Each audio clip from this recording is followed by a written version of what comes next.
Hello everybody, we are back with another episode of All About the StarLadder Major. Myself, James Banks, I am your host throughout all of this. And over there is my co-host, still joining me in person, still alive somehow, as we hit week 2.5, I don't know. It feels like every day you get more and more threatening towards me. What do you mean? No, I'm just joking.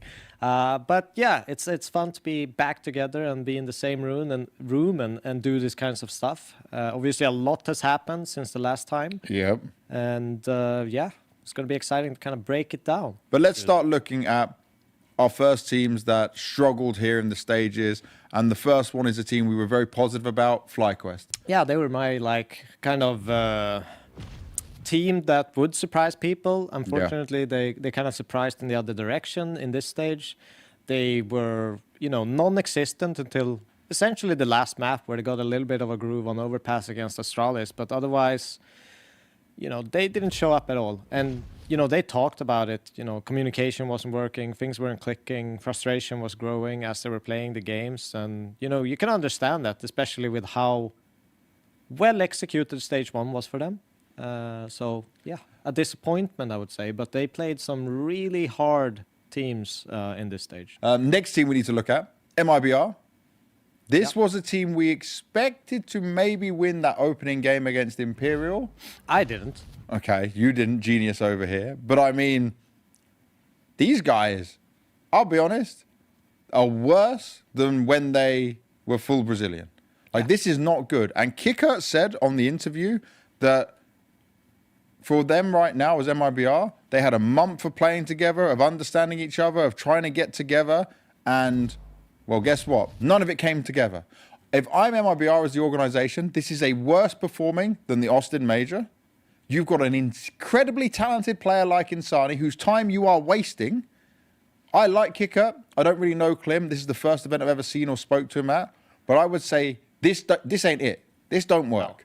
Go back to Brazil. Go back to what you know best, because this is complicated and confusing, and it wasn't worth it. You didn't pull off a Furia and pull Klim out to be like God tier Molodoi. You're not going to get that from every single player you try and work with. But kyxsan now has been too long on a bad position, trapped on MIBR, when he is in a position to do better than what he's in right now. But in my mind, I was thinking, okay, MIBR versus Imperial, they've got some history. It's technically a Brazilian derby. Oh, you know what? We're going to get a close, crazy game. And instead, we got this. Imperial just were on another level. Try. Still fantastic, by the way. Yeah. Now we've got to talk about probably the biggest disappointment of the major so far, Aurora. This was a bomb out beyond belief of what I expected. Now, maybe people had them going 3-0. Maybe people had them rated higher because of what they did at Bucharest. I'll say this is a disappointment, but I was not surprised. Because you look at this team and you say, Bucharest, how they nearly lost that final. They looked like they were crumbling at times then. They looked like they were mentally broken at times. I found out, and this is now a fact, I found out and confirmed it. They had a performance coach for a while. They kicked him, and now they're trying a new person. So the first performance coach they had for their entire career, they didn't have one in the past. Okay. They only got it since Aurora's come in. Didn't work out for them. Now they find themselves in this position. This is a team going through turmoil. And I'm a big Major fan, but some of these T-sides were terrible. They are an easy-to-read team. They are not a super complicated team. Zontaros can drop off sometimes. Their mental seems to break at times, but it's you beat M80, you lost to FaZe, you lost to Paravision. Paravision game they definitely could have won. And then this Astralis one, they had it. They were 7-1 up on train. By the way, first time they won Nuke ever against Astralis in the 4 series they've played, or this is the 5th series they played. This was in their hands. I mean, you shouldn't be able to lose from that position, if I'm all honest. You have 70 rounds already. Astralis has won. Even if, as it went, Astralis come back into that half. 7-5 is extremely good. Yeah. It's unbelievably good.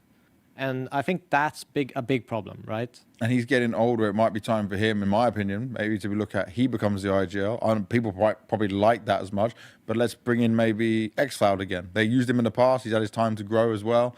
But it does seem to me like I would expect a change coming out from Aurora. Do you see it as a way of I want to make now a flashy system because you came from a system style CS. Does that work for your players right now? Like, how do you manage all of this, man? It does work for my players, but it needs to be adjusted to their needs, right? Yeah. Because otherwise, they're not going to be comfortable. And that's the main goal at the end of the day, that we are trying to be in a system that we are all agreeing with and we are all on the same page with, but we are also comfortable with it, right?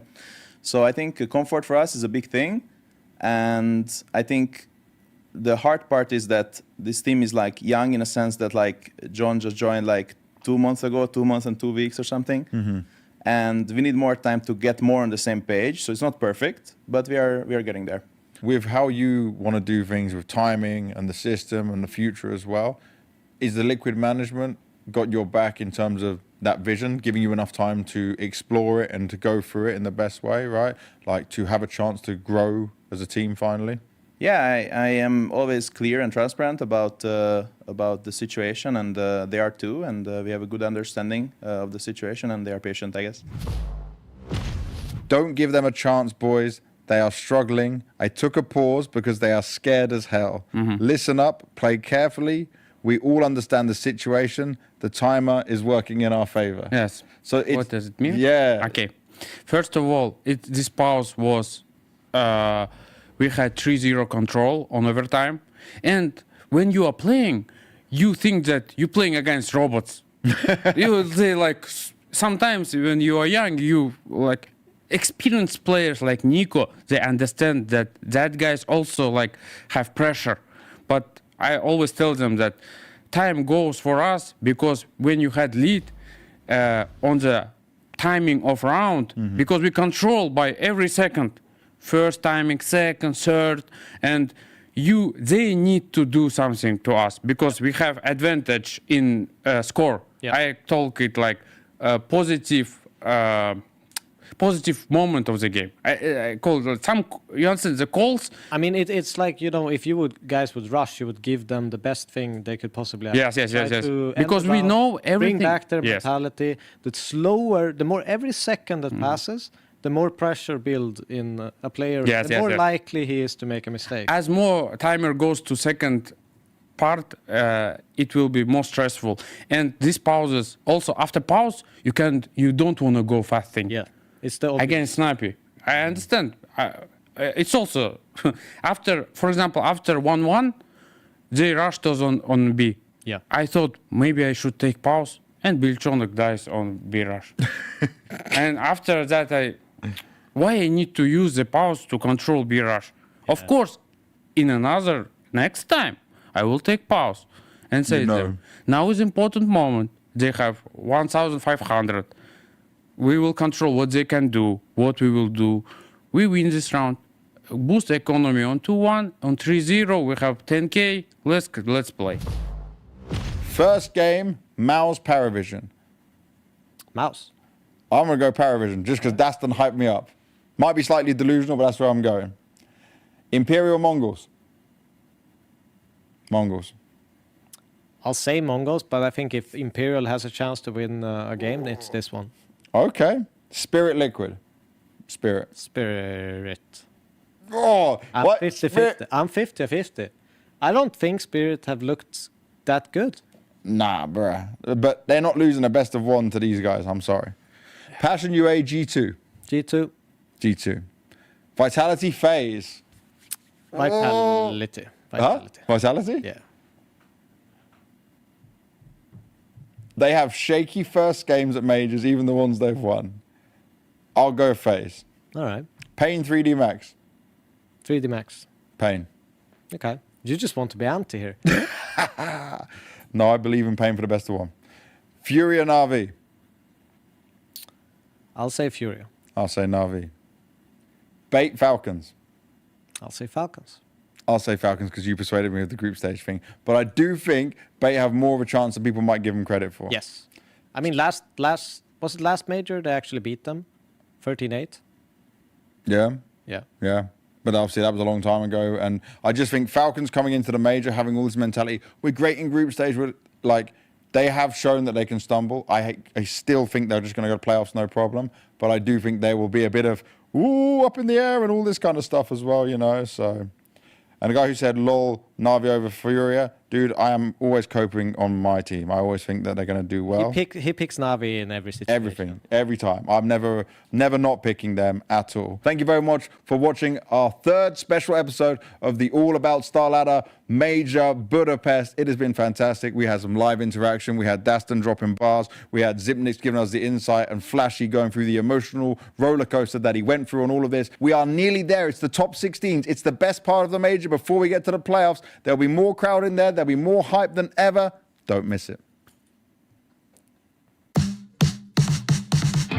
Bootcamp is taking place in Belgrade, Serbia. We are here in Radisson Hotel and we'll be here for next 9 days practicing and preparing for major. Right now we're here in a bootcamp in the city of Belgrade. Our bootcamp before the StarLadder Budapest Major is taking place in Hamburg, Germany. So we have the facility here full time to be ready for any bootcamps of our players.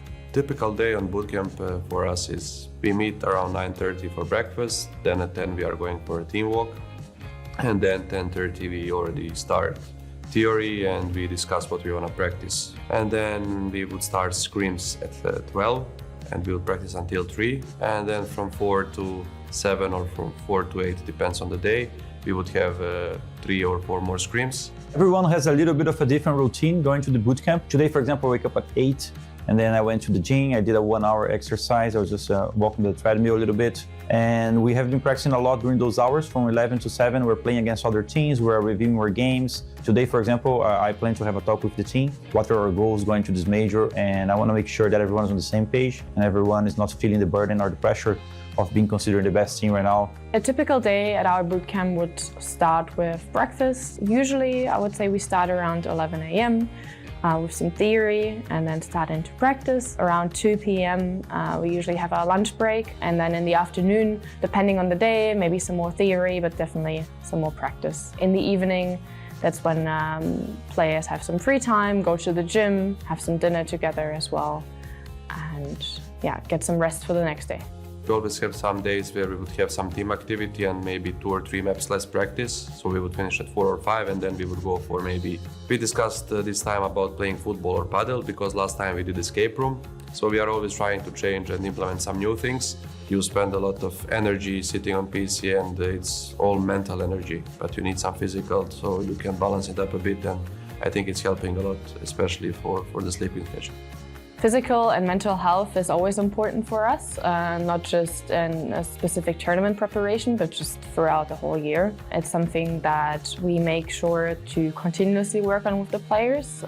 We have our sport psychologist, Ole Fischer, with us as well, who's always there for any mental topics that the players want to talk about and also assist them with the physical aspect. Everyone's working very hard to show our best performance at the StarLadder Budapest Major. Yeah, we're in very good spirits. I think we just need to play more because we are still a new team with a lot of new roles, especially for me.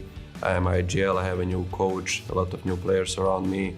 It's a learning process. Rome wasn't built in a day, so it's like you need some time to be together. Like we just need to find the consistency as a team. It's mostly like a lot of individual stuff that we the players need to go through. It's like individual mistakes and like overpicks, like a lot of small stuff that can change games. 6 months ago, we changed the team. We put Molotori and Kidar. Now we are winning tournaments and we are just like working a lot, and we want to achieve more things, more trophies. Our mood right now, like in these boot camps, has been very nice. And of course, sometimes the practice is stressful, but this is a part for us to win a major. We need to be adapting quicker to stuff that's going to happen into the games because there are a lot of teams studying our game. We need to make sure we're creative in the bootcamp in order to bring new tools and new weapons for every match we can play. And we need to make sure we stick to our roots and we stick to the things that make us a good team. And that's the only thing we have to care about. It's the most important thing, like to come prepared to every game from the beginning and just do your best, and if you deserve it, you will go there. That's how I see it. My goal as an IGL will try to put my team into playoffs, and then whatever happens in playoffs, it's fine. I just want us to give our best. The communication is very important for me, so we need to be like always ready. I need to be smart and I need to kill them. I think I have to get better on some of my anchor positions. There are some spots where I can get a little bit more creative or a little bit more impactful. And I gotta make sure that our T sides are rolling. Gotta make sure that we are playing well, strategically speaking. Of course, there is a chance of winning this major because of recent success. But everything that we did in the past did not really guarantee anything for us. We need to fight for every single round. We need to fight for every single match we play. And that's the spirit. So for me, the goal is to keep the Furia spirit alive. Our team's goal for the StarLadder Budapest major is to win it and bring the trophy home. Right here.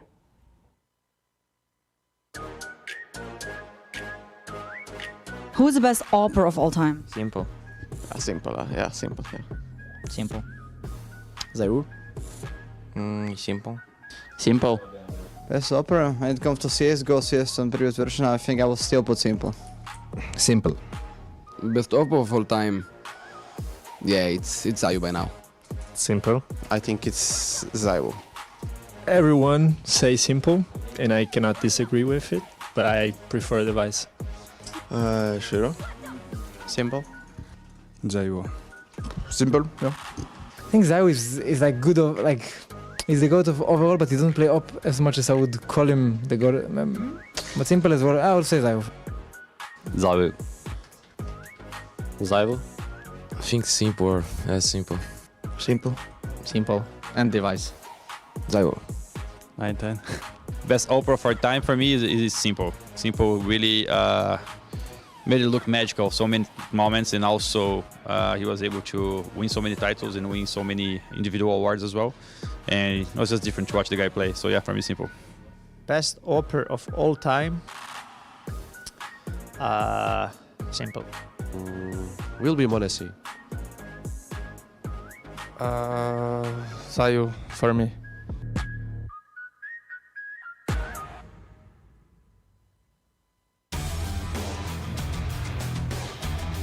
Apex. Apex. I think I have two. I mean, either Apex or Kerrigan. So I will pick these two. Yeah. Okay. All time Glaive. Kerrigan? All time? In my opinion, Glaive. I think by now it's Apex. Kerrigan. Kerrigan. In a way, I want Kerrigan is up there for the longevity. Glaive is up there because he won a lot. But it was basically like, what, 4 years? A few years? So, yeah, I think... and Fallen coming back as well after so many years. Maybe some people put me up there as well. I don't know. I will still go for Kerrigan. Glaive. In terms of achievements, I can say I can say it's Glaive. But in terms of consistency, I can it's kind of hard to say because it's between Apex and Kerrigan. For me it's hard to say, to be honest. Kerrigan, I would say. Best IGL of all time? No, I think maybe it's between Kerrigan and Apex.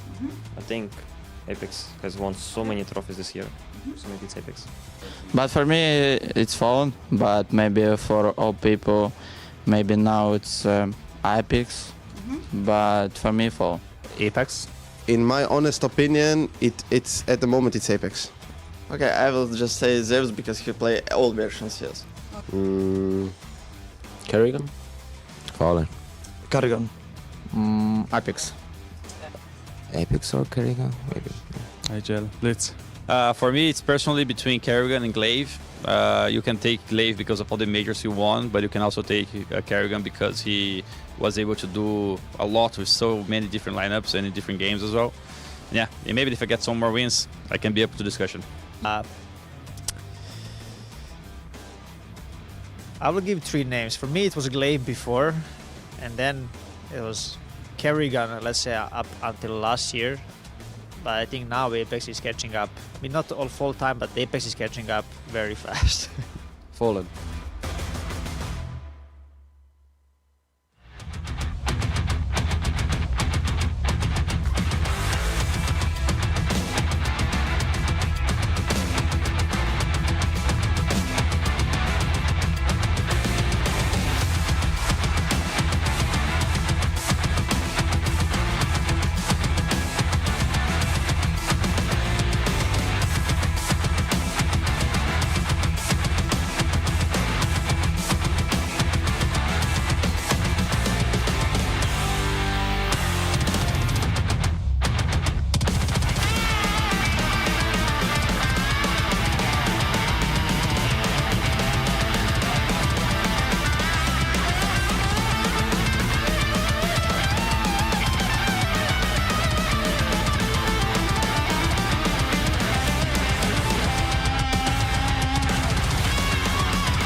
Day 2 of Stage 3 here at the StarLadder Budapest Major, and it's all kicking off. We just had 16 BO1s go down yesterday, and some of the front runners for the Major already fielding L's. Vitality falling to FaZe, Falcons falling to Bait. It was all going down yesterday, but at least some of the home favorites made it through. We're seeing Furia look good, Spirit as well, malbsMd and G2 make runs so far. Yeah, at the end of those BO1 days, as usual, a couple of teams do have their lives in jeopardy, Hugo. We have the NA clash taking place down in the lower bracket. That's a Liquid that will reverse sweep their way through Stage 2 to get here. Felt like maybe they were on some kind of Boston magic, but might not be the case, as now they've got to do it again. They're facing off against Passion UA as one of the elimination games. We also have James Paravision, a team that was getting a good bit of fanfare, facing off against the Frenchies down there versus 3D Max. So one of them's going home. 3D Max have looked a little rough. Another exciting one when we're kind of taking a look at like favorites to make it through to the playoffs was, you said Falcons had that slow start. They're actually matching up against Vinny's Imperial today, which I think could be a sleeper banger of a matchup. That's taking place at 1-1, and I kind of want to form check the Falcons after a mixed bag of day one results. But the most exciting bit, Hugo, are chances for teams to go 3-0, right? The 2-0 matches. Starting things off, you got Furia, who have not broken a sweat thus far. No one has tested them. They're playing G2, who are looking in form, trying to repeat the success they found in London. But then the kind of cherry on top, the big fixture of today, it is that Spirit malbsMd game. Yes, absolutely. Cologne final rematch as well, and so many things to talk about. We've got Donk trying to chase the ace record to beat Magisk over all the majors in his career. Donk's only played 4. He's only 2 aces behind Magisk. That's crazy. He got 2 aces yesterday, so he's racking them up. He's on track to pick it up in this series. We'll see if he can do it against malbsMd, because malbsMd, they got the home crowd favorite here, torzsi from Hungary. The crowd was going crazy for them yesterday. Yes. Spirit are going to have to fight against them. Spirit looking to go 3-0, and malbsMd in the way. Let's see what happens as we go into day 2 of Stage 3 here at the Budapest Major.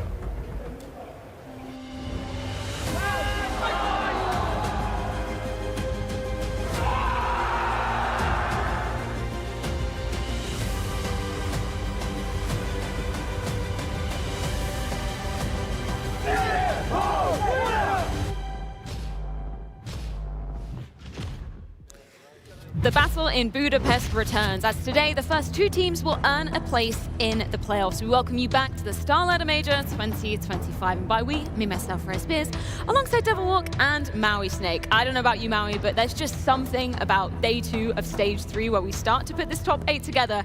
It's just so exciting.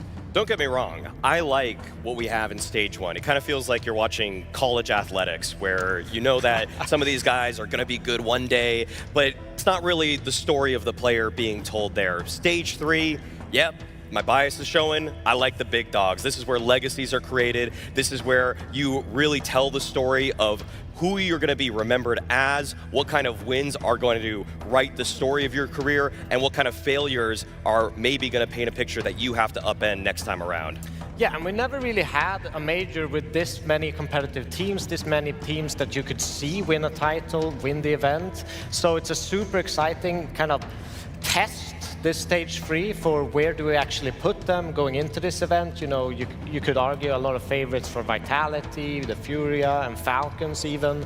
But 2 of them have had a little bit of a rocky start. We will get onto that in just a second, but first of all, want to shout out and say a massive thank you to our sponsors, that is Monster, Blacklight, and xplay.gg for helping make the StarLadder Budapest Major possible. But we should check in with the bracket to maybe take a look at the good before we take a look at the, I guess, rocky coming out of yesterday. Let's start off by talking a bit about Furia, because high expectations coming into this one, ZywOo, considering so many trophies they've managed to pick up. #1 VRS ranked team in the world coming into it. It is great to live up to the big expectations we had for them. Yeah, I mean, they look great. And Molodoi, he's looking fantastic. He's an AWPer that pretty much excites everyone who looks at him. You know, he has exceptional plays, but it's a whole team, and the way they play, it's not just about the individuals, how they actually shape up in the rounds, how they constantly keep control as they're playing. Even when they're looking at the man disadvantage, it feels like they can always deliver a solution. G2 as well, another team that have certainly impressed coming out of day one. I don't know about you, Maui, but I didn't know exactly where to place them. London, we witnessed them in that grand final at an incredible high point of their year. Afterwards, they were a little bit rocky, let's just say that. I'm so happy to see them back in form today. G2 have just been looking to recapture the magic that they showed was up Saw's sleeve in London. So it's great to see that he has indeed another trick for this event, because obviously the major, the crowning jewel of the tournament season, being able to perhaps put a bookend off of what we saw as an opener for this lineup in London, finding out that maybe it's not just them on a honeymoon then, that they actually have a second wind in them. So all in all, I've been pretty impressed with them, but it's just been a couple BO1s, and I think the road's going to get a lot harder for them. What are we saying about Falcons? They now find themselves 1-1. Order was restored in their second game yesterday, but I would have liked to see them, no bias of course, go through a little bit cleaner from that first game. Yeah, I mean, they definitely got a little bit of a slap in the face in the first game, and I think they woke up a little bit. I mean, there are some, I don't know where to put it. Is it the strength that they did this and showed some strength in the second game without m0NESY actually delivering to our expectations? You know, compared to other maybe AWPers, you would say he had an average day, but in m0NESY perspective was pretty bad. So I don't know where to put them. I think they have a lot of growth to actually show us, even as the games progress, especially with m0NESY. I feel like there's a lot of pressure on Falcons for a variety of reasons, and that's leading to them maybe not playing the level of CS that we see in other group stages, at other tournaments, that I'm sure that they are showing to themselves in practice. Because when you really tie it all in, I mean, with this lineup, with getting kyxsan, no trophies, with m0NESY himself, he really hasn't had any strong prestige events of the year. His Katowice was bad, his Cologne was bad, his Austin Major laughably bad, losing in stage 2, and so he's got to get it together, because I thought he was a surefire #3 player of the year, but in reality, looking at ropz' achievements, even what Shiro's delivering in terms of consistency, they're nipping out on his heels right now. Yeah, 100%. I believe he was saying in a HLTV interview, you know, doesn't like those best ones, feel like it's a little bit too random. Just a quick note on Vitality as well. Would you put them in the same, I guess, worrisome category as Falcons right now? No, without a doubt. I mean, I feel like losing to FaZe is probably one of the most excusable losses that any team from the first round could have had while being pinned as the favorites, because FaZe has been ramping up. Sure, they don't win their second match, but against a Vitality team that we know has had an incredibly strong year, FaZe is having a very strong month for themselves as they themselves are bringing new belief into every consecutive series they play. Well, that does mean they do have to play one more best of one here. We can take a look at what is on the cards. Two streams going down simultaneously. Vitality are going to have to play versus Bait. I would say Devil Walk, it would be less of an excusable loss if they lost to Bait in this one, right? Yeah, but at the same time, it's not. You don't want to fall down to the 1-2 bracket, and then you might be in some troubles, especially considering some of the favorites could end up in that situation as well. So they need to shape up, they need to show themselves, they need to really hype themselves up for this game, because Bait is not an easy team to play against, especially on the best of one scenario. You know, they beat Falcons, they continuously surprised us throughout all stages in reality, and they are a difficult team. And Imperial versus Falcons, the second game on the B stream there, surely not, Maui. Tell me it ain't so. Hey, when I was looking at Imperial this tournament, it's kind of been giving me, I'd say, almost not, I guess, vibes of MIBR from last tournament, vibes of Legacy from last tournament, teams that can possibly upset Falcons when they're playing at their very worst. If I just got that in a BO3, I'm taking Falcons 99 out of 100 times. BO1, and m0NESY's playing like this, you better keep your eyes glued to the screen. Anything really can happen. Before we dive into our matchup ahead of us, I think it's time to bring up some Scope GG stats. Now, we've gone for some maybe less glamorous stats here. Top 3 enemy flashes. I guess we can say one good thing about Brokey. Hey, that's kind of one of those unsung hero stats, okay? Yeah? Maybe he should get his gun out a little bit more, though. So you're saying Brokey is a hero at this event? That way. That's insane.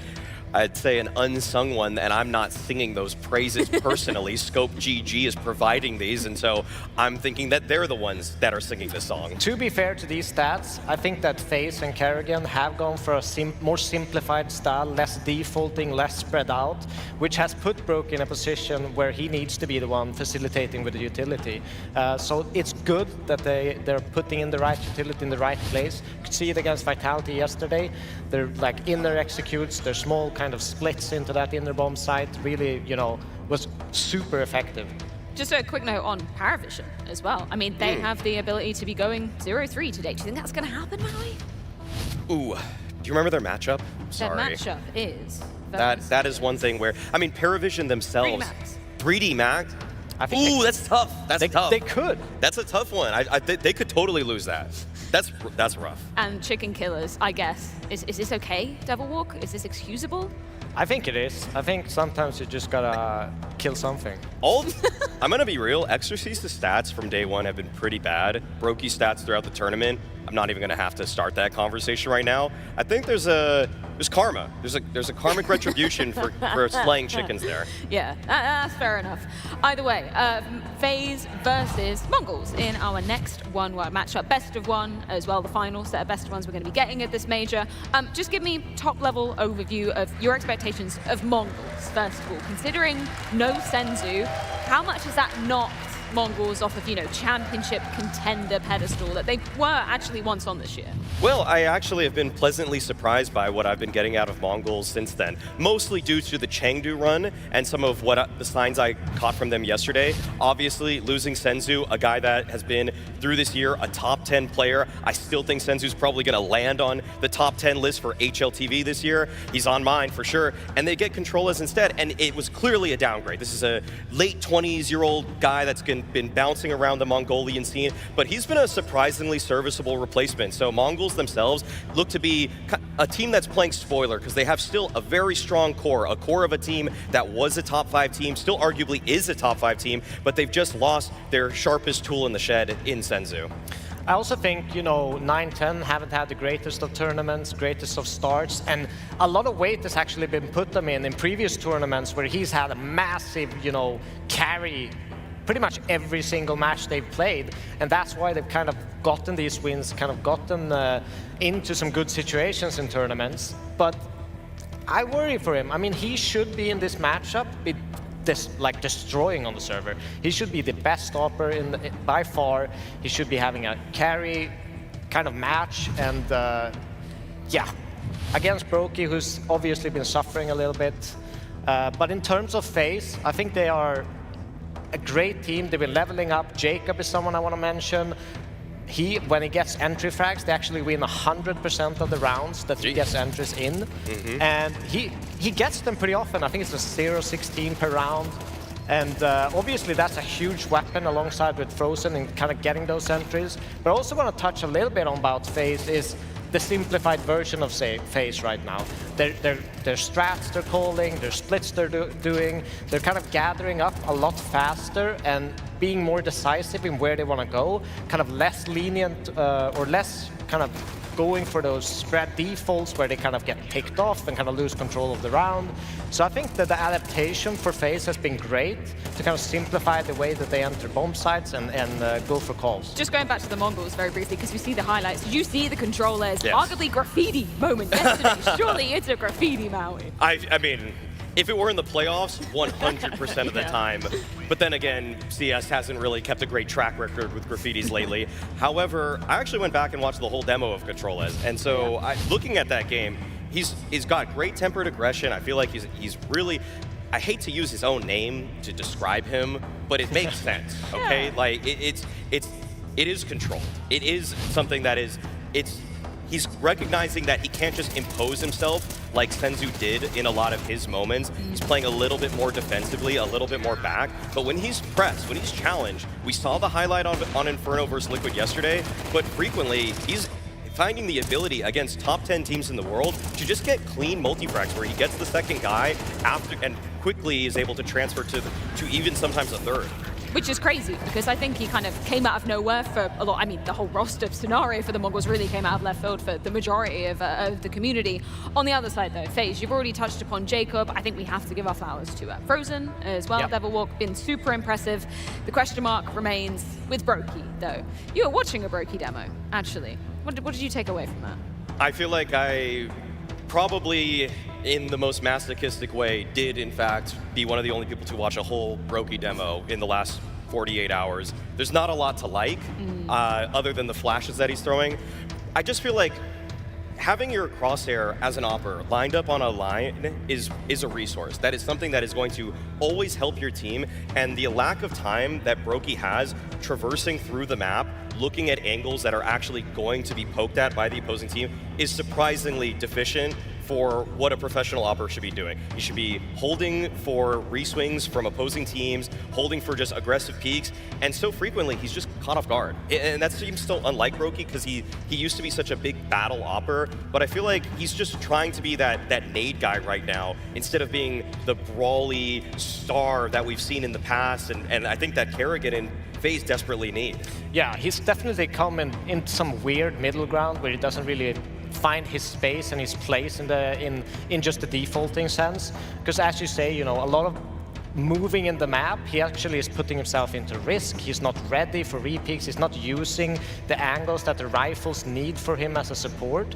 He's just caught in some weird middle ground where he's kind of holding the back for them instead of being in the front line. And it's not what you want from an opper that you want to find impact. Well, either way, let's see if Neo can offer us any insight as he caught up with NiKo ahead of the series. Standing here with coach of FaZe, Neo. I have a question. You've been here for 3 weeks, a lot of celebrations and also hard breaks and a lot of grinding. So how's your heart rate? Because you're not making it easy for FaZe fans. I think at this point I just got used to it and my heart rate is just stable. Yeah. Until the game is over, I guess. Even though we're ahead, I don't, celebrate too early. If we're behind, I never lose the trust. So just taking it step by step and round by round. After a pretty terrible start, I would say, for FaZe, you bounced back with a 5-match win streak, but that was stopped yesterday against Spirit. How are you feeling in terms of team-wise preparation? Is team on the rise, or are they kind of like stagnating? I think we've been on a rise for a while, especially like starting in stage 1. You have a lot of games, a lot of days of talks and practices. We've had a bootcamp before coming here, so I think finally we've been on an upward direction. You're playing against Mongols, and you've played them pretty recently, but lost. Obviously, that was with different lineup, with senzu in. Control as is right now. You as a coach, since you have to prepare, how is this Mongols with a new player different from the previous one? Obviously, there's not as many information about them as we could have had if they played with senzu. Feels like their style is kind of similar. Obviously, you cannot, change everything because of changing one player, but you still need to have some adjustments. I mean, we took it as usual. We spent some time in the practice room. Everybody's getting ready, rewatching some games. Just studying the opponents and getting some, preparing some rounds. I want to shift the focus a little bit on your players. And Brokey, this event, he's been not having best of time, especially in best of ones. He's struggling in those, having slow starts and not getting op that much. But in these kind of tier 1 matchups, the op presence is ever so important. So what are you doing as a coach to help Brokey regain his form throughout this event? I mean, it's a complicated thing, right? We've had a lot of practices before coming here, like boot camp. He was playing much better. I'm not saying he's playing bad, because obviously people look at the stats and like the frags as an impact, but he is doing a lot of great work outside fragging. So that's a good point. He's never giving up. You can feel, even though he's not having a good game, he's communicating really well and helping with the ideas and with micromanaging. He's had some good games and bad games as well. But overall, we're happy about his attitude, trying to find solution for that, like you said. And it's not only me, it's the whole team trying to adjust the the structure a little bit, find some moves to activate him, or just have him chill and just find the comfort for him. I think he's been doing a really good job. There's some missed shots that they're always going to happen. It's a team game, right? Everything is like every little key is important, not only the frags. It's a team game. Let's see how it goes in this best of one. Good luck. Thank you. Yeah, undoubtedly a tough situation for Brokey to be finding himself in right now. Good to hear that it hasn't impacted the communication too much. I am curious though, gentlemen, where do you think we're going to be heading for this best of one? Is there a map you think is kind of a handshake between them?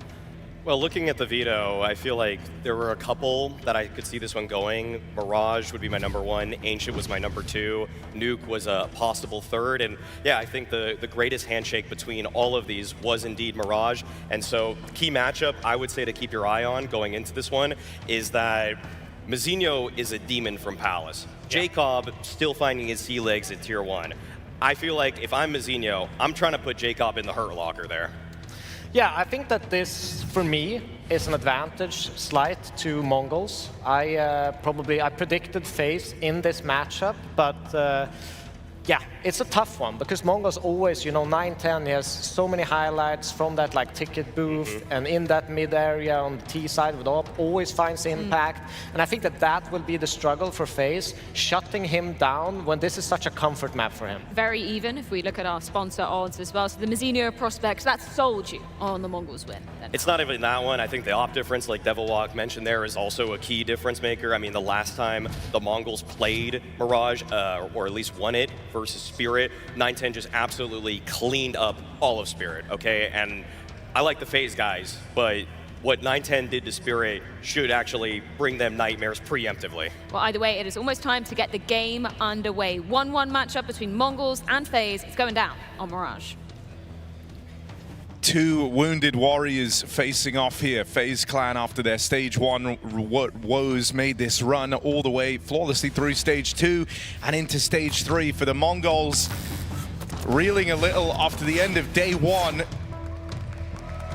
One of these squads going to be a BO3 away from the playoffs. The other a best of 3 away from elimination at the tail end of this game. What's up, Budapest? We're back with a couple more BO1s to keep things interesting. Both these teams yesterday won all of their pistol rounds, 4-0. So someone's about to field their first L here in this round. Jacob goes up top middle and takes 9-10. Mongols look to explode onto this A site, and they found an entry off of their new man controllers. You say explode, it's a little tempered here, right? Only 2 players actually committed to the push, and they're both dead. Controllers brushed aside. It's a pretty tall order now for Techno and Blitz. Blitz taking that bomb out towards the apartments, so the captain's about to face off for this B site control. The difference is Carrigan's got support with Jacob nearby. Blitz making noise, Carrigan hears this, and the dual Beretta's in the right place. Should have Blitz's number. Carrigan deals with him swiftly, and FaZe look to keep that pistol track record looking squeaky clean. Yeah, 5-0, not bad. When you consider FaZe in the previous 2 stages, they went literally 50-50 down the middle on pistols in stage 1 and stage 2. So this is already a great start in the 3rd stage. We know FaZe have been leveling up. That much has been clear, taking down Vitality of all teams, coming in cold off of a BO1. And so FaZe are seizing the opportunity, ready to ride them out with a slow start to the major. But this is FaZe we're talking about. And that conversation will continue, right? If this is a FaZe that can actually make it to the playoffs off the back of BO3s, what do we say every time when FaZe are in the playoffs? They've got a shot. They've got a chance at the trophy. So FaZe look to prove that once again here at a major where it matters most. Inexperience or not on Jacob, he's definitely warmed up, showing some better face game to game. Obviously all the questions on Brokey right now as the desk were discussing some waning form. Gonna see if he can get activated in this difficult matchup, because Mongols, there's one thing they can do, it's definitely shoot back. Brokey's got to be focused up. Top mid control taken in this anti-eco.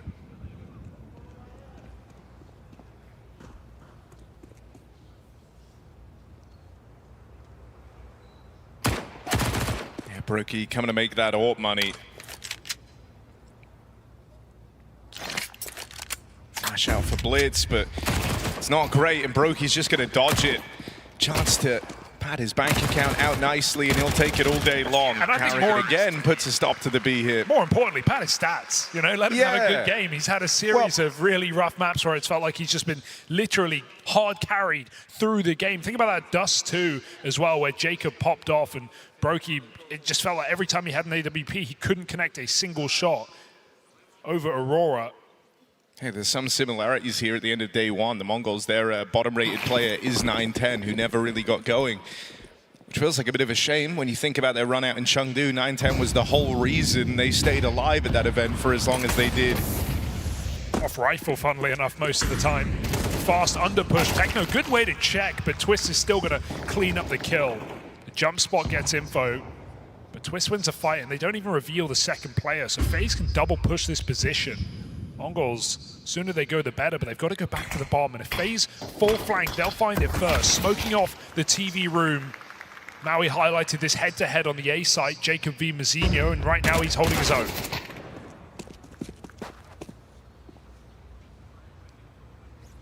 That wide swing, thrusting FaZe back into another questionable position. They've given up all this B control.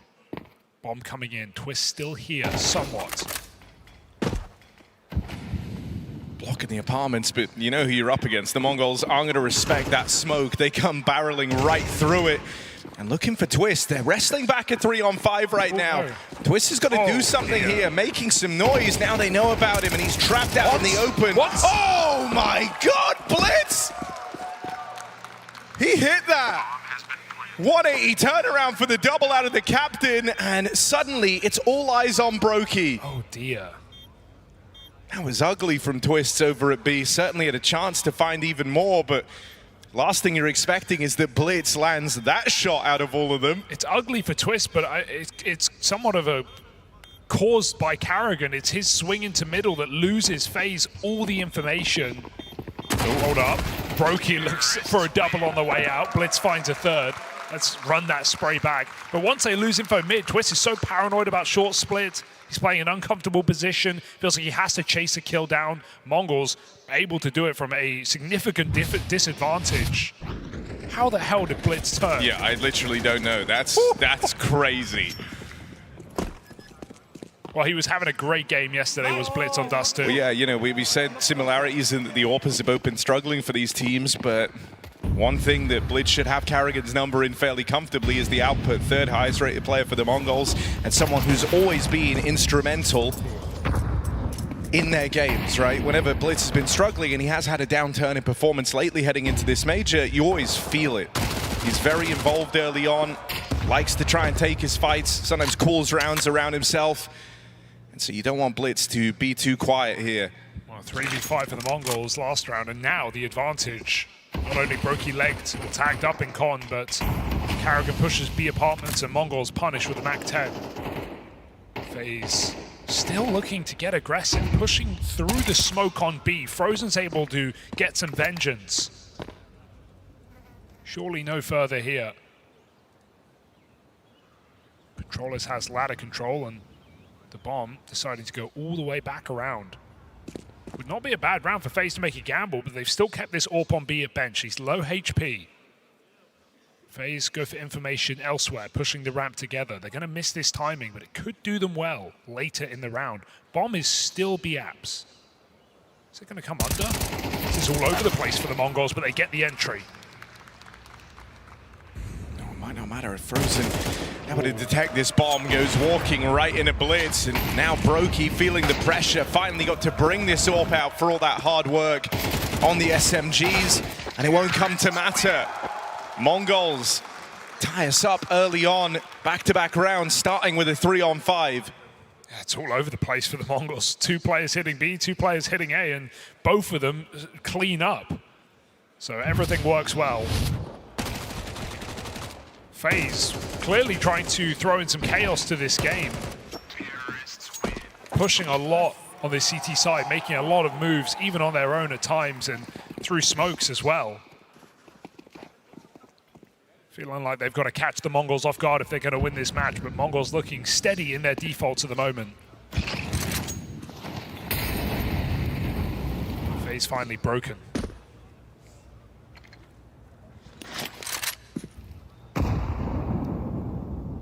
I think if you're FaZe Clan here, you're kind of really desperate for a good result in this game, because you largely see them get by on a handful of maps throughout Stage 2 and even here in Stage 3. They haven't played Mirage since Stage 1, and that was where they encountered all of their problems. Played it twice, a loss to Red Canids. That was one of the first shockers for FaZe Clan. And even then, barely etching out a win over Fluxo. It's a map that other teams will certainly look to exploit against them if this run is to continue when we get to those BO3s.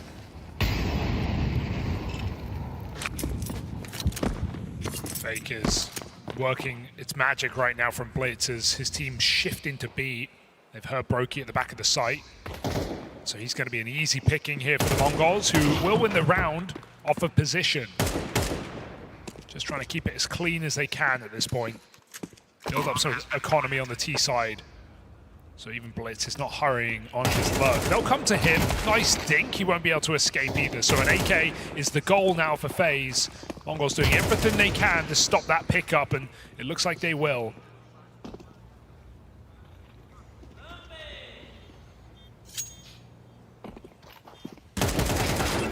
Oh, nice double dink from Jacob.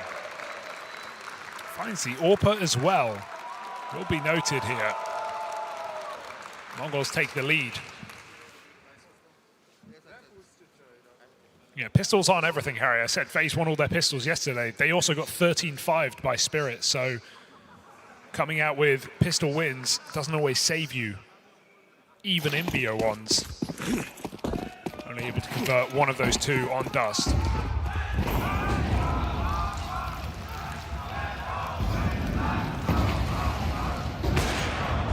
Got a bit of a house divided here in Budapest.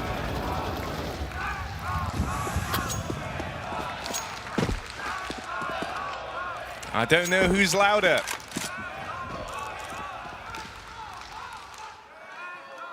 Mongols looking for this B hit again.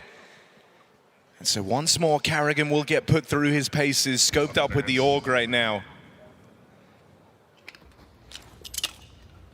Been seeing the AUG get more and more play here in Budapest, in large part because of Passion UA. But Carrigan has always been a fan of this weapon. Good pickup for Frozen. Full blind and man advantage found, but you're still looking on here, hoping that Carrigan could try and be a difference maker. Burning in that molly. Brokey comes through with the trade. And now FaZe set their sights on a retake as Mongols get control over the bomb site. Brokey still further afield, putting the rifle to work. No plant yet either. 910 goes hunting on this AWP. Trying to secure a bit of a safety net just to get this bomb down. They're left scrapping every step of the way, but finally that plant in. FaZe start to arrive. A man up in the retake. They've lost from this leading position before. Their first round they gave away at 5v3. Don't want to have it happen once more to extend this lead for the Mongols. 910 doesn't feel like he wants to give them a choice. There's the support out of controllers, and it's only Jacob. Dead right away.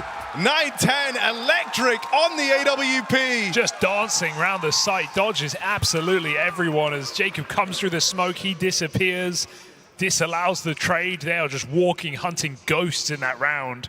Carrigan probably feeling like he got a bit robbed there. He tries to edge the molly on the smoke, walks through, gets burned, reveals his position, didn't have any vision for it either. Brokey tries the same play with his double kill on the B bomb site, still not being enough. 910 pieces, 3 kills off that AWP and puts another on the board for the Mongols. Mongols looking slow yet steady here on this T side.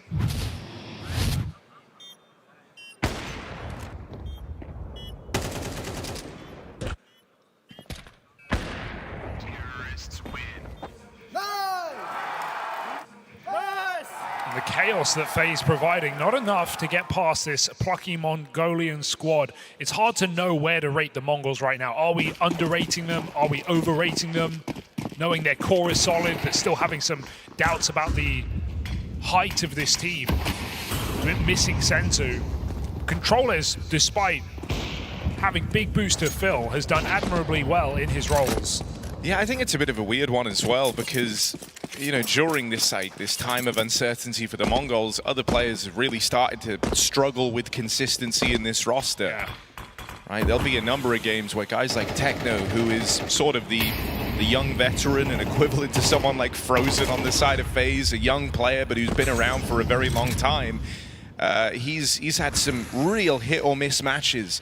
And the same can be said, really, that there's no safe individual to point to right now on the Mongols. The height is really, really high, but to say they're playing at that every game would be disingenuous.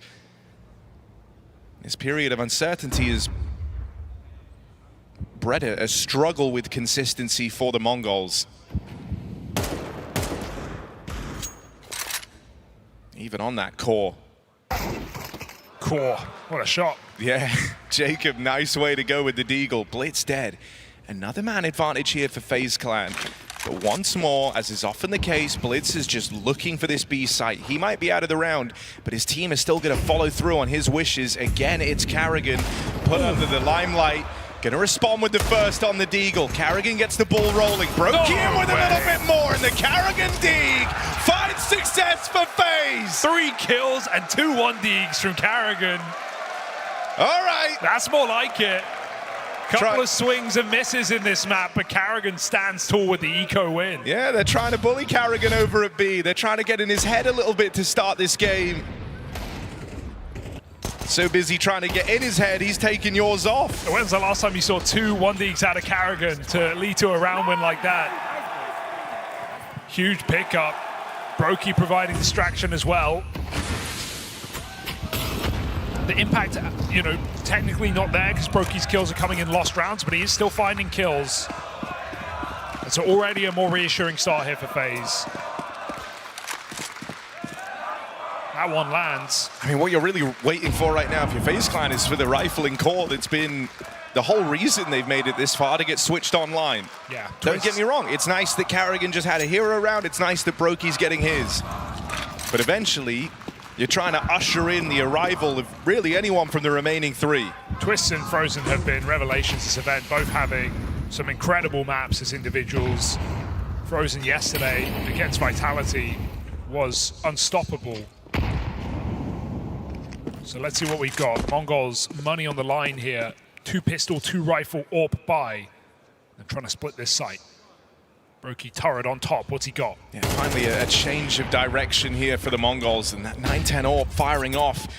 Deals with Brokey out towards the spawn. Jacob, they try to make life uneasy for him with that Molotov, and he will get out with 1, but that's the end of the line. Mazinho gives chase. Controllers now has all this room out towards window. He can stop the rotates.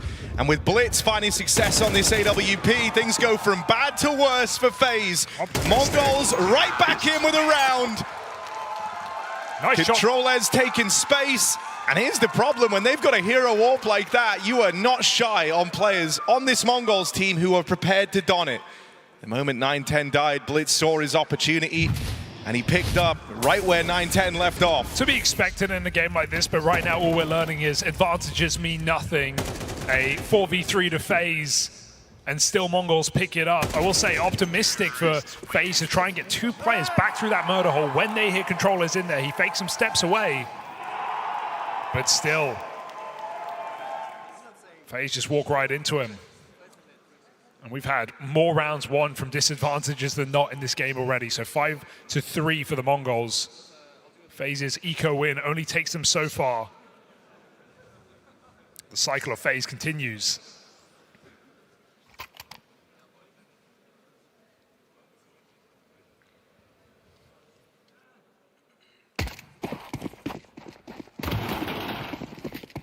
Expect nothing.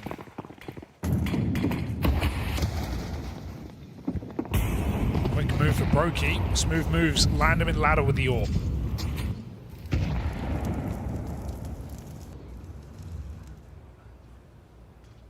The problems for FaZe right now is you're not really feeling much of an ebb and flow to this game. You've felt pressure everywhere on just kind of these grouped plays out of the Mongols. They do it very decisively, very quickly. This round being a keen example of it. Blitz again with a head turner. Able to get Mazinho in. He will fall for 9-10 now. Low health as he's bought into the 1v1. Oh, 9-10 delivers! Big grin on his face as that clutch comes through. Yeah, there's communication breakdown there in the chaos of FaZe. You wouldn't imagine them to, but Brokey looks away after 2 kills on short. Twist spotted another. Where's the info? Where's the realization? Brokey thinks he can get away with not getting traded. Needed that 3rd shot to connect. What's up with Blitz hitting these 180s right now? He's 2 for 2 in the game. Don't change your sense or your mouse before the major. Right now, Mongols feeling it. Ooh, maybe too much. Team kill or damage coming in. FaZe in the middle of mid, pushing up with the rifles. 9-10 put down. Bit of a classic from 9-10, someone who likes to be steamrolly, right? He's got hot hands at the end of the 1v2 clutch and tried to get involved right off the rip, but caught by that double com push. Controllers, though, don't stand in front of him. That's your AWP. That's fair as well. Bit of a mistake. Blitz smells an AWP. Goes for it with the Glock out. Cover me. Audacious. Blitz wants to be an AWPer so bad. He's giving it to controllers, so everybody gets to go on the Mongols. That much we know. Everyone in the Mongols wants to be an AWPer so bad. Controllers is one of them. Well, I like the double under here, but Mizzino and Palace has a Molotov. Frozen goes topside. Karrigan the surprise. Jacob trying to cover the middle with a lot to do until Twist gets into position. So if Mongols go soon, it's better than any other option. 40 seconds, they might have to go through. Yeah, it's a really good timing on the smoke block, but you know one thing about the Mongols is that they don't really respect these. Nade on the smoke to break it open, and Karrigan gets out with the double. They break the smoke to try and face him up close. Karrigan makes him regret it. The fact that these last few rounds that FaZe have been able to field have come from Karrigan is maybe in some ways reassuring, but also a little concerning. You'll just take him. 2 triple kills for Karrigan that have led to winning rounds in this game already. So one of them even being an NiKo. You can't complain at this point. FaZe trying to catch up with the Mongols, who have no money to show, and really, the Mongols should buy. We know they're a team that like to invest heavy. This is a round where they're going to buy. They have 1,400 players on dollars on 2 players, 2 to 3K on the others. So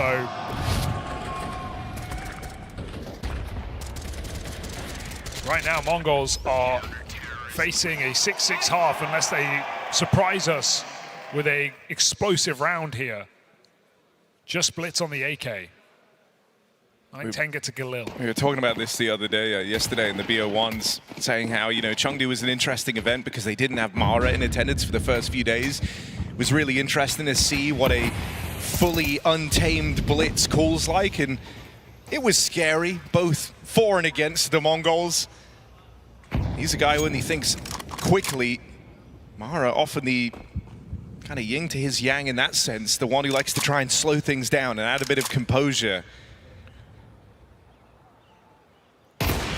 Oh, a slightly slower round, but Brokey more comfortable at this pacing, given that one fight out towards middle. He'll take it, and a 5v4 for FaZe. Advantages haven't mattered much, but with Brokey hitting shots like this, FaZe, they've got a safe pair of hands here. Brokey finally brought down. Twist comes in to save the day. Those were vintage Brokey flicks. Is that his best sequence of the major? It's certainly up there, isn't it? Big 3-kill round with flicks to boot. Brokey shows up in Budapest. It's never too late. FaZe have kept him in it. Lovely sequence from Brokey. And that's a Mongols who had to force down and will do it again, this time with even less. Controllers dropped Blitz at AK last round. Now they've got nothing. Pistols to pop on this A-bomb site. Jacob's final test of the half. And leveling out here for FaZe would feel really, really good. They were in some great positions in this first half, gave away a couple of man advantage rounds with the Mongols pulling big plays out. But if you're able to kind of level out here and start getting more mileage from Brokey, suddenly feels like sky's the limit. Hits a couple of good flicks. That one connected, by the way. Jacob gets 2 through the smoke. And a 5v2. They've lost some really rough man advantages, but surely not the 9-10 Deeg 1v5. Brokey clotheslines him. FaZe will go on to level out on the half. Brokey looking tapped in right now. That is something FaZe haven't had throughout their entire major run. Can they hope for redemption on Mirage?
What was once broken, now looking fixed. FaZe back up to 6 on the half, and Brokey putting in a shift on the AWP. It's karrigan Deagle highlights, and it's Brokey finding all multi-kills. Are FaZe back?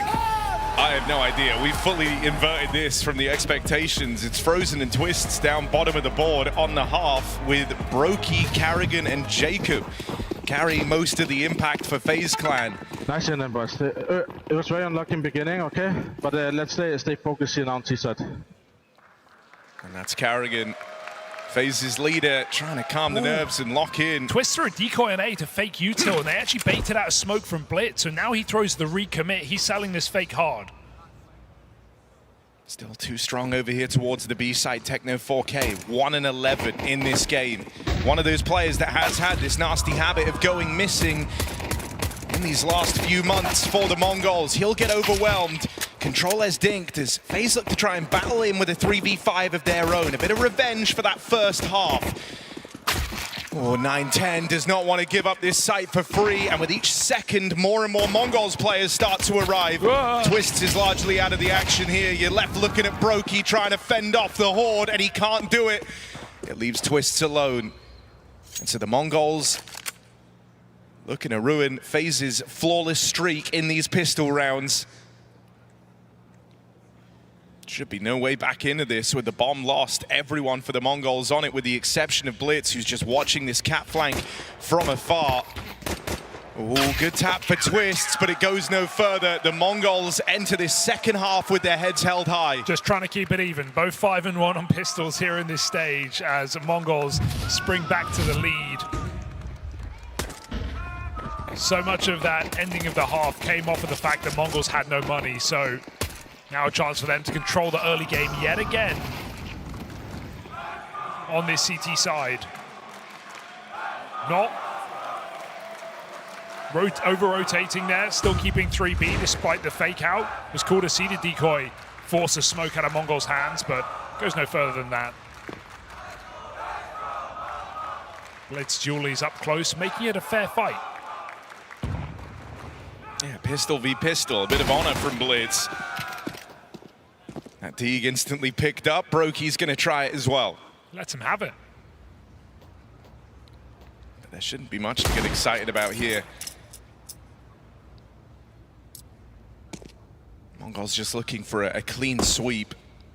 And with Blitz only playing with these pistols, even gives them the chance to try and bring out an AWP moving forward very early in the game. FaZe really dragging this round out, and not because they think there's a chance, but because they want to get util out of Mongols, and they're refusing to throw it right now. All these smokes being held on 4 players. Mongols know that FaZe have got to move in, and so move in they shall to their demise. 3 kills in the window from 9-10, and Mongols convert clean against the Eco. Here's his FaZe's buy. But actually, Carrigan's trying to cook. He's in the kitchen right now, asking FaZe to buy half, Harry. After a full eco with Glocks, FaZe are not full buying in this 3rd round as you would anticipate. They are playing with half. So it's definitely something quick here from FaZe. And then they'll be able to rebuy regardless of the result. If they win it, they get upgrades. If they lose it, they get a buy round. This is from the twisted mind that is Carrigan. It's a cool idea for a B-pop. 9-10's AWP here as well. Certainly could get overwhelmed by all these SMGs, all these pistols. Barreling through that util, they play it forward. 9-10 hits the first. Flashes are a little awkward, and the collateral for 9-10. Why stop there? It's looked really clean thus far. 9-10 eventually brought down, but in comes Techno to alleviate the pressure and deal with it handily. Well, yeah, it said 9-10 was coming in struggling to this series, and both AWPers have been here in the server, but both are showing up right now on the CT side. Big collat triple to stop the B rush, full blind. Mongols putting it up right now on this CT half. Are they ready for the rebuy? Did they realize what they were up against there? With that round going so quick, I can't say for certain. FaZe have full AKs. Judging by the fact that Mongols are swinging triple window, I don't know if they know.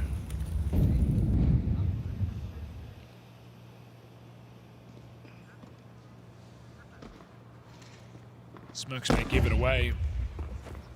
FaZe tiptoeing, yet to fire off. Twist catches them off guard. And I think you're somewhat expecting a pistol there if you're the Mongols. Twist, can he follow up? No. Repeat was not ready for that, and the AWP connects onto Brokey.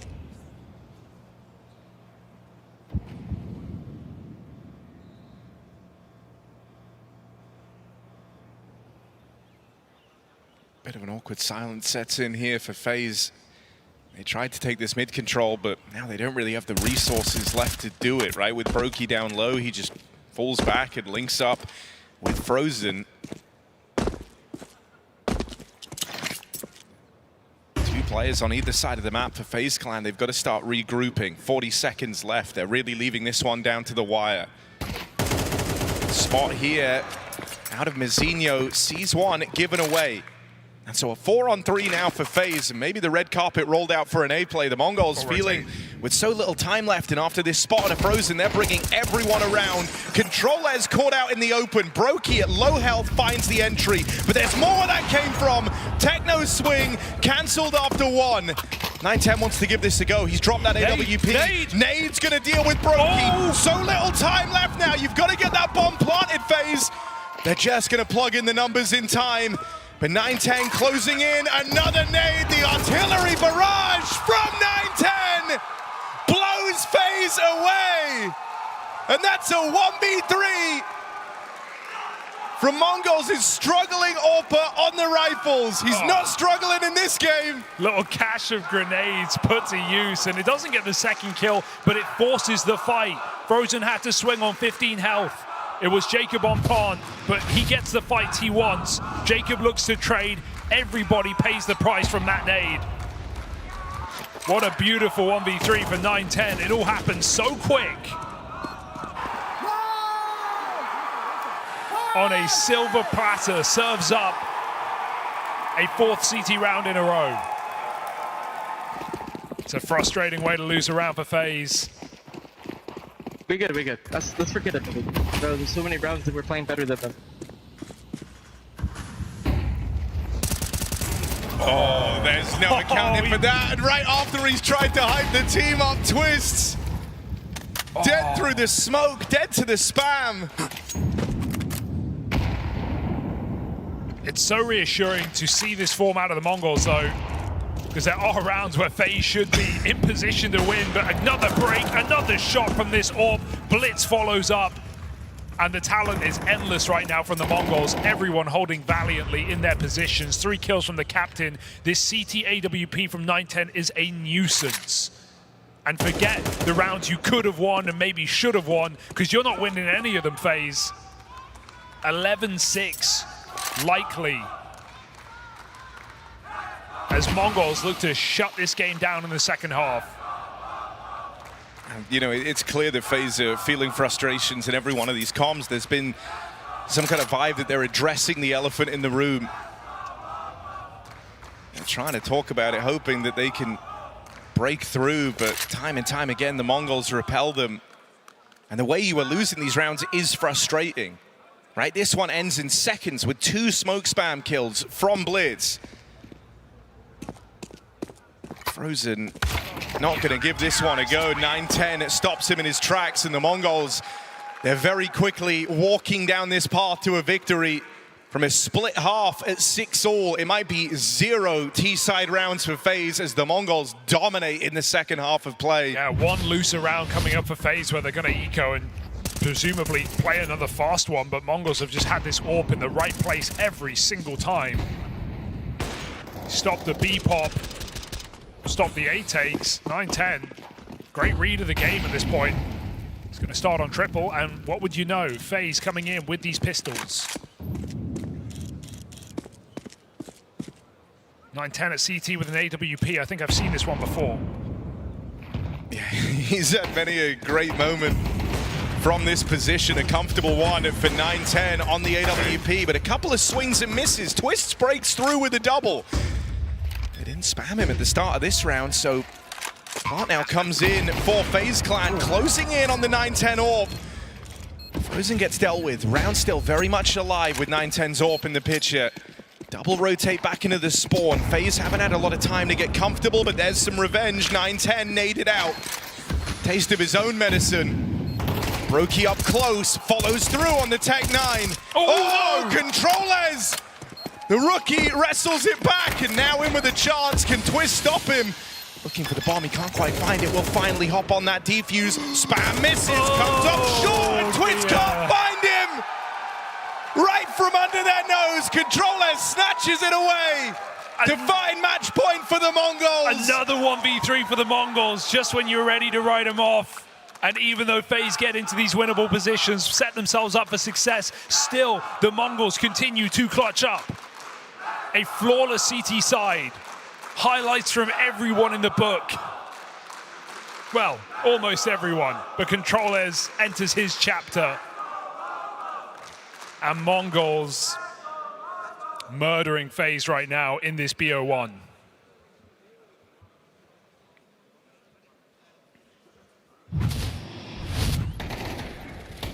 The sad thing is, and you can look at these in hindsight and say some of these reswings, right, not exactly necessary. Karrigan going out back behind the site, you know, Jacob in the 1v1 trying to trade Frozen, who was forced out. He would have survived the nades. It's all hindsight cool here for FaZe. It's probably how they're feeling after the fact. On paper, perhaps good attempts, but none of them coming up for FaZe. I think that's the part that's going to be hurting you, right? You feel like you've had really good round openers. You've gotten into really solid positions, but it's the closes. It's the fact that the Mongols have seemingly limitless clutch potential to tap into. It's why you figured this would be such an exciting matchup, and it's certainly delivered in that regard. Let's see if FaZe can keep it going any longer. This is sneaky. Mongols don't know about it. Oh, spot. They've got 910 playing for info on that jump check, aware of the connector presence. Blitz will walk into it. Mazinho, however, plugs the hole. Brokey's AWP, hang on a second. Might have just given them a lifeline. Mazinho spotted, tagged up, holds on valiantly with another. That's his third in the round, and once more they're left looking at Controllers. Can he stun FaZe Clan with yet another clutch? You better believe he's going for it thus far. Every time they've attempted one in this second half, it's come through for the Mongols.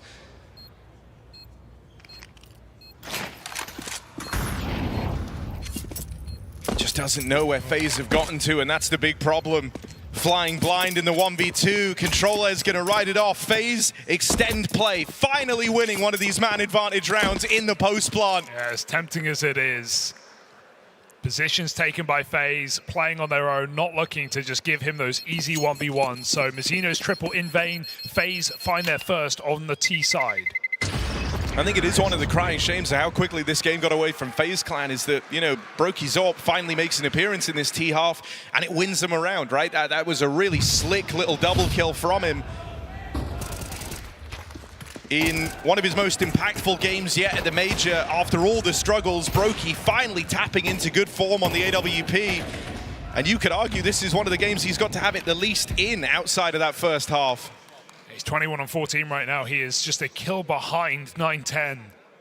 A lot of the impact coming from the CT side, though. No one able to save FaZe in this second half. Would need 6 rounds straight to open this game back up again for FaZe, and Mongols have no intention of letting that happen. The save is an example of it. Saving with a lot of money here on the Mongols. Another AWP comes in for 9-10. Here are these two heavy-hitting orbs and how they stack up. You're dead on with Brokey just lagging a kill behind. Both of them have had their moments, but 9-10s have found a lot of impact in this second half of play. Triple mid take, triple smokes mid here for FaZe to take control. Gonna walk 2 under, but Mongols continually smoke this position to delay FaZe's entrance to middle. I like what they're doing. Pressure put on the A site to get nades out of the Mongols. That's not the end goal here for FaZe, waiting in this smoke. Pressure on B, denied. 9-10, of course, in the right place. Yeah, I mean, frustrating again, right? You keep thinking, how do we keep meeting up with this guy? That's an awkward swing and a miss for Twists. And with Frozen caught, it's looking to be a decisive victory. Brokey throwing in to the 1v5. And don't get me wrong, he's had some great rounds, but this one's asking way too much. The Mongols in position to close this right here, right now, barely breaking a sweat on Mirage. They've got Brokey in a box, and of course, it's 9-10 to meet with him in the close. The Mongols now sit a best of 3 away from the playoffs, and for FaZe, it's that familiar feeling, backs against the wall. They've got to try and turn it around from 1-2 down on the day. Well, they've done it time and time again here in these previous 2 stages, but it is a shame to see Brokey's best game in the Major wasted here by Mongols. 9-10 returns to form. The clutches come through for Mongols, and they are indeed 1 game away from that top 8.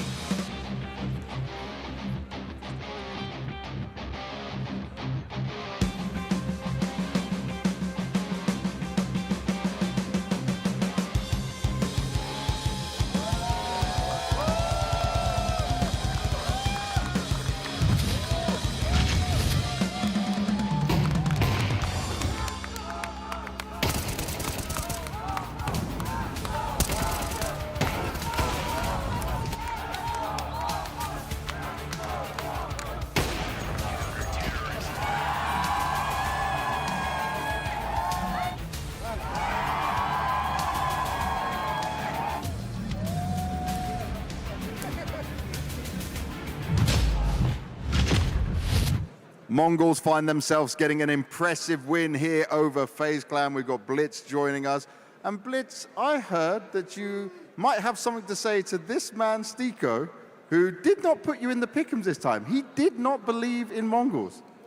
Yeah. I told him why.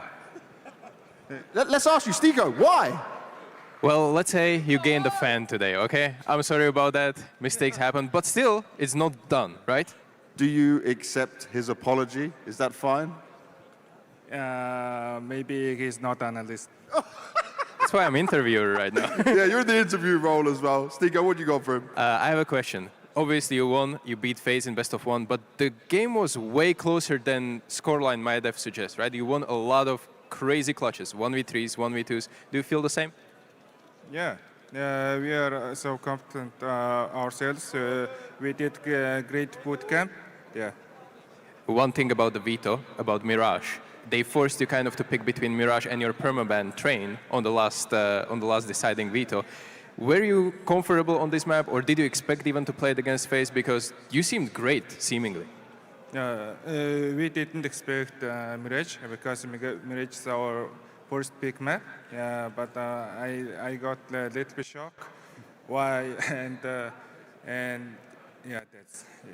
Despite that, you did great calling throughout T side and CT side, so props to you. You did very well, for sure, Blitz. We see a lot of Mongols shirts in the crowd. There's a lot of Mongols fans over here. Do you want to say anything in Mongolian to them, to everyone in the crowd? Yeah, монголчуудад ирсэнд баярлаа. Энд зөндөө олон монголчууд идэм билээ. Бүгдэнд нь зураг даруулна гэж айгүй хэцүү байгаа шүү. Зөндөө их чат ирж байгаа. Дэмжиж байгаад баярлаа. There we go, Budapest. Let me hear it for Blitz and the Mongols!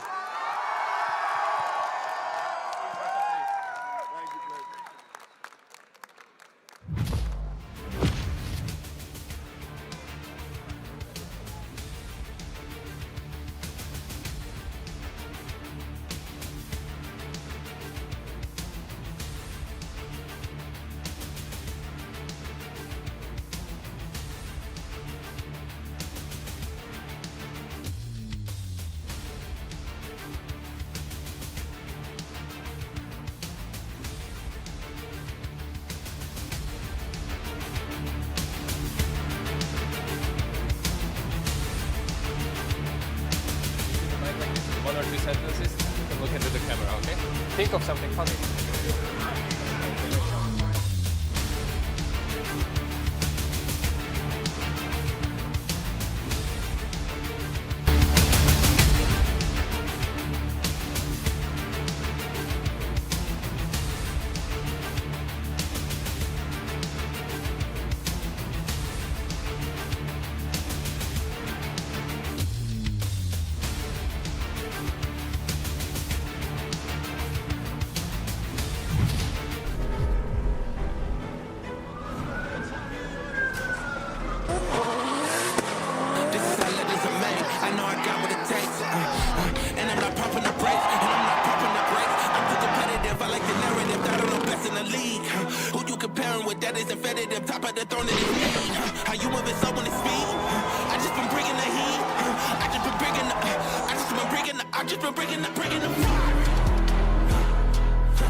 You see the match. We see every restart behind it. You see lightning-fast reflexes. We see countless hours building trust. You see a single moment of triumph. We see the 1,000 failures that forged it.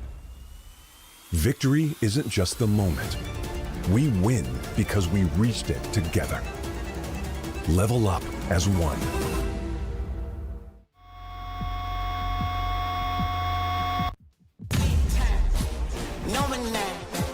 Diamonds in my teeth, I got a lot of shine. Running up the number, that's a lot of crime. Try to take it from me, must be out your mind.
Where are you playing the best of these matches? Where in retake will you pull out the clutch? Where you'll be testing your deadliest thing? Where are we perfectly training all day? Ready? X-play, X-play, X-play, X-play, X-play, X-play, X-play, GG!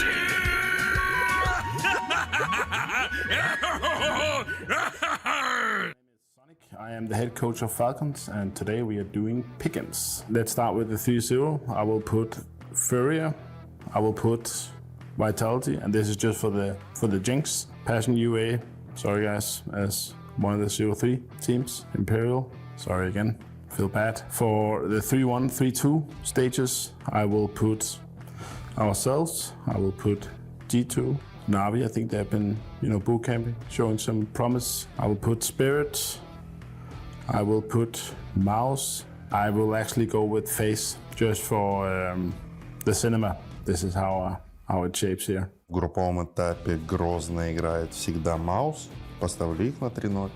И думаю, что Falcons будет второй командой.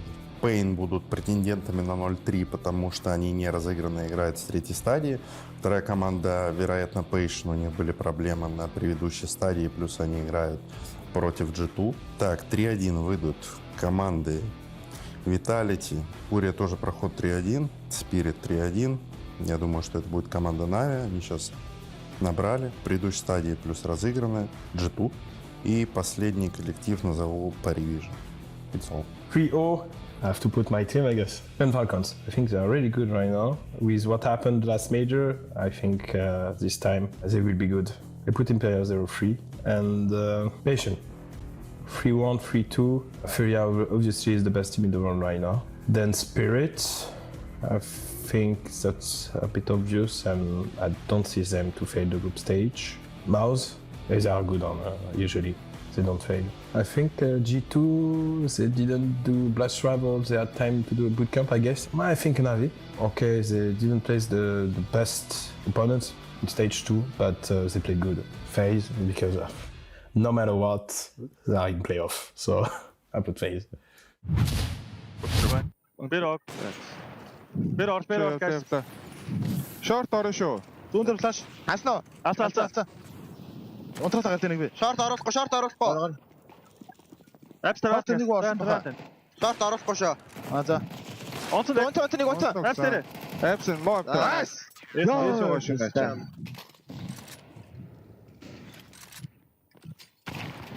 Бомб жоо.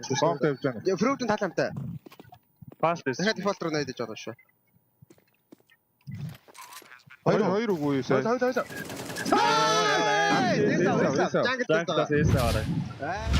Back and forth in the first half, but completely one-sided in the second. Almost a flawless CT side coming out of the Mongols sees them go up 2-1 here in Budapest. I don't know about you, Mario, but this was one of the most exciting, most kind of flashy best of ones we've had so far. That was a great matchup. It's not often that you get all of the star power that we build up going into a game. We got the Brokey highlights, we got the 9-10 highlights, we got moments from Controllers, Blitz, practically everybody except some of the likely stars for FaZe. That's where obviously the difference was made there in those kinds of margins, because a lot of the support players in this game all got involved. But yes, I feel like it was still, regardless of that fact, extremely exciting, but maybe a little bit less so in the second half. Yeah, I think, you know, FaZe, they seemed to put a pretty clear game plan. They wanted to shut down Mozinho in that A apartments area. They always put an extra guy into the A defense. But that wasn't really enough when you have someone like 910 and controllers and, you know, the way that they hit the B sides, etc. So on that switch of sides, it just felt like, to me, my question was always, why did we end up on Mirage? Why wasn't it another map?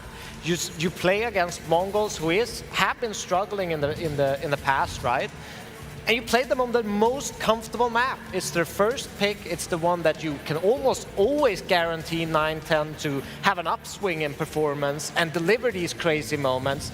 So it kind of played into the Mongols' hands straight away. I like that NiKo touched upon that in the post-match interview with Blitz, saying, were you surprised to see this, one of your best maps, one of your favorite maps, go through? And him saying, yeah, we didn't expect to be playing this one today. Should we dive into some of the clutch moments that we saw in abundance in this one? Should we begin with the 9-10-1, round number 16? This is just beautiful from him. Of course. I mean, I feel like the Mongols had a couple of great back-to-back clutches, and even though the scoreline for the second half may not have looked as competitive, the moments were exciting because of 9-10, Techno propelling them in this kind of fashion. The fact that he had the 1v3, gets the first guy with a nice nade onto the bomb site, and then immediately after it, actually, my bad, not Techno, controllers, in fact, who won his 1v3, where sticking right on the bomb, tense moment, Devil Walk, one where you think Twist, like, he gets these all day, I feel like. I don't feel like I see him mess these up that often.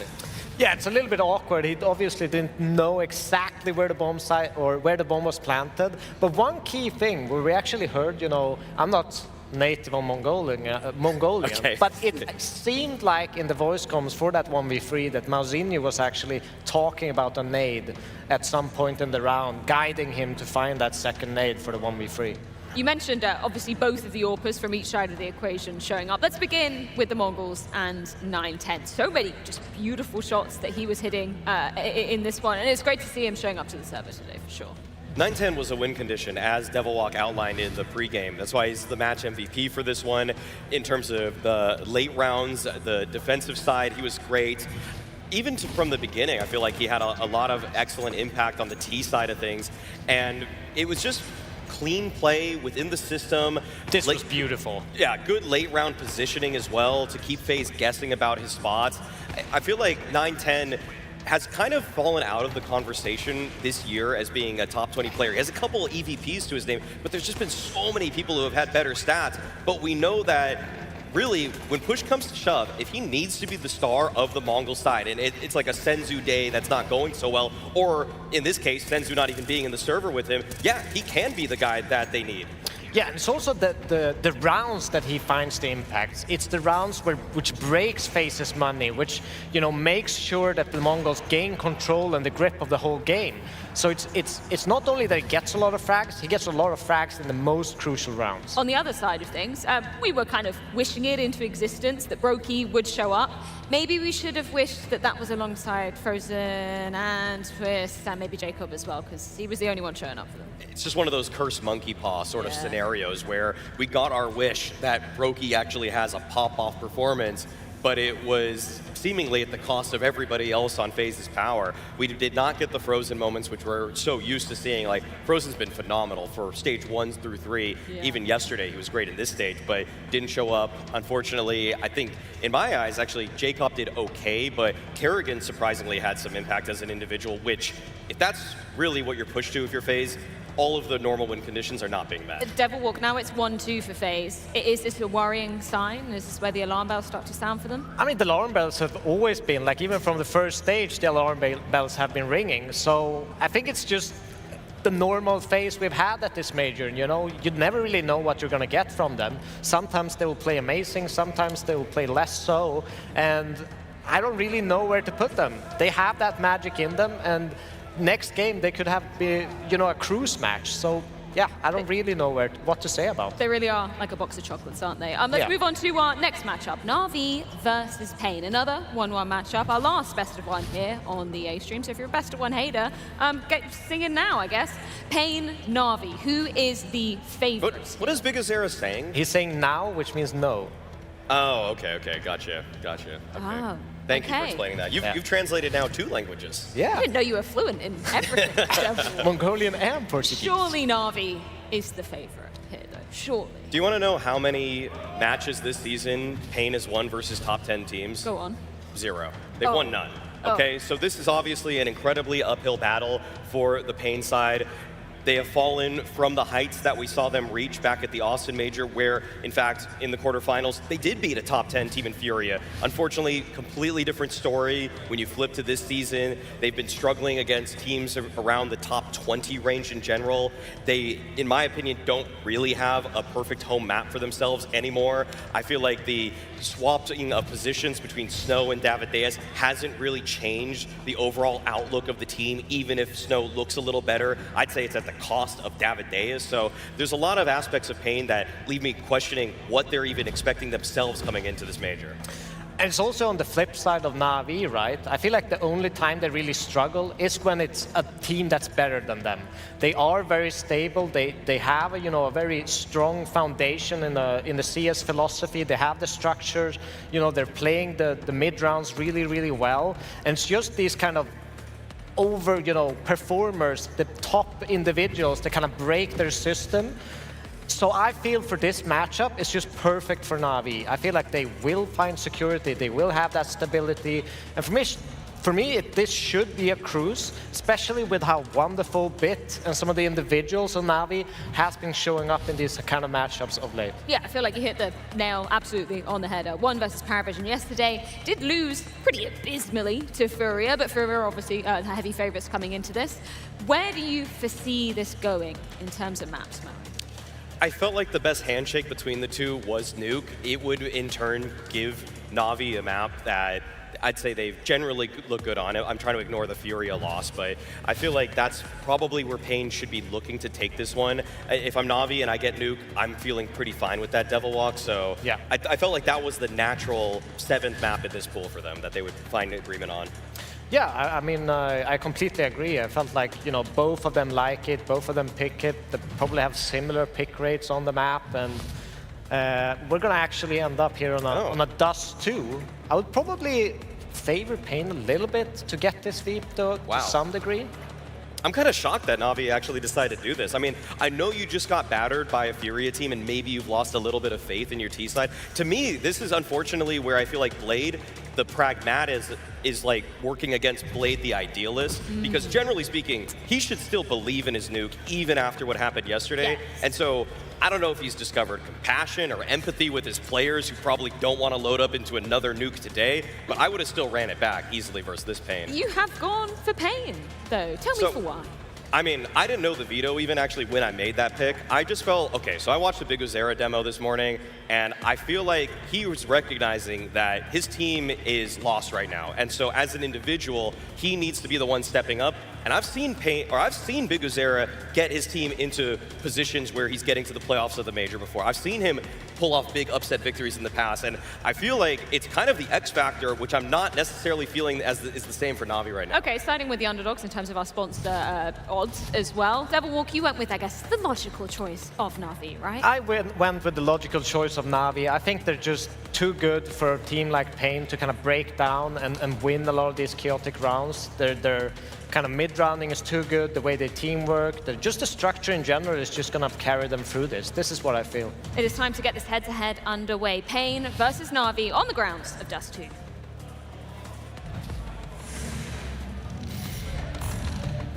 Na'Vi looking to swoop through another stage here at the StarLadder Major.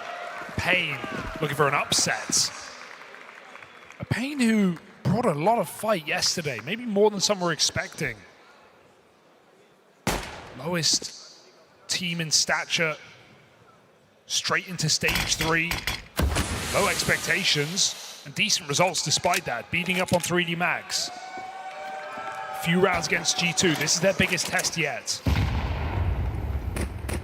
It is, and you know, one of the things I kind of want to see if they can come to grips with in this game is I think Pain, their biggest strength is when they're snowballing. I haven't yet at this major been inspired by the resilience on display, and that's where I'm hoping byggazera going to be able to figure out how to keep this squad inspired, because when they're doing well, this is a very loud, very hyped up team, but when they start to struggle, you kind of notice it way more. As a result, things suddenly get quiet. So they're hoping for a strong start to this one, and they're going to get it in seconds. Round looks to be over.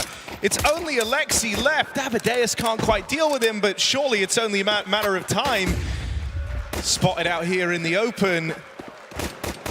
Na'Vi's captain soon to be cut down, and there's Snow with the backstab. There's 4 kills in about 1 second, despite some whiff shots coming in. They all connect at the same time for Pain. So shutdown on this T side. And some doubts from the desk. Feeling like Pain are happy with this map more so than Na'Vi should be, but on a head-to-head level, you just have expectation that Na'Vi's individuals can carry them through a game like this. Will that be the case today? Eagle, the scout. Alexi begs someone to take this Deeg off him. Bit will oblige.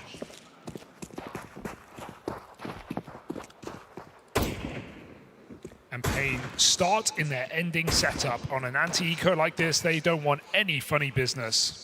Tucked in Goose, double B bomb site, mid-control open.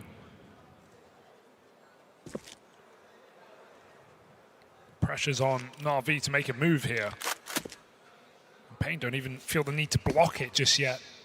I think when we look at Na'Vi, you're really wanting to see here in Stage 3 a continued strong performance from Wonderful and Bit, who were hands down the reason behind the quick end to Stage 2 for this team. Right, they came into the major looking red hot, and I think that's so reassuring for Na'Vi. The game they were able to pick up yesterday versus Paravision as well, got to see a little bit more from the rest of the gang as well. But I think those are the two pieces that have made the prospect of this Na'Vi team so much more exciting here in Budapest. Here's the A play. Flash set up for NQZ. And he's going to try and swing in on the back of it. Alexi's Deeg will find him. Scout hits. Ooh, here. I'm scared. Closing in. They might get this done with pistols. Bit rips her head off. Whoa. Nade finds 2 from nowhere. And so Snow gives them a reason to go for this. byggazera and Snow sat side by side on this stage, look to try and recover a 2v4. Scout connects. And it's this tag team of Bit and Wonderful left in it. They'll lose one of them. It's down a Bit. Been clean with the Deeg to open up. He's elected to approach this with the rifle, and the aim punch wrecks him. byggazera up and over the top, secures that round for Pain. Oh, I really like how Bit positioned there, jumping down into spawn, 3 kills deep. He backs his aim, and you can't blame him for that, but I feel like playing it a little bit safer could have run down that clock. It was so close. Bit goes for that final swing. It's Snow's double nade. Don't see that every day. Stops the eco win for Na'Vi, but it doesn't really get better than that other than a win. 4 kills and a bomb plant for Na'Vi is going to set them up really well early game. Tag on the cross already.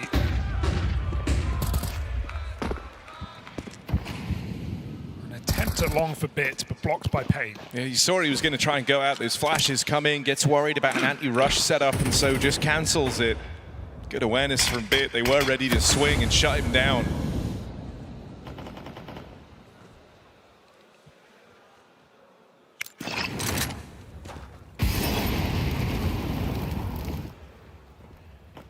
Methodical take of the lower tunnels, complete with the molly from top mid, just to flush out any early aggression from Pain. And so Na'Vi get all the control they were looking for in this round. It's a strong staging platform, and taken pretty quickly at that. Have the short control, have control over middle. NQZ's AWP floating around here. Try to cut him off with the corridor smokes, but he's playing ahead of them right now. Confident display, and just confirms that this is nothing more than a ruse down here in middle. They'll hear the AWP fire off. And that's his signal to fall on back. But they know what side he went to, so why not just jump at the chance to avoid this AWP on a cat split like this? Pain make an aggressive move. They know it's coming at this point, but they can't stop it. As soon as this smoke fades, Na'Vi are coming in. Ooh. Free smoke from Long, they've got to go. Oh, and DGT playing up at the front. Quells Alexi, backstab starting to connect on Bigazera. They need to hold the line in the site though, or else he's going to miss these timings. And with both players felled, Makazi double opener. Ema ready for the cross out from Spawn, a bit holding on to that wrap round. Na'Vi plugging in the numbers with second to spare. It all comes together beautifully. Really nice to see Na'Vi not overcomplicate that round. The realization that NQZ had to jump back on the B side after his missed shot, and they just seized the moment. Would have gone even faster if they realized how blind DGT was. It was a nice re-smoke from the long side, but it's not going to stop Na'Vi with 30 seconds on the clock.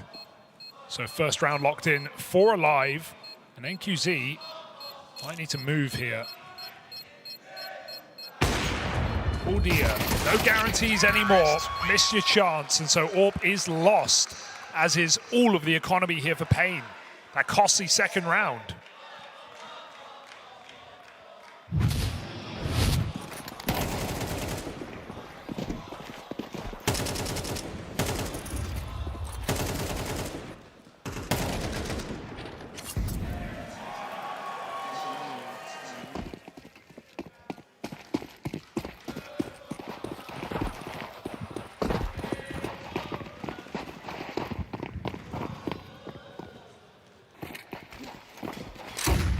Fast around here for Na'Vi. Just going to try and break down the doors over at B. They get past Bigazera.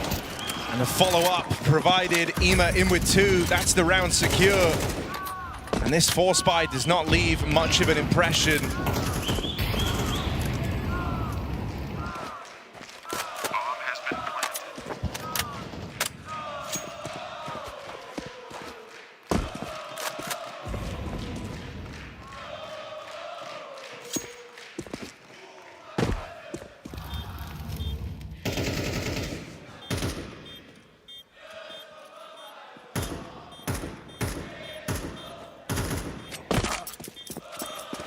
Nice, the pain of their supporters. Got the backing track. Keeping it simple here for Na'Vi. Going to get easier as well. Pain's force thrown to the wayside. At least the M4 is saved. They get to try it once more.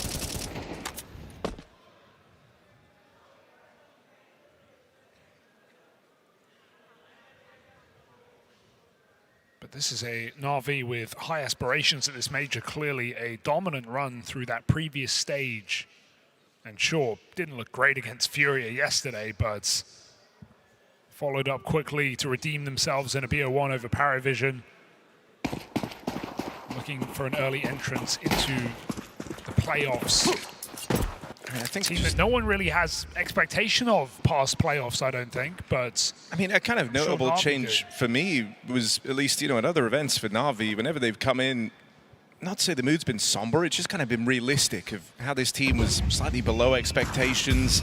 We're still in kind of a building phase. It was always this idea that right now things are rough, but they will get better. That was always kind of the tone, whereas it's actually been some pretty confident words out of Na'Vi heading into this major. A confidence that they haven't necessarily attended other events with. Well, it's always been about the major for this organization, for this team as well, right? The ramp up and, you know, buying your time for the biggest and best event. Yeah, it's the most storied org at CS majors. Yeah, it worked last year.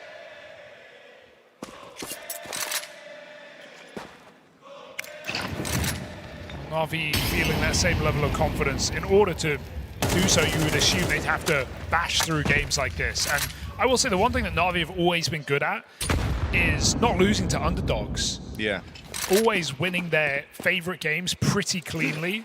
It's just where is the ceiling and can they take on the world's best, and often running into trouble against the top 5 teams in the world. And that top 4 right now is so stacked. Form is very much there. So again, another save here for Pain. Na'Vi to lock in the 3rd round.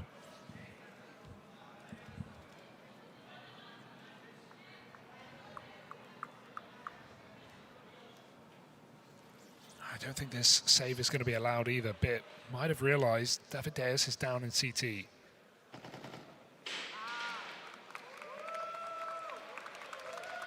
I don't know how you feel about it, but this is what's been so cool to me about how Furia have started off here in Budapest.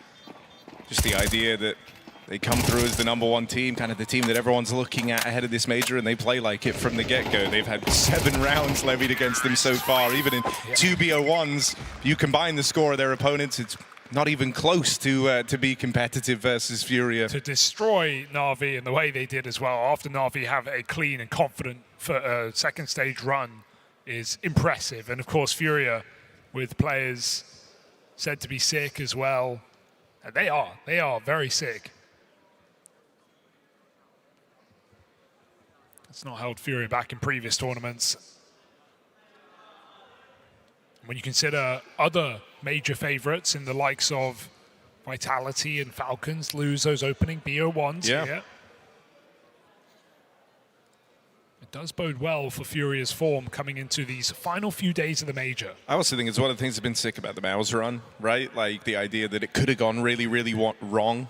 And with a home crowd favorite in that team, the idea that they recovered on day 1, now in that 2-0 match coming up later today. But all right, guns come back out for Pain. Let's see if they can make an impression. Only one man over here at long. Wonderful tries his hand at the opening pick, but can't hang around forever. He'll get displaced. Or another second and he would have had that kill, but it's a risk reward on how much health do you want to take for a fight that may never come. So Wonderful gets out at the right time for him. Gets to play this AWP later in the round. Boost up on short to see an AWP here. Oh, but he just eats the flash and doesn't move a muscle. Stared down by Makazi, who finds another entry kill here for Na'Vi. It's a crazy decision to not reposition. Getting blind on that angle for NQZ.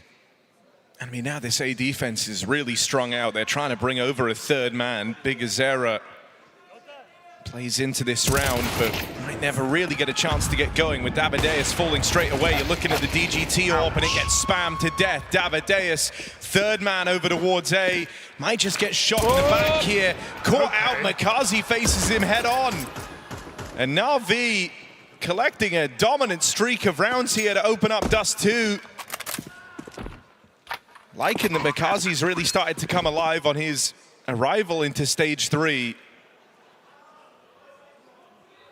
These are just such one-sided rounds for Na'Vi, right? It's not been anything levied by Pain. Alexi finding a clean entry. They trade out the long player. The AWP gets destroyed by the lower flash.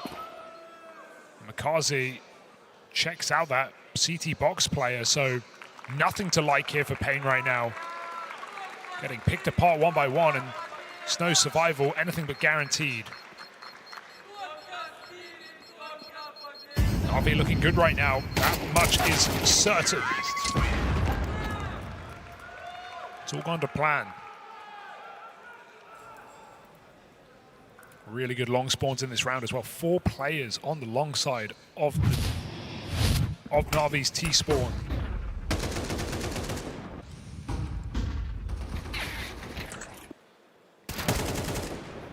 That's got to feel tempting. Wonderful going to use his with the AWP. Pain will not meet him there. I think as well in these BO1s, it's pretty big for Na'Vi to field some wins, because they do have a couple of, a couple more exploitable maps you can try and use against them in their pool that there's question marks around. Thinking of Inferno, some of the struggles that this team have had there. Don't have to worry about that here. You're always going to end up on a comfortable handshake map, and in these kind of favorite v underdog matchups, as you say, Na'Vi not really the team that go on to lose to underdogs. So you end up on something you feel comfortable playing. You got time to prep and try and get ahead of it. This is Na'Vi in most deadly form. Yeah, you also hope, coming into the major, you've worked on those maps you've had trouble with. We've seen for a lot of squads, even playing into maps where the numbers aren't very good this major, but finding better results, getting the practice in officials, as it were. Na'Vi Looking to level up. Yeah, there was a chance to get something going here for Pain, but that spam kill from Bit has just removed really any issues, any problems. Left with byggazera, attempting to look over the smoke. They play it confidently, don't leave anything to chance. Yeah, why let him get a gun, get position, make that round interesting, or even save? Just straight up take the fight with 2 players. Nothing he can do about it. Na'Vi 5-2, an absolute dismantling so far. Slow and steady on this T side, but finding every entry kill and every trade required to win the round. Are Pain going to feel like they have to make plays at a certain point? Another gun round comes in for the Brazilians.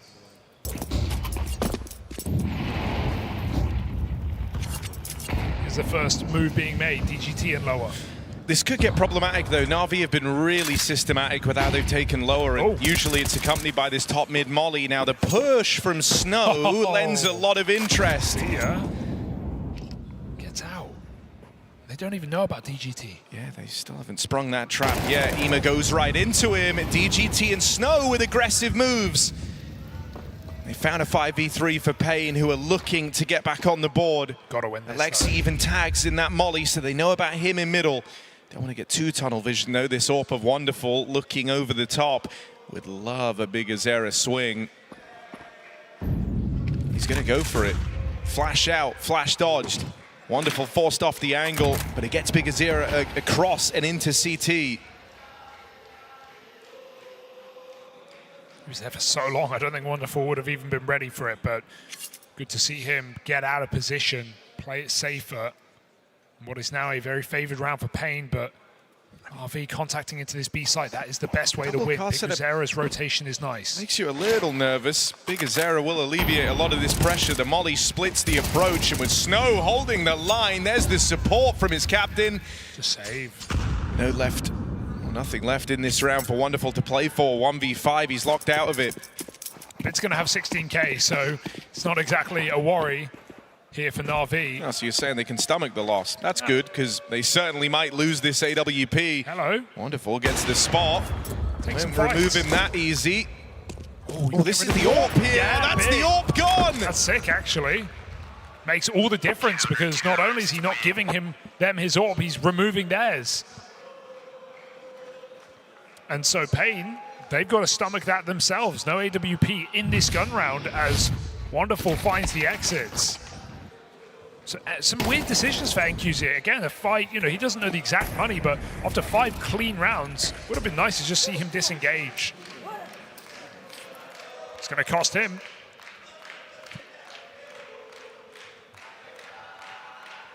Very Na'Vi to go on a super squeaky clean 5-round streak, lose one, and instantly Blade comes in. So as to not let this game close up. Yeah, perfectionist here.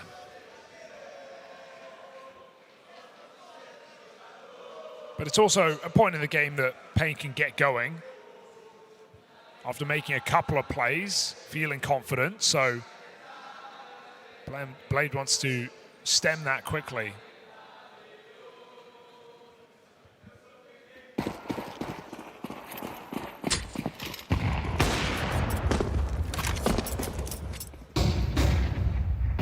Long take. Pain get no resistance.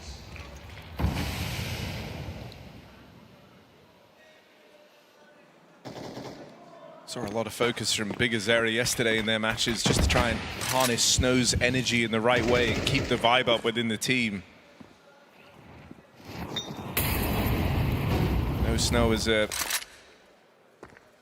very loud, very hyped up player. Say the line, Bart. Has his signature catchphrase whenever they're on a heater. byggazera was getting involved with him. Those two sitting next to each other in the arrangement. It's always fun to see. Doing the Alexi B against Alexi B here. Just multiple nades down in spawn. If McCarthy doesn't move, he might just die. NQZ could do it again. So careful here. NQZ, it's tempting. I think we might just see it. McCarthy, luckily, it falls a bit short. He still looks for the trade, breaking his own smoke. It's nice a aggressive lot of attention move. put on Catwalk, right? But still, Pain remains stubborn. They haven't dismantled this triple B stack. They're right. kyxsan with the right read. They're forced into the DGT peak, out from window. Unsuspecting, they'll get past Snow, sure, but there's still a lot more to do if you want to get into this B site. There's kyxsan. They learn about him the hard way. Lexi, oh, that's a bit of an extension for DGT. Right? 10 seconds left. If they can get past kyxsan, they could be onto something, but that's why there's a lot of hype around kyxsan, not just the captain in name, but leads by example. A big hold, and Pain are right back in this. What Na'Vi were trying to dodge, they call in a timeout before that one. They attempt the misdirect. kyxsan never shuffled his pieces around the map, never fell for that short fake out of Makazi. Nice 2v4 attempt for Na'Vi, but yeah, health too low, and kyxsan, perfect read of the round. 3 players in the right place. Snow gets tagged on the cross this time by Wonderful, worth noting. As a solo B player, this could be exploitable. Na'Vi, I don't know if they know they've got this damage, but they are looking to capitalize on the B bomb site right now with a player in lower, forced forward. Did Na'Vi realize too far to hear the burn? kyxsan can backstab the bomb right now as Snow is put under pressure in the B site. That's the bomb back in tunnel. This is awkward. Got to get past kyxsan, and that's easier said than done. Alexi far away. They have the B site, but they don't have this bomb. Not quite caught with nades out. kyxsan will live to tell the tale, but has to give up that bomb in the process. Now you look at Alexi. This round riding a lot on the success of the captains, and Alexi can't get his. Damage done. 4v2 in the retake. Bit of time for Na'Vi to try and get set up, but there's still util at play here for Pain. Caught out in the open, Ima's a dead man, and now you're left looking on. Makazi, 1v4. Paranoid about the tunnels, so paranoid in fact that kyxsan was playing his hand. He takes eyes off the window. Pain have tied this game up. Great recovery from Pain indeed, and a lot of missed shots for Na'Vi. It's not a great sight to see on this T side. In a lot of decent positions here. But Alexi couldn't get a single kill in middle. Ima takes a wide fight, which is reasonable given the stakes, but no one connecting any headshots here for Na'Vi is going to cost them the round. Bomb drop as well. Bit of a disaster round for Na'Vi, all in all. And QZ brings the AWP out again. It lands the tag. Remember when Bit was on 16k? Well, now this is Na'Vi's final buy. After 3 straight for Pain, they could win this half right now. This gun round is everything.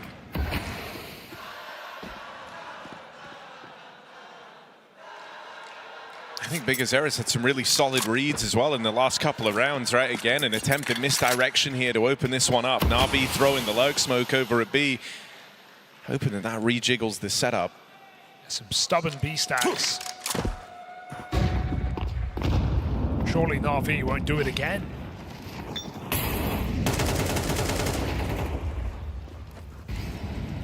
Bomb waiting in the upper tunnels. So much time left, you're far from committed, but as this clock continues to tick down, eventually it might just reveal the true nature of this, and with this smoke locking DGT out over towards the spawn, finally a misplaced stack for Pain.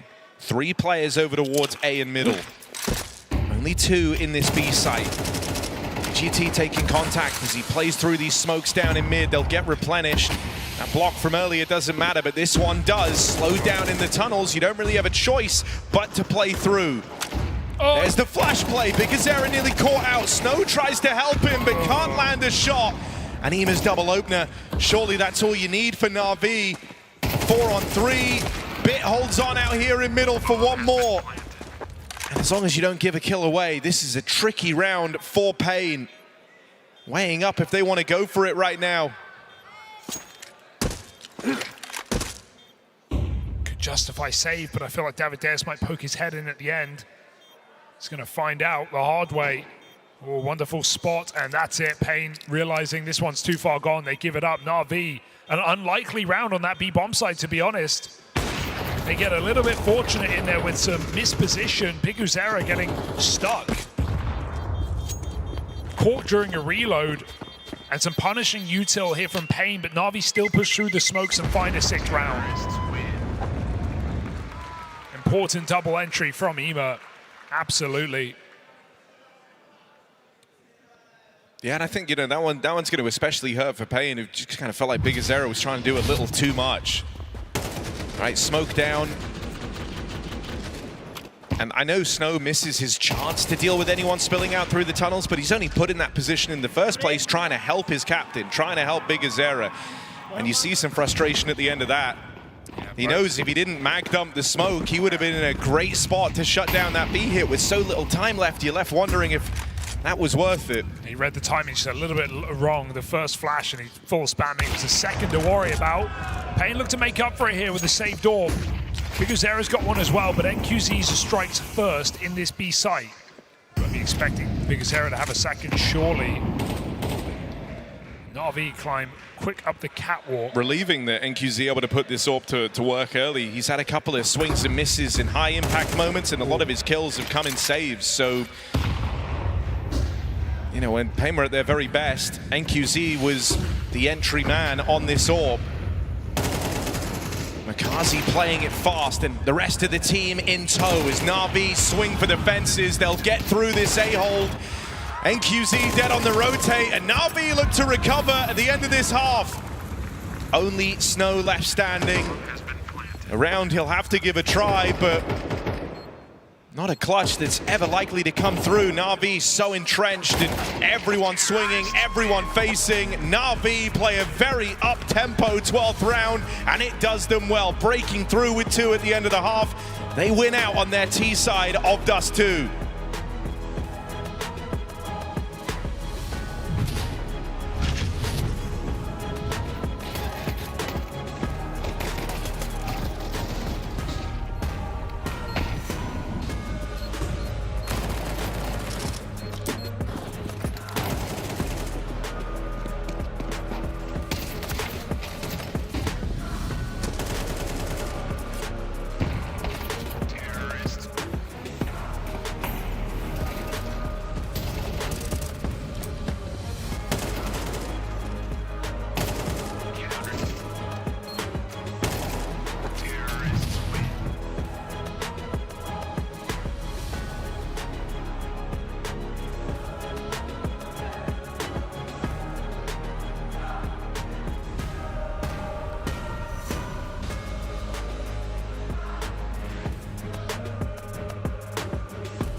Systematic breakdown from Na'Vi here on the T side. 5 rounds straight, and a little bit of spice at the end of the half as Na'Vi continually abuse that B bomb site for better and for worse. They get 7 rounds though, so Blade's got to be happy. Pain, a blink in this game. They got to wake up now, or this will be over before they know it.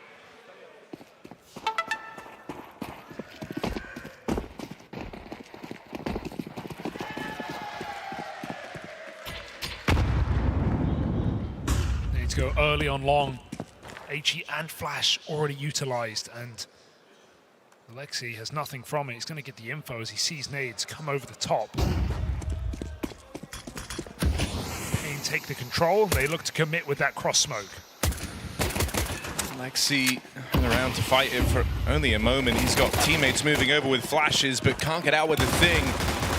through. Ooh, they play through the CT smoke. Bit of pace, bit of bravado out of Pain, chasing down the short stack. That is wild routing, and it works perfectly for Pain. Yeah, it didn't seem like the penny dropped there for Na'Vi. They've not seen that pistol before. 2 smokes down, 1 deep spawn, and that provides Pain the route through the long cross smoke, and they can't get picked from B rotation. So really cool pocket strat there for Pain. Yeah. Stealing the pistol away. You so often just feel like you have a bit of a safety blanket with that CT smoke down, right? You were not ready for them to come barreling through it. And so Pain, chance to make this second half competitive off the rip. Yeah, looking for both conversions here. Pain with both pistols.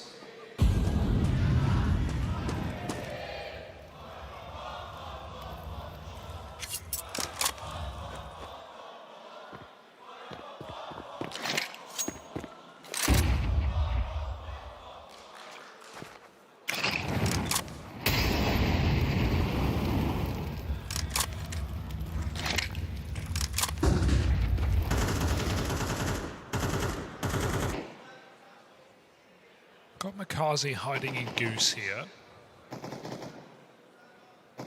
4-man A for Na'Vi. And that smoke's not going to change the setup. Na'Vi refuse to move from their positions. Can Pain figure this one out?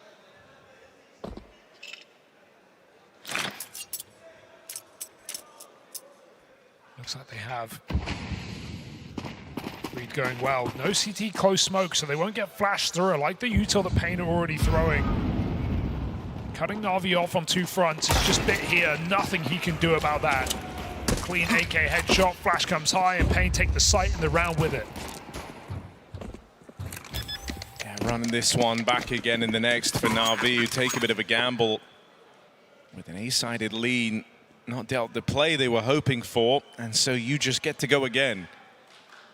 Pain tie this game up at 7-all.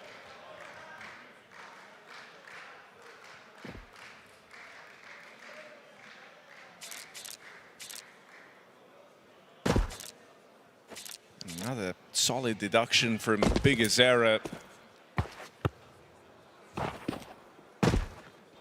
All right. Got nothing else to do, I guess, if you're BigAzera. You've already won the round. Already tied the game up. So having a little kick around with his friends back in the spawn. It's been a slow and steady game here. Pain winning both pistols, only now just drawing the game out. So Na'Vi looking better in gun rounds.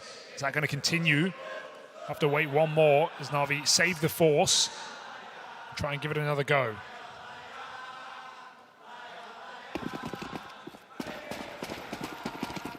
I respect the Brazilians in the building. They've been singing since round 1.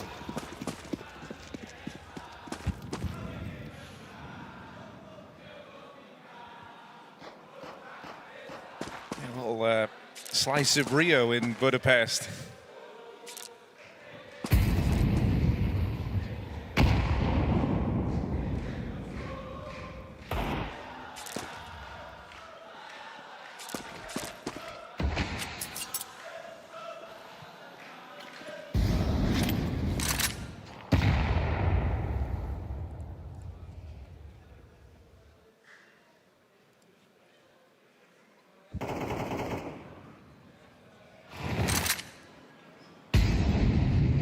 Sides have been problematic for Pain as of late, and so really going to get put through their paces when these guns come out for Na'Vi.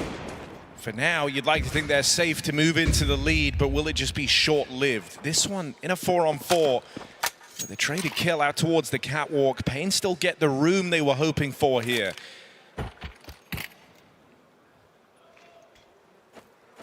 Gonna get the Galil Shaw, but has he just given the scout to Na'Vi? Feels like it. Strange drop, but shouldn't matter, even though the flank is coming in. Wants to make this interesting, I guess. Wonderful. Moves off from long with Alexi dealt with over here on Cat. You'd like to think this round gets safer now.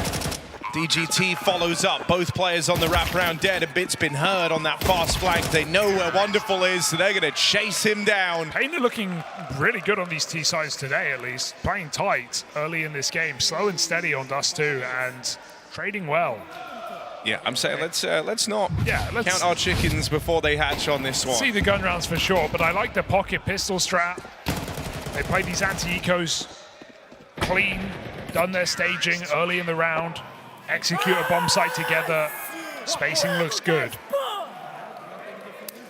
Can Na'Vi disrupt any of this now as we get into rifle rounds in this second half? Pain with the lead, but for how long? I've had a string of kind of lackluster T-side performances, even dating back to Hong Kong on the run-up to this event, right? You think back to that Furia game in the semi-finals where you had the Brazilian beatdown. They were 11-4 up on the second map of Overpass. Admittedly, a tricky T-side, right? But just rounds away from victory, and they end up losing that game in OT. Even here, opener versus 3D Max, thinking back to the very first game they played in Stage 3, 9-3 half, closes all the way up to a 13-10 win as they struggled to field T-side rounds. Usually it's the pistols and the conversions, and then it struggles to get going. And it's not going to get better here in this first gun round. Wonderful opens on the AWP with NQZ dead. Lost some serious opening power from Pain. Seems like Wonderful just read exactly what he was up against there. NQZ holding for the back of Xbox peak. Wonderful goes right in under him. It's a very consistent fight that NQZ likes to take, right? So good knowledge of his opponent there in the counter AWP head-to-head from Wonderful. That's what prep can do, what an analyst, what a coach, what watching demos can do for a player. Give you a massive advantage in a round like this. First gun and Pain are just forced into this site. Fantastic grenade. Oh, and there's more where that came from. They're so softened up. Sure, burning at the ramp, you nearly lose two. But for DGT, oh, he will actually pick up one. How did they spot this push out of Ema, who made it all the way in towards Goose? They didn't. DGT dead. First rifle round hits hard out of Na'Vi. Alexi can laugh off that molly death. It's not the end of the world because everyone else shows up with great utility. Couple of nades up from Alexi and co. Break Pain into little bits.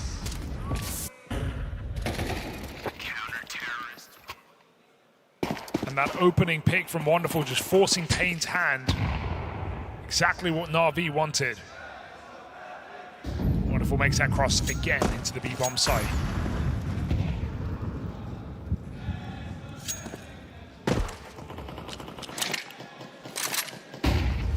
Does Pain do clear lower? Done this pretty quick. Good control early in the round, making a lot of noise on middle. Players outside the doors on long. Bit of a ruse being thrown in by Pain. Faking out that mid to B. Bigusera playing behind the smokes. They've set him up well in this round, but he is not the main character right now. It's Pain coming out long as Makazi is drawn back. He gets info early. Free kill, doubles up. Very nice hold for Makazi. It's his rotation that leaves him in a nice off position, one that Pain don't expect. As they get their first kill, it still feels too far gone.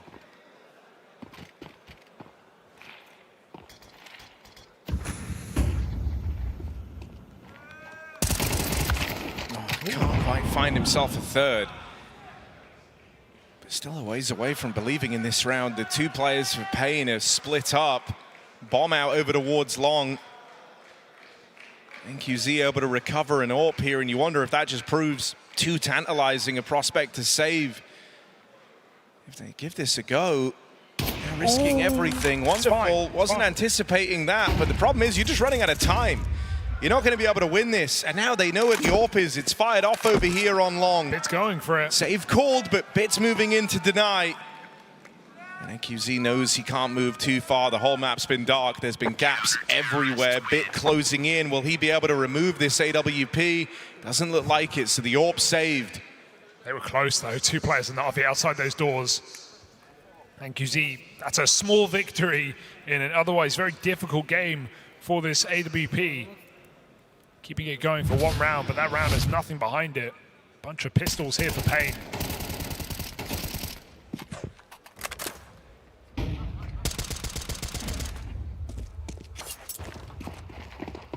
So once we hit those gun rounds, that early anticipation for Pain dissolving before our very eyes. And QZ has got to be the man at the front here for Pain. Forge an opening kill. Mid is completely open right now. 2 players drop off Cat. Wonderful reinforced long, but it's Ema down in spawn to spot this mid to B, and it's contact. If you don't find something soon, this might be one of these games that ends up only being close in scoreline alone. You've only managed to win 3 rifle rounds right now if you're paying everything else coming on their success in these pistols. Na'Vi, meanwhile, over to earn it all in the rifles. Bare minimum, you want to keep this competitive. Little gap on the smoke for NQZ. The low econ forces you to be innovative with this tiny bit of resource you have available in the AWP. But Na'Vi don't give them anything. Pain, a team that are good on capitalizing on mistakes, but the problem with these system squads is they don't often make them. Everyone's got a fixed role and responsibility, a part to play in the round. Na'Vi aren't really feeling any pressure to make moves, to pull anyone into a different spot on the map right now. Might just be left with a B play, and you know, this is maybe the worst spot for the AWP, left to a B rush. If you're NQZ, I think you should really think about saving. Just send the pistols in. Nade finds big damage. There's no winning this round. 1 back from that AWP, and it looks to get out of there. Keeps it in play at least, but Na'Vi onto double digits as those pistols get brushed aside. Yeah, it's not the worst case scenario if you save this AWP. A couple of kills is always nice, but Na'Vi are definitely swimming towards the finish line here. 3 rounds in a row. The pistols have been the problem, but as you said, with limited gun rounds picked up by Pain in this game, Na'Vi don't want to let that change. So NQZ's kept his AWP for a minute. Really needs to put it to use here again for Pain in a gun round. They could do with an opening kill. Wonderful's been providing in this match.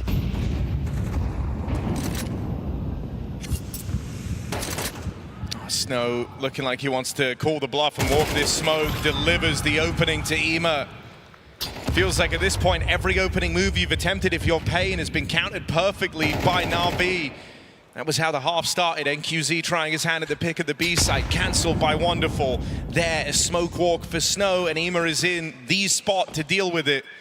Now here on long, Davideus might think he has room. Really, he does not. Alexi not even needed. Wonderful's got the cover. And as you go out in a mid, you play right back into the hands of Ema, whose positioning has been perfect here.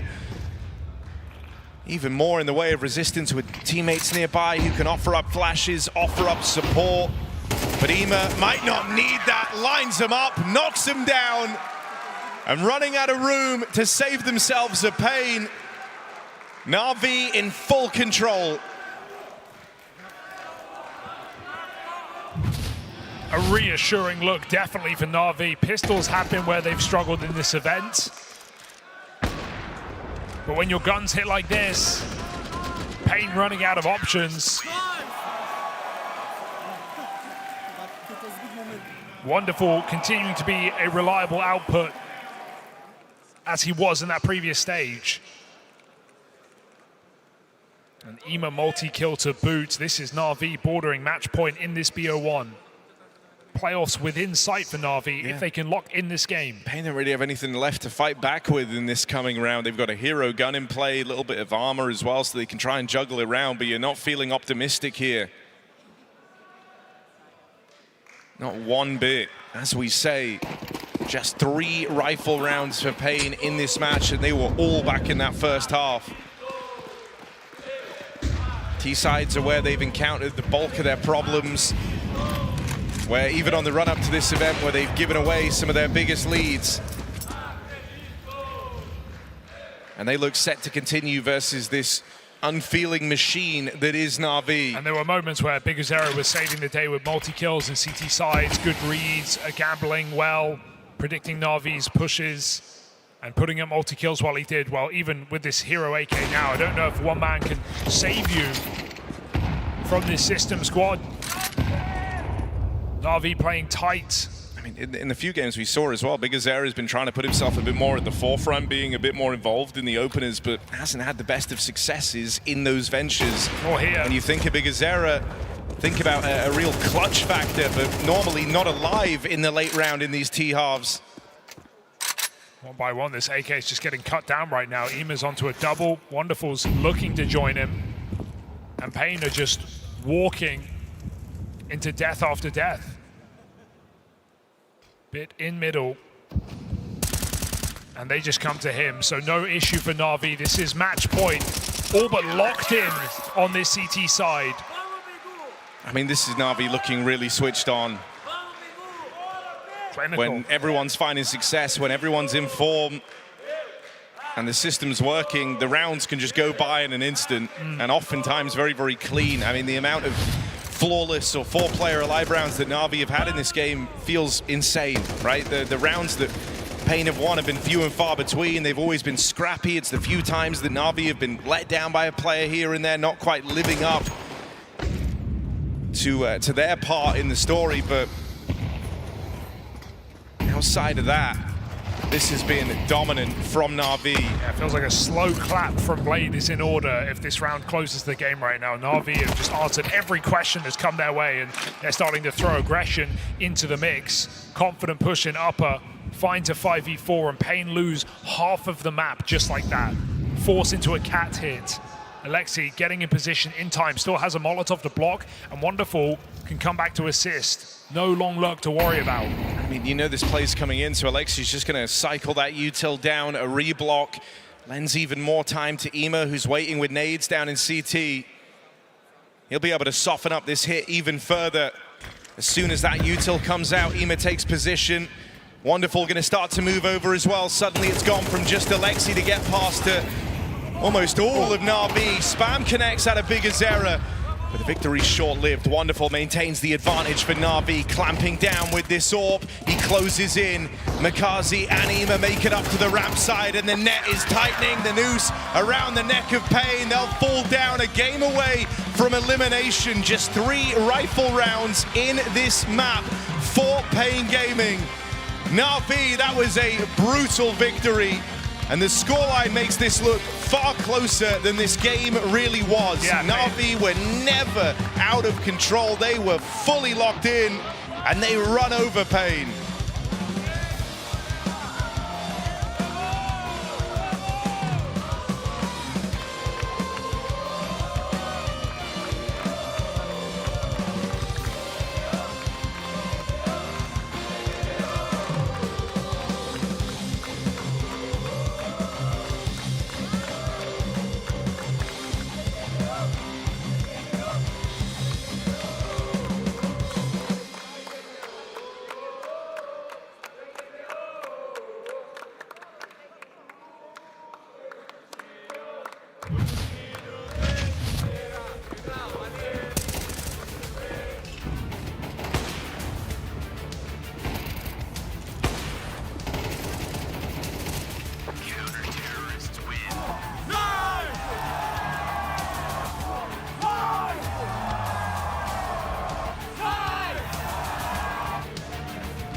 A dominant win here for Na'Vi, especially in the rifle rounds. But Mihai, you're holding your hands behind you right now. I want to ask about the simple arm sleeves you're rocking out right now. I'm not used to seeing you with this, man. What's all this about? I mean, it's nothing special, but I wanted some sleeves because I heard that it's kind of cold in this arena, and then I was like, fucking shit, like I'm always cold. I have cold hands, and I have to play with some sleeves. Yeah. And then I saw that Na'Vi still has this like this simple collection in the shop, and it looked very cool, and I took it. Okay, that's the law behind that. I've got to talk a bit about pistol rounds, not going so well for you guys, but you're still staying strong. No one seems to be mentally breaking as well, and the rifle rounds have come really strong into this. So are you feeling like the mentality of the team right now has improved since we may have seen in recent times? First of all, I will take every time we lose to pistol, win the game.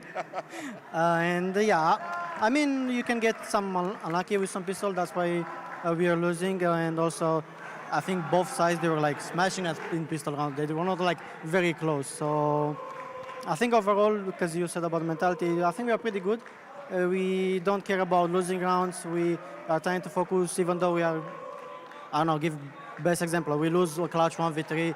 We will try to not care and move on, because I think that's the proper mentality to go forward. Very smart. I will ask about the actual gun rounds, because it feels like whenever you were on CD side and as well on T side, you were countering all their moves, all the aggressions. I've seen Wonderful doing a lot of impact with Orb, and you as well. You had, like, for example, 1v1 around middle with Snow in the smokes. Like, always, you were seemingly ready for everything. Is this something that was prep-wise, or is this something that you felt in the game? I think it's 50-50, because obviously we had preparation. We knew what we're gonna play, and if it's just to what we're gonna play against them, and what moves they can do as well. And also, sometimes we got off guard. For example, one time they pushed tunnel, and then me and Makaze both died. But I think it's 50. I said 50-50 because first it's preparation, but then you need to adapt, because they will also create something new, we create something new, and then it's about adaptation after all. It was a kind of nice balance, because then you pushed upper tunnel on the last round as well, and Makaze got an entry frag, so it kind of goes to both ways, that you were not only expecting the plays, but you were also doing them. Is this something that you are feeling more comfortable doing in best of threes, where you don't have backs against the walls and losing both pistol rounds, and economy-wise it might be a tough game? I mean, in best of three, it's you can have more mistakes, let's say, so you can afford to have mistakes, but in best of one you cannot afford them at all, because you do one mistake, you do second one, and then you lose the game. So Navi is more comfortable in best of three? I will see. He didn't want to give away too much just yet. Any words to the crowd out there? Everyone supporting, everyone cheering around the world? I don't know, you are so small, but you are so fucking amazing. I saw you cheering for Mongols, cheering for us. Thank you for everything, and then I hope you're gonna cheer like forward. There we go, Budapest.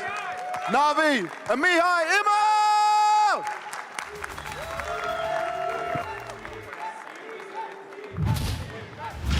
Yeah, despite not winning any of the pistols, Navi making this pretty easy, sealing it up 13-8, and now the best of threes do await them. Devil Walk, you kind of prophesized this, saying Navi don't often lose to teams below them in terms of the world ranking.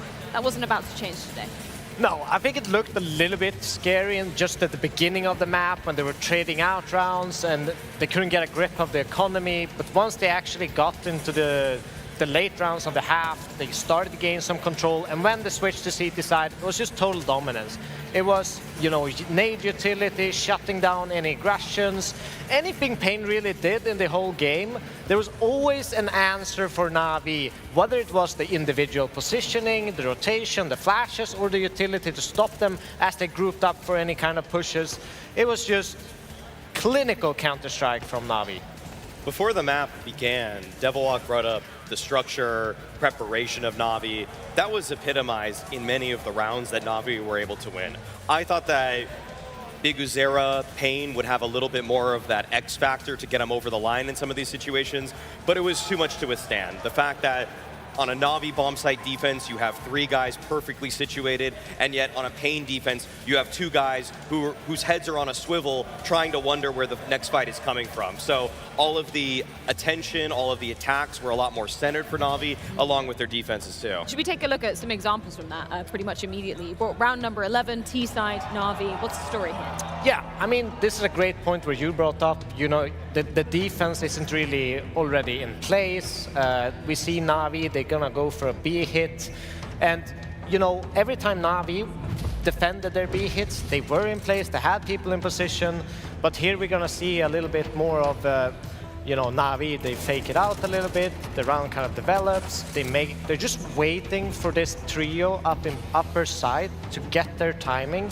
They go for it, and you see here, Snow, he is looking for middle, he's ready to help the mid guys, and he's just 1 second too late for that trio coming into B to actually defend it. One thing that Navi did a lot more, and even in the prep in the months leading up to this than Pain, is that they throw those mid-tunnel smokes, the left and right side smokes. And Pain, I think only in this match threw it a single time. In fact, I saw Pain sometimes throwing smokes to just get up Cat. And it's just, they're using a lot of utility to just take the early space on the map, where you could see in the finishers there for Na'Vi, they have all of these smokes in place, they have so much misdirection. The rotator in DGT was just all the way back at CT spawn. There was no way he was gonna get in on that, and then it leaves the two defenders on the B bomb site on an island. Okay, tell me about the Na'Vi defense then. We move into the second half, round 16. What's going on here? Yeah, so this is basically just like clinical Na'Vi, that they always have an answer, you know? They always have control over what's going to happen. And essentially get an entry, they kind of force them, they feel like the hit is actually going to come off this short, smoke it off. You see these nades, like that's a 150 damage nade before they've even exited the smoke to gain any sort of duels. So it just makes it really easy for the Na'Vi defense then to kind of spray them down, get the multi-kills, just finish them off before they even have a chance to get a bomb plant. That's incredibly reminiscent of when Vitality was playing, I think the Mongols actually, in the grand finals of the Austin Major, where Apex just had 3 nades that just landed on them one after another as they were coming up the short side, just calling out the play. Just says, you guys didn't even have a mid to B smoke up. We had no pressure towards long. Our tunnel guys are already watching that side of the map. We know exactly what you're doing. Yeah, very well prepared from Na'Vi, undoubtedly. Ime, we're giving him the MVP of this map. It's nice to see him looking confident, both in the server and in the pre-match, post-match interview, rather, as well. Yeah, I mean, he's super important for Na'Vi, especially entering into those bomb sites with Makase and kind of scaling through so that their star players kind of get more action and more kills and picks. He's also really good on the CT side to shut down aggression. We saw him in mid when Pain kind of got into panic mode. They wanted to go for some sneaky, aggressive plays, shut it down immediately, repositions himself, and always makes himself a danger and someone uncalculated to some degree for Pain going for an entry. A confident Ime is something that none of the top dogs really want to see, because I feel like his form this year has been really wavering. A couple of the big events, he's definitely pitched up. I think he had a very strong Katowice and even Austin Major, but it's kind of that throughout the season, we haven't said his name nearly as much now, but if he picks it back up here, Na'Vi do become a real threat with their trifecta of him, Bit, Wonderful, then Makase just gets to be an X factor as we're seeing him just progress, I'd say, tournament by tournament. Well, Na'Vi do take the win here, but you guys can also be winners at home, as we do have that Blacklight chair giveaway that's keeping on rolling. All you have to do, very simple, is put Blacklight _chair in the chat. Any of the 3 English streams, you can get that in, and you could be taking home a beautiful Blacklight chair. But we are going to head things to a very quick break whilst you guys are doing that, and move on to our first playoffs progression match. That's between malbs and Spirit, going down after this.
Way. You cannot drop in my lane. Tires is burning the pain. You don't have nothing to say. This is how legends are made. I know I got what it takes. And I'm not popping the brakes. And I'm not popping the brakes. I'm too competitive. I like the narrative. That I'm the best in the league. Who you comparing with? That is infinitive. Top of the throne, it is me. How you moving so when it's me? I just been bringing the fire.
You see the match. We see every restart behind it. You see lightning-fast reflexes. We see countless hours building trust. You see a single moment of triumph. We see the 1,000 failures that forged it. Victory isn't just the moment. We win because we reached it together. Level up as one.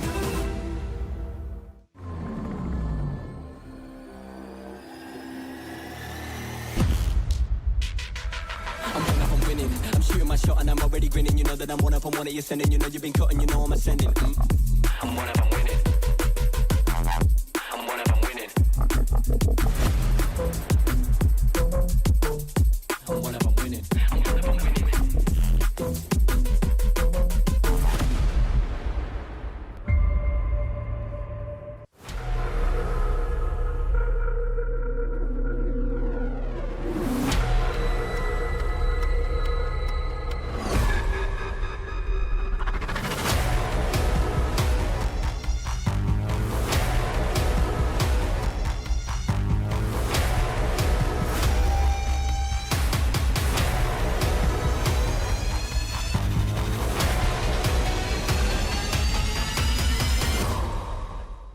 We often ask ourselves, bigger or smaller? But first, you need to figure it out. Do you have a massive FPS? Or a tiny ping? Is that good?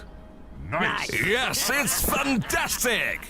X-Play GG. High FPS and low ping servers. I'm catching up with Brollan, the IGL of Mouse, before the game against Spirit. I have to say one thing. Spirit awaits, and obviously they've got your number. I'm not going to sugarcoat it, because since last major, they beat you 3 times. So what is happening in this matchup? How are you preparing differently now? No, I would say it's the same as usual.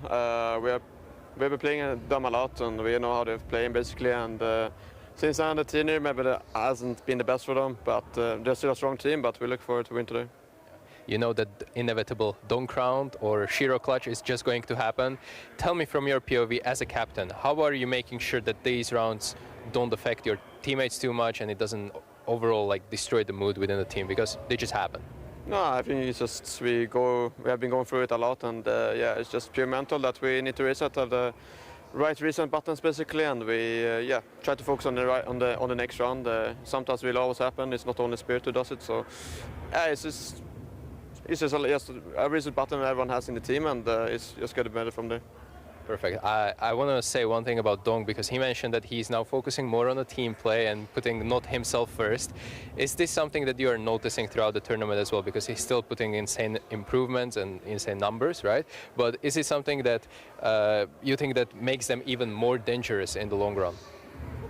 I mean, it's a good question, because I haven't thought about it, but it's just, I don't know. It's just, I think it still plays the same, but you never know. He maybe feels that it's playing different. We can't really figure it out at the moment, but we'll see in the future. But I mean, of course, he's an insane player, and yeah, from what I've seen, I haven't seen a difference, but it just seems that they're going the route that Mouse is already taking for a lot of years. No star player, but a good system and overall trust between each other. So is this something that you see future Tier 1 teams and all Tier 1 teams become more consistent in, to have rely on the team play instead of individuals?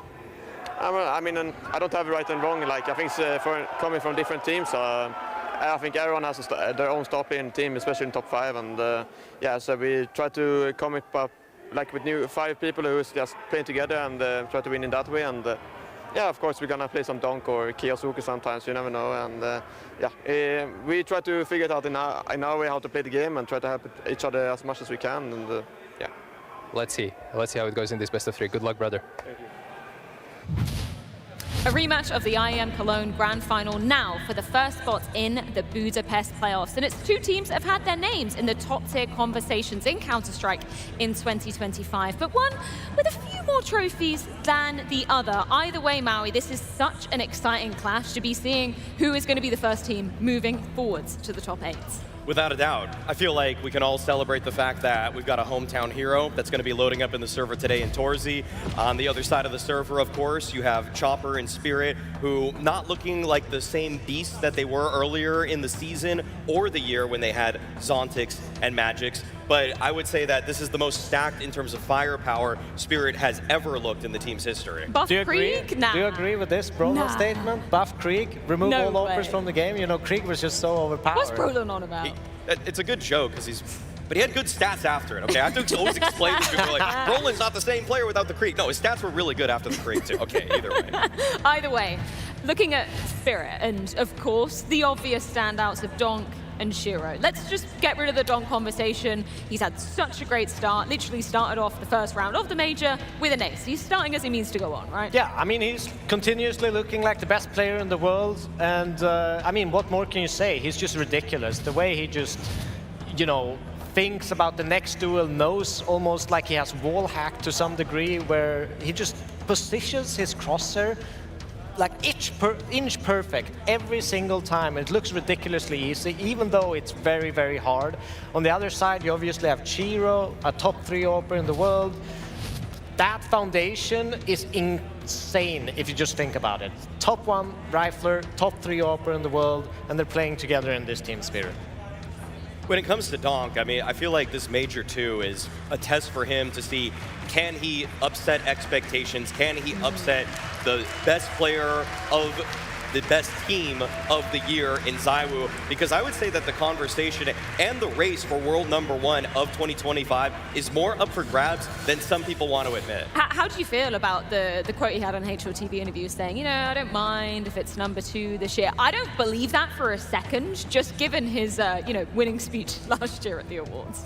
I'm glad he's coming across a bit more humble when he says these kinds of things, but in terms of gameplay at this major, nothing has reflected that. Yeah. Like, nothing at all. He is still running at opponents in the same fashion. He's still taking duels that are completely untradeable. Like, if he dies, it puts his team in a bad position. The difference is he's actually being the best team player ever by simply not dying and getting those kills.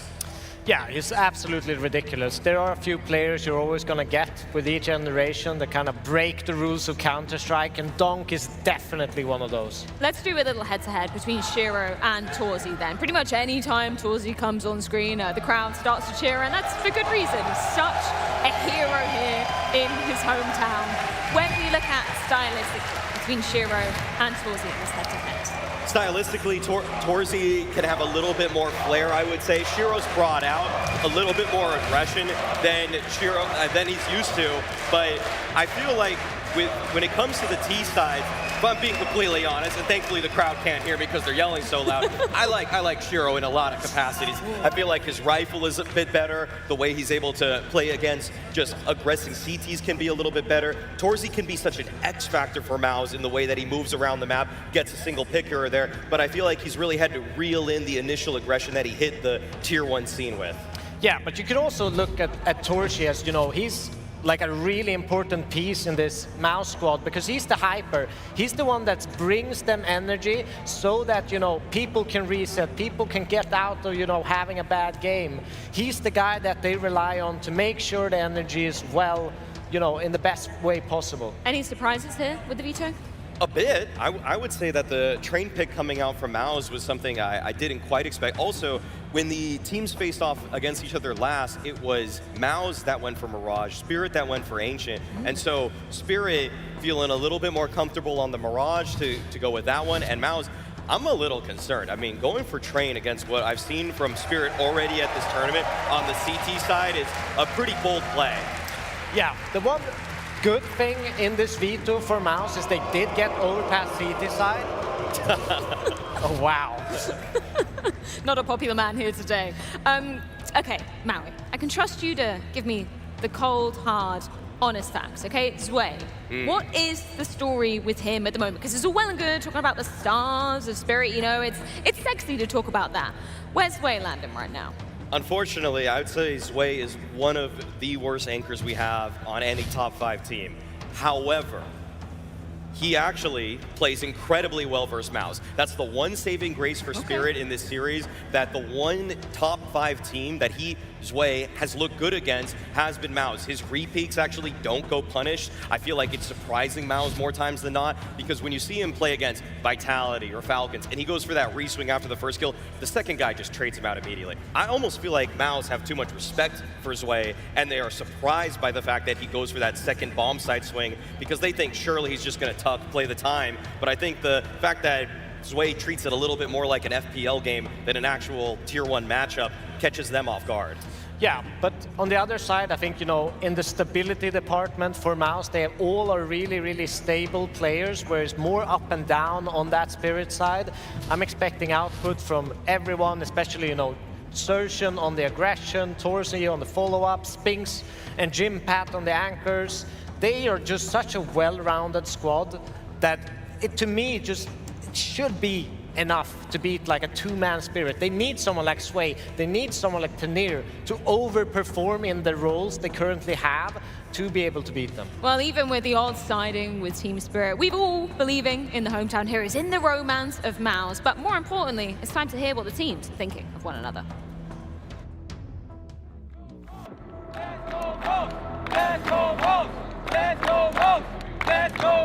The experience I had today was probably the best experience I have had since I'm a professional Counter-Strike player.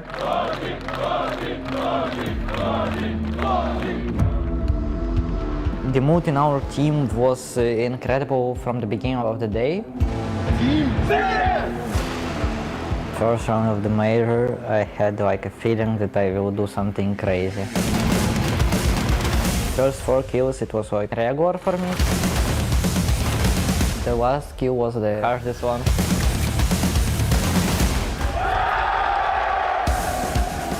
Sometimes I have to accept that first game gonna be a little bit more stressful than usual.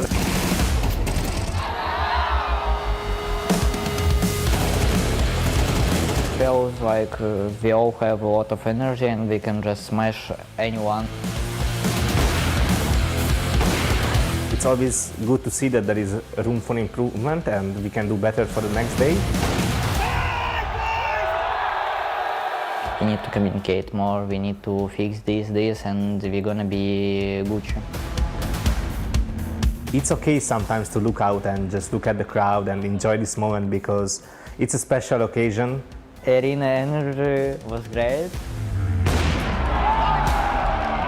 Yeah, the most important thing is now is just to relax. We have to appreciate these moments.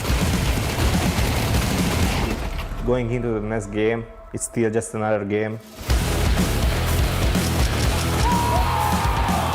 I know that this team has done a lot of good work and we put the right effort into it, and if we keep it up, I know the outcome will be there as well.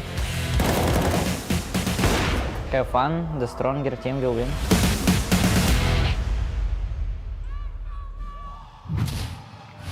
All right, Budapest, it's time to put our first team into the playoffs of the major to crown 2025 MOUZ versus Spirit, a one-sided head-to-head. But we got one thing different today. MOUZ got that crowd buff on their side. Yeah, feeling that this team isn't used to, but with hometown hero torzsi in the MOUZ roster and a lot at stake. The team that wins this, you'll be getting a catch again in the playoffs of the major here in Budapest. And I've heard that this place gets loud. They've got a tough opponent in Spirit, so Budapest makes some noise!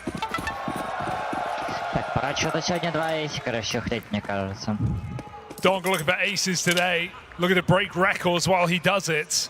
Only 4 majors deep for this young player, chasing #1 in the world. Team Spirit on the T side of Mirage explode out the palace. Exertion gonna open, but those dual Berettas fall into Donk's hands now to open up this pistol round. Dangerous. 4 more. Playing with fire.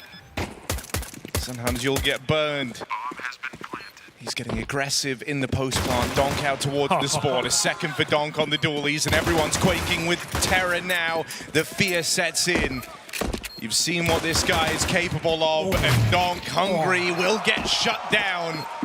claw back into this with 2 from torzsi. Look at the plant. And bomb's not for Team Spirit. Tap on it, baits the swing. Now they know where both players are. MIBR looking to start strong in this game to send themselves into the playoffs. It's only Shiro, defuse held.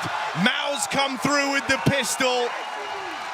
And it's torzsi doing some heavy lifting to get it over the line. Yeah, taking down Donk is no easy feat when he's on a heater like that, but pulls back, couple kills deep, and MIBR's able to jump right on that bomb. torzsi finding Donk.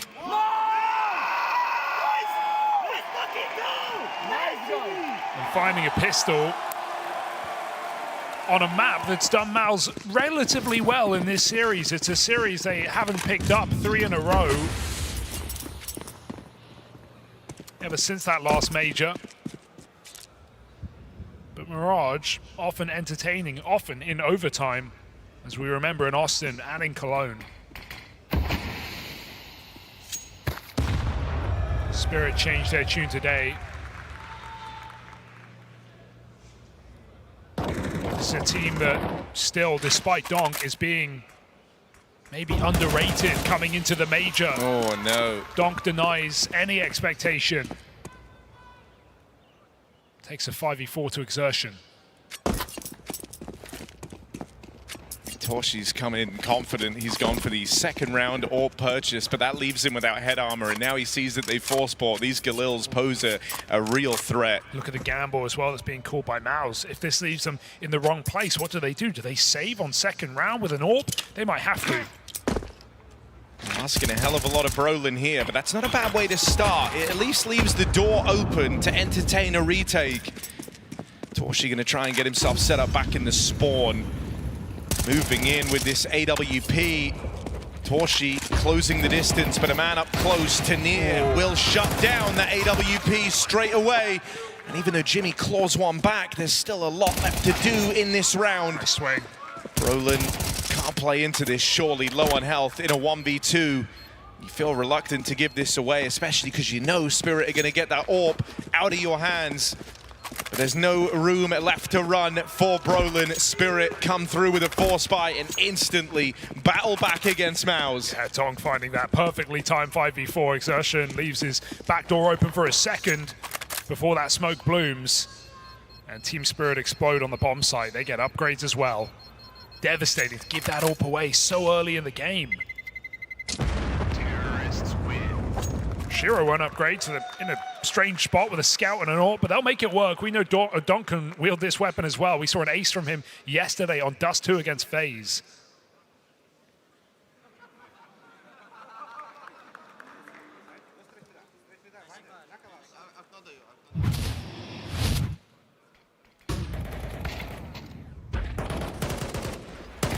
This is such a tense matchup because we know how high MIBR's ceiling is. But Donk is always to be feared. And he came in looking as good as ever, if not better, yesterday to the first day of the major for him.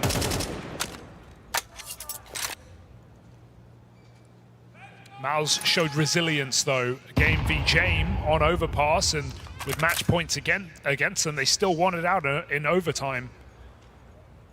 torzsi had a comeback in that game as an individual as well, and they went on to dominantly set themselves 2-0.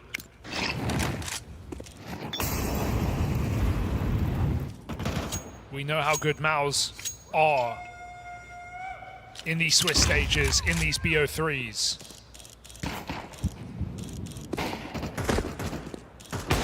Oh, that's lightning fast from Shiro with the lightning strike to open things up, and a second kill bestowed upon him. That tag team is threatening over towards mid. Only Spinks, and that flash leaves him wrecked. Easy prey for TeSeS. Force buy won't find success when MIBR bring out one of their own. And so Spirit will get off to a strong start on Mirage, flipping the script. You win that pistol, but you get none of the reward if you're MIBR. TeSeS at the front of the pack in some of these rounds, which is nice as well. Spirit talking of making these newer additions feel more comfortable inside of the team. We know when Tanir's off the leash how aggressive he can be. Now even mentioned ZywOo's strong performances against this MOUZ team. Despite having some poor games in the Spirit jersey, in the 2 of 3 they've played, he showed up in a big way. Even carried the last, or statistically, like a blast.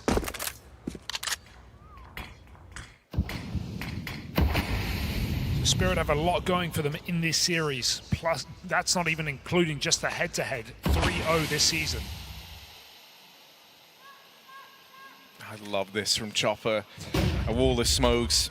Acts like a stream for him to swim on through. He gets all this control out towards jungle. Naughty. Feels needlessly suave considering what they're up against, but it leaves this MAC-10 in a strong position to just go and farm. He's able to put a lot of pressure on with Util with shots down range. And so 5 alive round for Spirit, locked and loaded, ready to go. There's not even room for 4 people in the bomb site once Chopper gets that space. Molly under Balk, perfect nades. MOUZ have to evacuate. So 3-1 here for Spirit, but MOUZ's gun round coming through now. Delayed gratification after losing to that second round force. Shiro still wielding torzsi's AWP against him.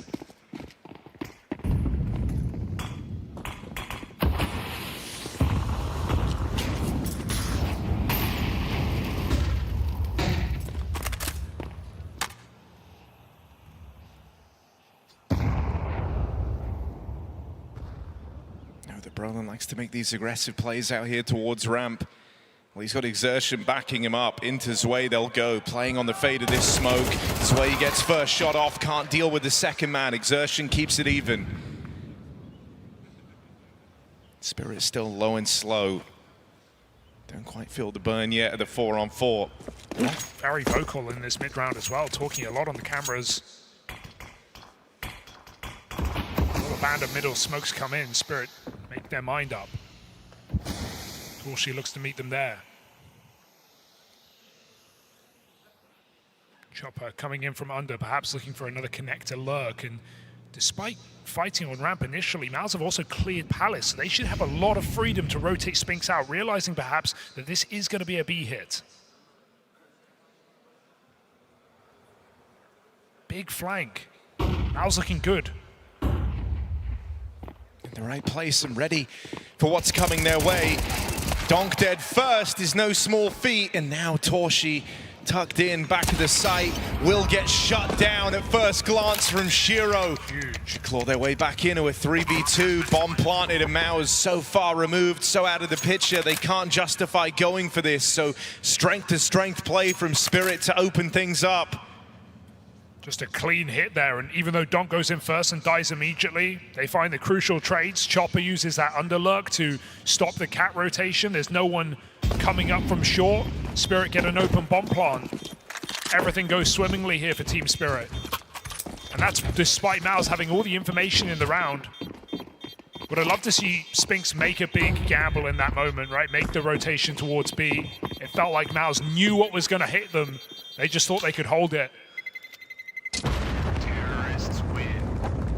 Spirit are not a team where you are expecting their lurkers to be the most impactful. It's about stopping this entry pack.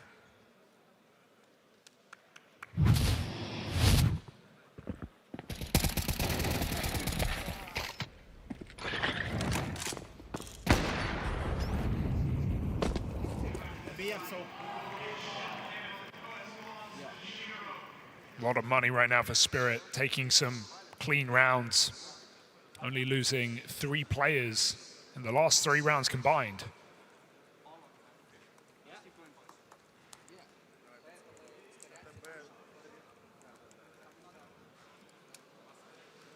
And Shiro's certainly been looking in form at the dawn of this major, right? Him and Donk hitting very, very hard for the side of Team Spirit.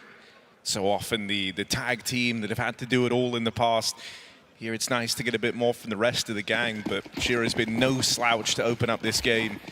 It's the speed and conviction behind these hits with the AWP that's given you some cause for concern.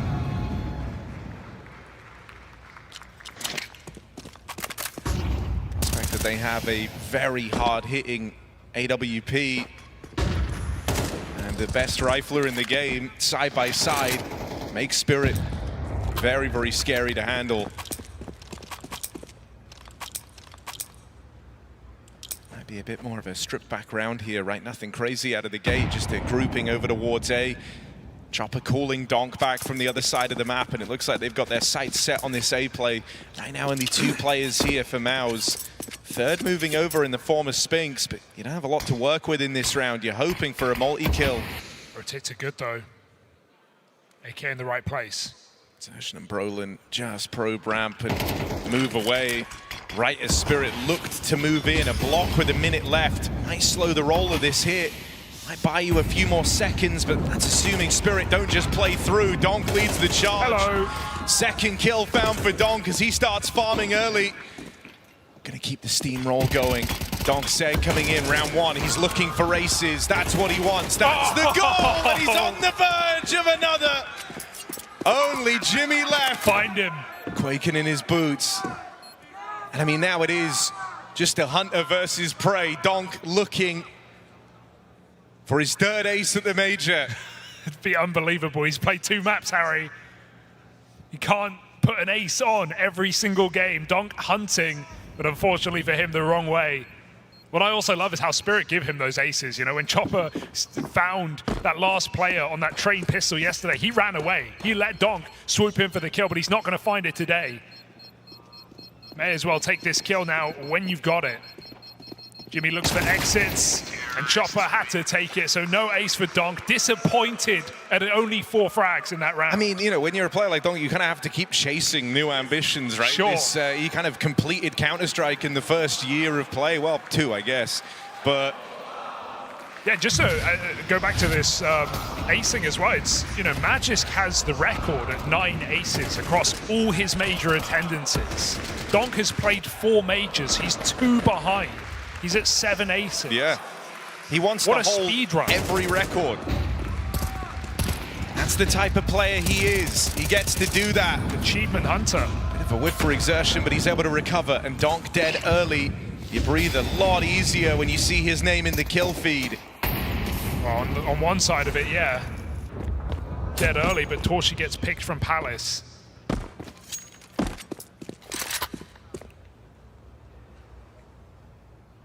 Exertion down under is a common theme here for this MOUZ CT side.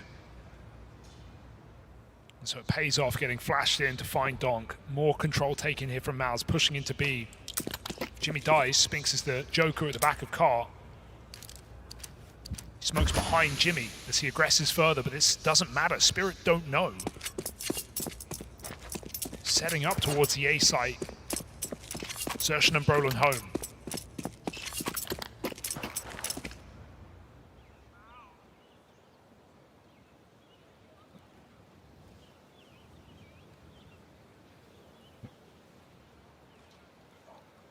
And they've got a strong crossfire set up. Oh, but an instant clear for Chopper. Leaves it all on exertion. Oh, Chopper hits back hard. Cover in from ZywOo as well. Every piece of MOUZ that try to react there get cut down. Chopper tab out. It looked like he did there for a second. He stopped staring at the ground, but none of it matters. ZywOo's got his back. Chopper looking sick in some of these moments already, finding crucial trade kills to keep this game one-sided for Spirit. 6-1 up.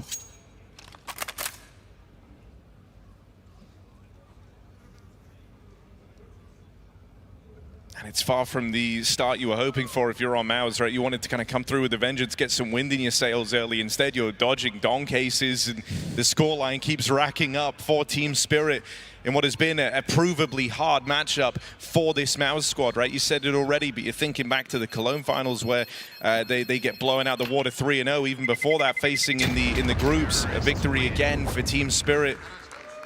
Played them at Blast Bounty, lost that decisively in 2-0 fashion. It's been a very, very strugglesome head-to-head for this MOUZ team, and if something was going to be different today, it's got to start soon. I also think it's a bit of a flex for Spirit to go in and pick the map that MOUZ have looked best on v Spirit in those last few games. Nuke would have been the other option. It's one that MOUZ have actually found fairly consistently over Team Spirit, but they've gone for Train today. Tania, his timing here. So only spots one, but they're calling him below him, and he has no idea. That molly might do him favors, but Brollan's fast enough to the punch. Controlled by Chopper, can't get that kill. Brollan's able to escape. So 5v4, but does Spirit just want to speed up off that call? Yeah, at this point, right, you give them the space. You know, they dedicated a lot of resources to that push. It's not something you can do with just one player. Tania got info, and so they're just going to concede that ground, give it to MOUZ, and look instead for this B split. Window on this starts to close the more time you leave, but there's the opening. torzsi brushed aside with the donk entry. Left to XerXion, who will offer up resistance. And now he's bought time. The rest of MOUZ appear. Chopper, clean headshot to get rid of XerXion. And Shiro holding for this cross on in. Spinks didn't spam, didn't want to commit to that. Chopper allowed a second chance here at the back of the site. Will eventually get dealt with. All eyes on Shiro. That's a crazy way to start, but leaves it to chance, leaves it to the no-scope. Wanted a highlight reel of his own, an unlikely round for MOUZ. That's where they break through. Yeah, XerXion just delivering all these kills to donk right now that are definitely making the difference. Finds a clinical headshot, does donk, but back of the site, double kill for XerXion on the MP9. Holds in very tight for as long as he can. Scary when Spinks doesn't take the free kill off the bomb plant, but relieved by Brollan. So MOUZ find their second. And Halley calls his first timeout here for Team Spirit.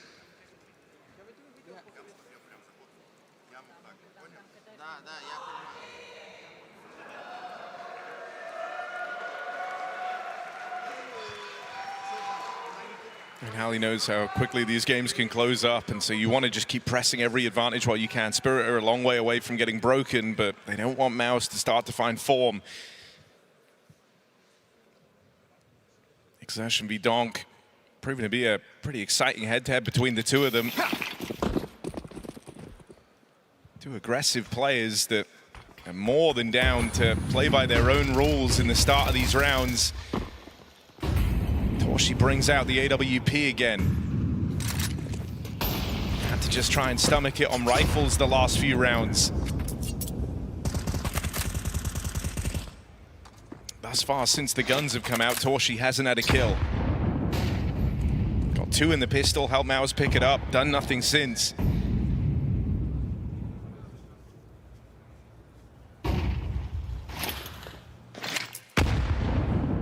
It's early. Spirit take their time.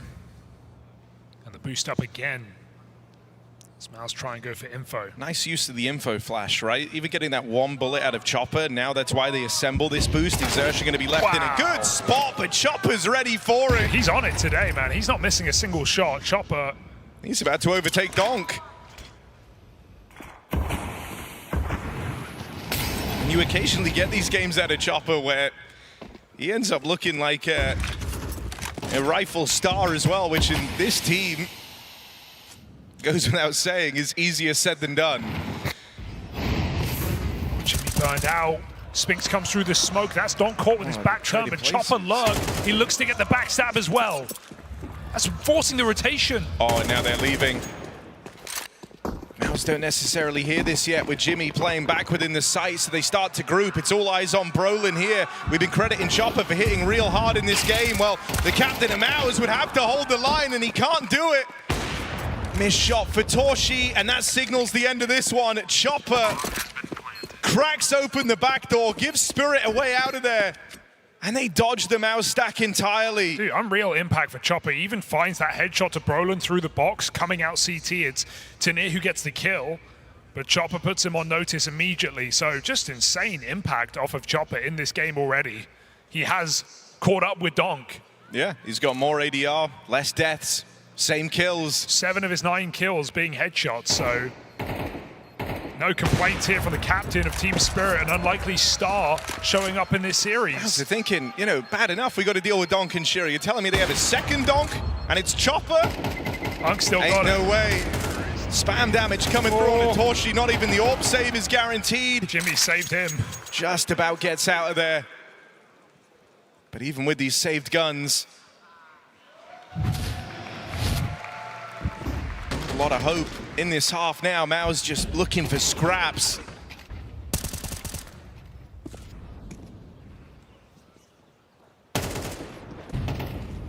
Chopper outlurking Spinx is a phenomenon I was not ready to witness, and Donk's loving it.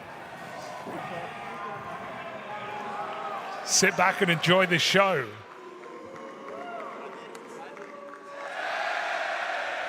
Cyclone, who, as a coach, even in games that are going well, likes to be very proactive with the pauses, likes to try and cool them out as fast as possible.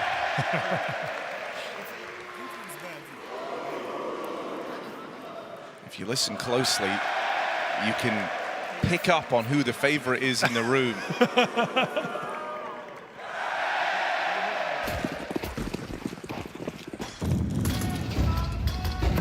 Well, favorite only in one term right now. Spirit hammering this home.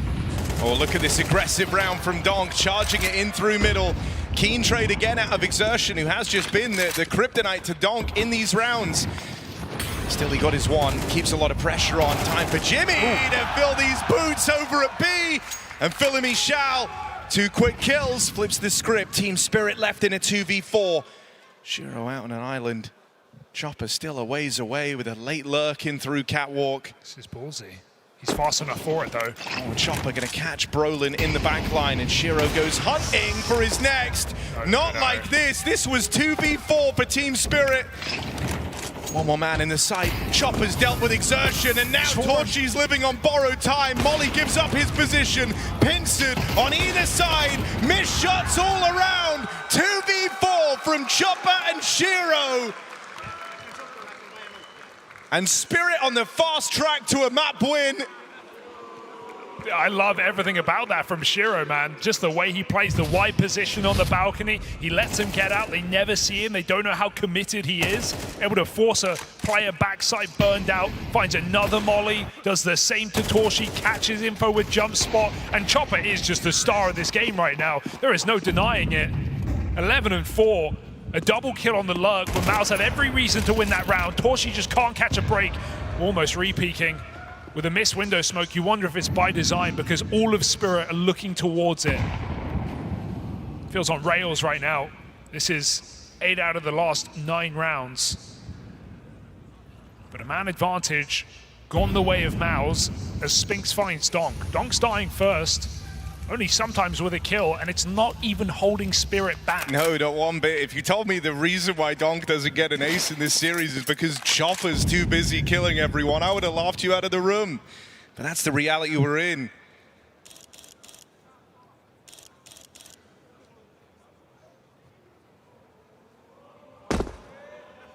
Chopper says best player in the world. He's not even the best player on Team Spirit. 11-4.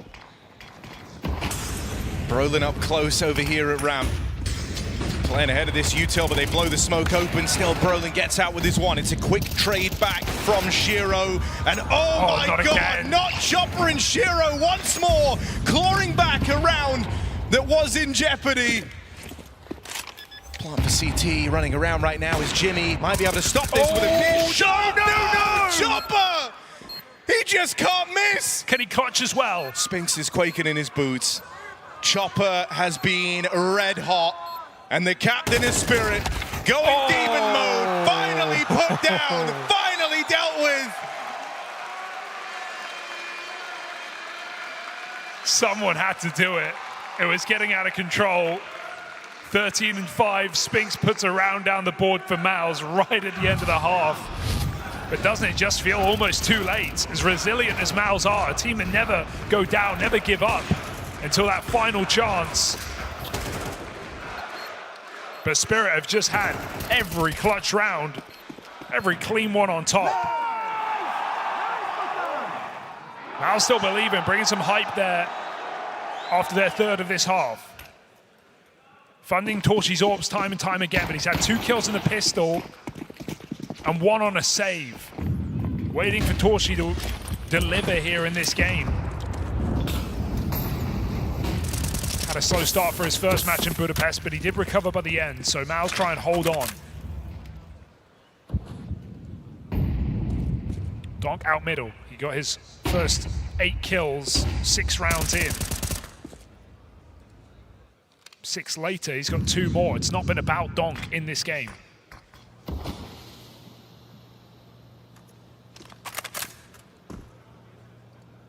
Can he find a final blow in the last round of the half? Good nade this time, not dodged. Double dunk. Straight through the net. How about a third? The barrage down here into the lower tunnels, and it's softened up too. They're coming for Chopper revenge. still asks for the boost. He wants to go and fight these nade players. He does not like that you've tried to ruin his round, but it won't matter. Spinks here to stop Chopper in his tracks. That's back-to-back rounds. He's been able to accomplish it. Molly forces him forward into a fight with Zwei. A fight that neither player really looks like they want. That nade returned to sender. Spinks also brought down low. 30 seconds. Gotta get a move on. Gotta get a move on. torzsi's off, right place, right time. And you would love a big torzsi sequence to try and recover this half. Backs it up as Donk gets his kill out through the connector. But time is really the problem here for Team Spirit. They've got to be clinical as they move in. 3v5. 15 seconds. ZywOo closing in on exertion. Might be able to catch the reposition here. Bomb just getting planted now by Donk. And so they get to the post plant. ZywOo with another one of these man advantage rounds, quickly getting away from Mouse. ZywOo plays it forward, knows he's got exertion. Trapped out here in the jungle, and that leaves it all on torzsi. Out into the open, ZywOo lights out. An electric from Team Spirit in the 3v5 to send us in to this second half of play.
For Mouse here, they might have won the pistol, but past that point, it's rounds few and far between, scraping by with just a couple at the end of that first half. It's smiles all round for Team Spirit as an unlikely candidate works his way up towards top of the board. ZywOo might have been lights out as well. Right now, we're all looking at Chopper, a man who throughout his whole career knew to take majors very, very seriously, even thinking back to the Vega Squadron days of old. He is dialed in time for this match that sends you into the playoffs. Outdoing Donk at the end of that first half and very much on the heels of ZywOo. And if Spirit finds success in this pistol round, hell, even if they don't, it wasn't a requirement in that first half. This could be a very, very quick Mirage. We got Donk in the right place as well for this pistol. That's why he gets that info off of the jump spot. And flashes prepare as Spirit set up back in the bomb site. Mal's come flooding in. It's good utility to displace Spirit, and they find that first pick as well. What can Donk do from the back of the bomb site? Quick USP shot, but they're overwhelming him, and Donk has time to put a mag back in as Donk chases every single one. 4 kills in the pistol. Donk cannot be stopped. With Chopper by his side, this is a deadly duo that Mouse are not ready to put away. That's twice now, so close to another ace for Donk. 2 4Ks in this map. And this one of the utmost importance. They're flooding into the B site. Mouse get the opener, but it goes no further. Donk on a tear. Nobody does it like Donk.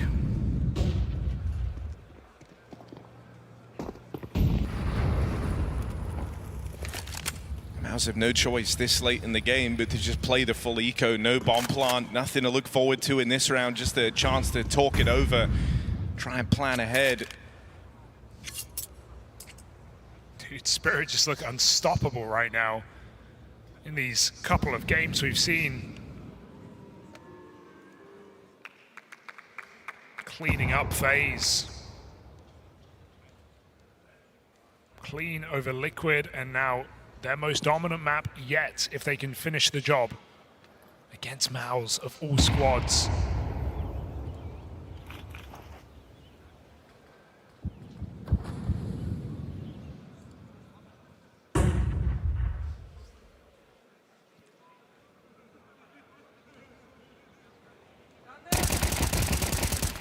Donk getting pressured, will get overran. Deagle or Spinks provides something here, but okay. Spinks has made this one interesting. He's in a good position. If he doesn't reveal it too soon. Just resist the urge to play. He's got Tania trying to move in towards CT and lend a helping hand, but he's caught on a jiggle. Gives one over. Mouse had 1 Deagle in this round to work with. But a plant open, and in comes Tania, ready to deny. Spinks, your job's not done yet. That double kill, not enough to set up Mouse in this round. Pressure in, out through the connector. Chopper, spam down low. Spinks is making this happen, but time running out. Calls the bluff for Tania, and Tania gives him the fight, but 12 HP the difference. And that one gets away from Mouse. That would have been a huge opportunity, a chance to recover this game. Now it's down to their rifle round. Oh, just doubting everything right now, right? Spinks puts that bomb down for 1. Could have stuck it on the other side of the site, but he was scared of jungle as well. Couldn't make up his mind. Might have even got that plant, but Tania was just going to swing him off of the contact either way. No way for Spinks to win that one unless he nails the immediate headshot. So nice try, but not to be, as Spirit just stormed towards the finish line. Mouse getting mauled.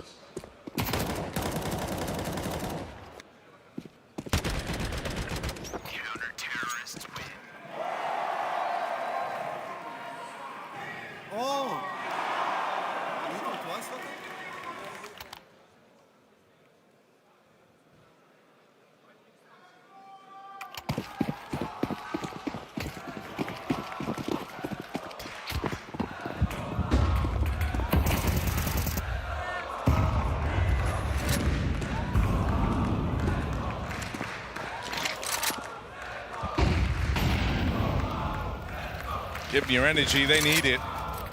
Mouse don't win this rifle round. Mirage is going to fall dominantly against them.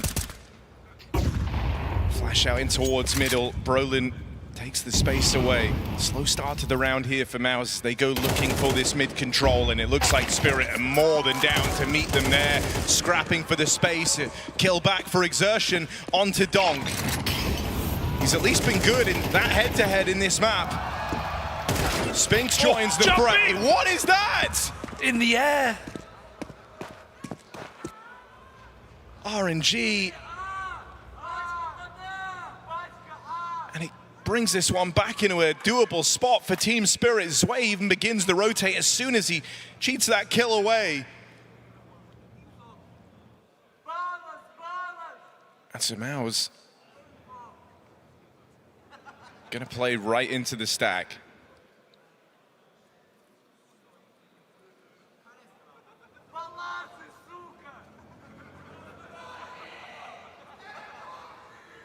Jimmy makes it down. And with Chopper and ZywOo waiting back here in the spawn. ZywOo swinging on out. Caught by Jimmy, cover there. MIBR get this bomb planted. Chopper now plays his hand and unaccounted for, not known about. Jimmy not in a position to trade this either. Didn't want to risk it on that swing. He lets the 2v2 settle, and that's why Spinks catching Tanier in rotation. Now they can both focus in on Chopper. He's been hard to deal with in this game. He's been hitting so darn hard, but caught in the crossfire. No recovering this. It's a lengthy journey for MIBR, but they couldn't have done it without that first rifle round. Good show of restraint from Jimmy. It's a great example of when you don't always need to trade and how it can just risk you rounds. Those are the kind of rounds we saw in the FaZe Mongols game earlier, where FaZe were always re-peeking to try and trade, and it's what let those 1v3 clutches come through multiple times. On paper, maybe a good play, but the safest option for MIBR is to play that bomb. Put Chopper into a very uncomfortable 2v1, keep MIBR in the match. 11-4, and Spirit broken.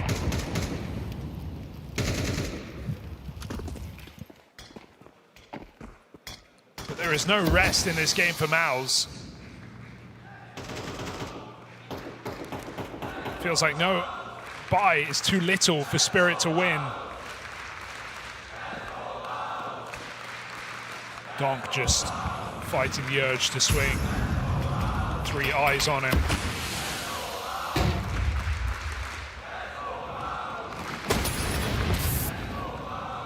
Push back this B-split building. Connector also taken. MIBR with a lot of middle right now.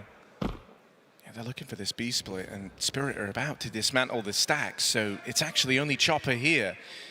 They've moved away with everyone. It's a misread from Team Spirit. Backstab for ZywOo, that should be info, and maybe gives them a second's pause to reconsider committing to this stack, but at this point, they're so dedicated, it's got to be Chopper or it's nothing. One-man army, and Chopper, surely not! Surely there is no way that Chopper can stand tall at the end of this round. Finally dealt with, but it takes a lot of players to flush out just one. Donk hits the scout shot on the follow-up, and it's just Jimmy left, a dead man for sure. They weren't supposed to win that. You play into a site defended only by Spirit's captain. What are you supposed to do? It is just not MIBR's day, and it certainly is Chopper's. Phenomenal hold. 4 men on the A-bomb site. Chopper alone puts up 2 kills as MIBR are unable to trade. This is looking like a limp MIBR right now, and Team Spirit are capitalizing on it so well. 12-4 up, winning a force buy like that as MIBR take their first gun round. I said there was no rest. Well, there may be between maps, and Spirit look to get there very quickly to send us into train. MIBR's pick in this series couldn't come soon enough. Nice!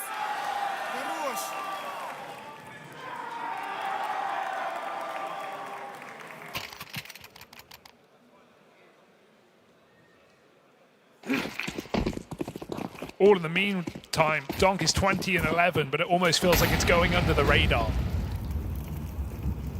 Yeah, I mean, you know, outside of those few rounds he's put on 4Ks, which I'm kind of minimizing them a little bit here, but other than that, it's been a lot of just kind of 1-kill rounds traded by exertion.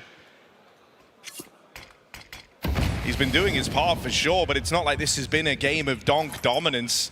Everyone's kind of lifted their weight here for Team Spirit. And sure, ZywOo and Tanier, 6 and 9 kills, none of that's really mattered with HeavyGoD in every one of these clutches. Him and Chopper clawing back 2v4s, 2v5s hasn't mattered. And Chopper arriving as the second star rifler alongside Donk in this game has just left MIBR with too much to deal with. And so now they're broken heading into this, what could be final round of play. AK for torzsi, AK for Spinks, pistols on the rest. They explore their little bit of util out into this A site. They will get away with the openings. Spinx has at least looked good to open up this series, and a backstab from Exertion complements it well, but they've given away a number of these advantageous positions. A 4v2 as this one begins. Bomb plant found for mauBs. The round is still very much alive. Jimmy spammable by Chopper if he wants to risk it. Tania gets a blinder from CT. There's no kit right now. Spirit need to move. You've never been allowed to be comfortable in this position. Kit dropped in the site. So Spirit have a little bit more time to work with. Chopper clears out connector, time running real low. Jimmy spotted under here at Palace, but you've got to get a move on, and with Tania dead, it's only Chopper left. Spam might connect, but too much time's elapsed. mauBs get to fight for one more round. Oh, it's the fact that you're not even feeling comfortable in those 4v2s, in those 5v3s, where mauBs should have just a free given round off of Spinx's double entry into the bomb site with smokes down, and Spirit can still make it interesting. The one thing that's good for mauBs here is, you know, it's a team that have faced a number of insane comebacks in this year. It's a team that has showcased some incredible resilience in difficult games. We know the mentality of this team is very strong. And so at no point do they ever look like they've given up. But is that alone enough?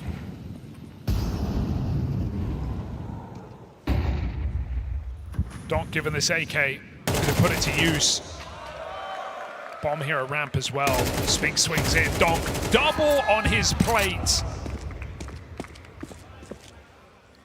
And the round thrown to the wayside immediately. Yeah, the one guy that's been able to deal with Donk still out here partying alone in middle. That's Exertion. And so when Donk gets free reign to go and fight from the stairs, it feels like he doesn't want to entertain this map any longer. Will mauBs have any say in the matter? Donk up close over here at ramp. The attention split between both Palace and the ramp push. Brollan looking like he wants to come through with Exertion dead down here in middle. Donk's double might just be enough. And oh my God, another 4K from Donk. And Team Spirit run away with Mirage. It's not even a contest. Now just a map away from the playoffs. Donk in terrifying form, supporting cast around him. mauBs have got to go back to the drawing board. They've got to regroup if they want to strike back against a terrifying looking Team Spirit.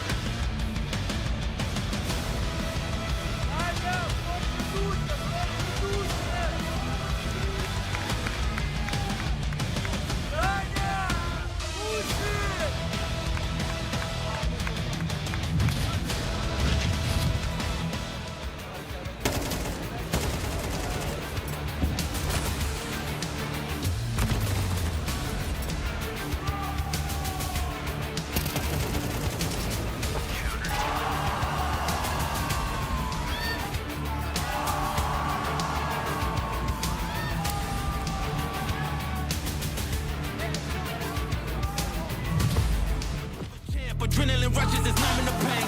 Too competitive, I like the narrative. I don't know best in the league. Who you comparing with that is embedded in top of the throne and it's me. How you up and up when it's me? I just been bringing the heat. I just been bringing the fire. Been bringing the fire. I just been bringing the fire. And they can't stop me.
We see the match.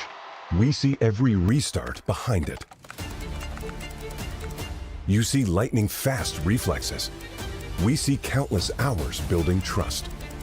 You see a single moment of triumph.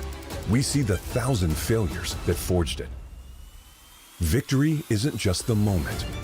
We win because we reached it together. Level up as one.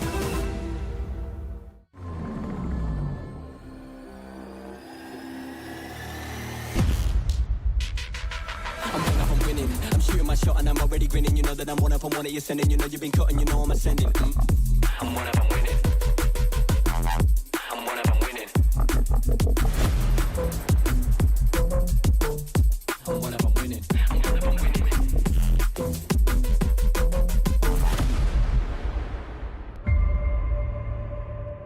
The return of Area 51, Alienware's highest performance desktop yet. Equipped with powerful Intel Core Ultra processors. Innovative architecture designed for ultimate gaming. Engineered to evolve alongside your game. Encounter the legendary Area 51 at Alienware.com.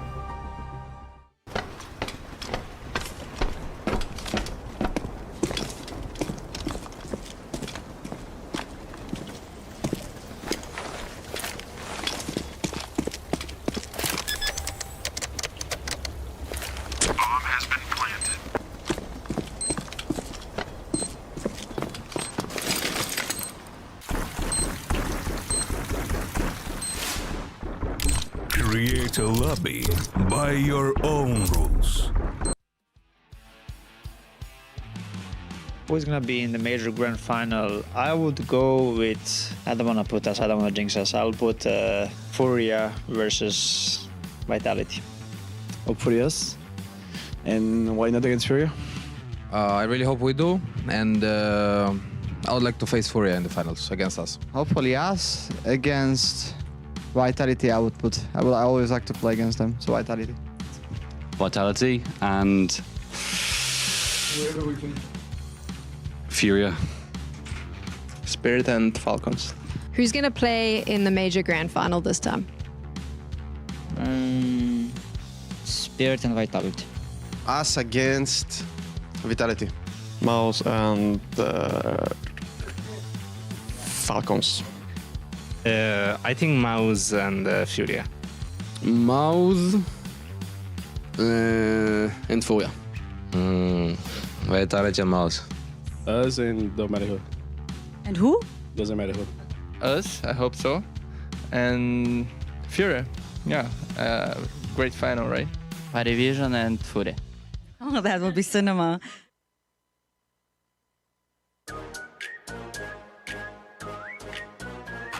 Who introduced you to CS and how old were you? I was very young, like 5 to 6 years old. My brother introduced me. He was playing like semi-pro. Okay, you still play with him sometimes? Sometimes, yeah, we get some fun matchmaking. Well, the first time I got introduced by Counter-Strike was in 2007. I was 14 years old. It was a friend. A guy just opened a cyber cafe in my town, and I wasn't such a big gamer back then, and I said, okay, let's go. And I realized CS was a good game. Do you still play with that guy? No, I don't. I saw him 2 years ago. There are two brothers that opened that thing, and I saw them 2 years ago because it was fun to see them again because they were the one that introduced me to Counter-Strike. I've always been around computers, but I was 12 years old when my brothers took me to the Cyber Coffee. Had only 6 PCs on the beginning. It was amazing. I loved it first time. Who introduced me to Counter-Strike? I mean, my parents, they were having a PC cafe, so I was just hanging out with them there, and I saw some people play it, and I started playing, and yeah. How old are you? 4 or 5, something like that. I was, I don't know, I remember it since I was born almost, like since I have conscience and memory. My big brother. You still play with him sometimes? Yeah, he still, until recently was we played FaZe, but both of them were playing CS, both of them introduced me to it, but yeah, once in a while we'll play. Older brother, I think the first time that I played under his control, it was like I was playing on the mouse and he is on keyboard. It was like I was 3.5 years old probably, and like, since 4 years old I can play like by myself. It was my brother and my cousin. Like they started to play in a cyber cafe like together, and actually my brother bought him like his first PC, and we were doing 1 hour each every day to play CS. So that's how I learned the game. And do you know how old you were? 6. I was 6, yeah. I think no one, but I'm starting play Counter-Strike, I think 14, but I'm not play so much because for me, when you so young, you don't know it's good to play so much Counter-Strike or no.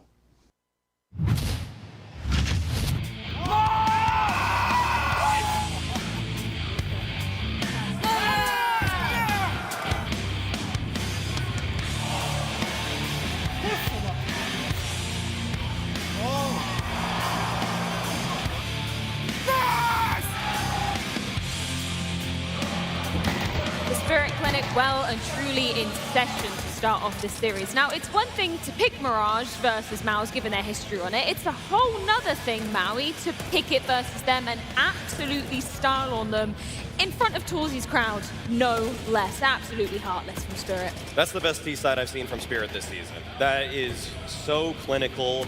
The execution, the use of mid-rounding that Chopper had over the map, the cohesiveness as they're entering bomb sites, the fact that they actually use misdirection to make things difficult for the MOUZ players. This is exactly why, when pressed about what needs to change in Spirit, when people are saying Chopper and Holly, I'm not moved. Yeah, it's just like you say, it's so different every time they go into a bomb site. I think they went A like 5-6 times, and I didn't feel like any time was similar to the other one. They were scaling into bomb sites by breaking smokes and flak, getting the entries, slowing things down, using utility to break down the kills. They were executing and putting in pace. They were slow walking contact and clearing things.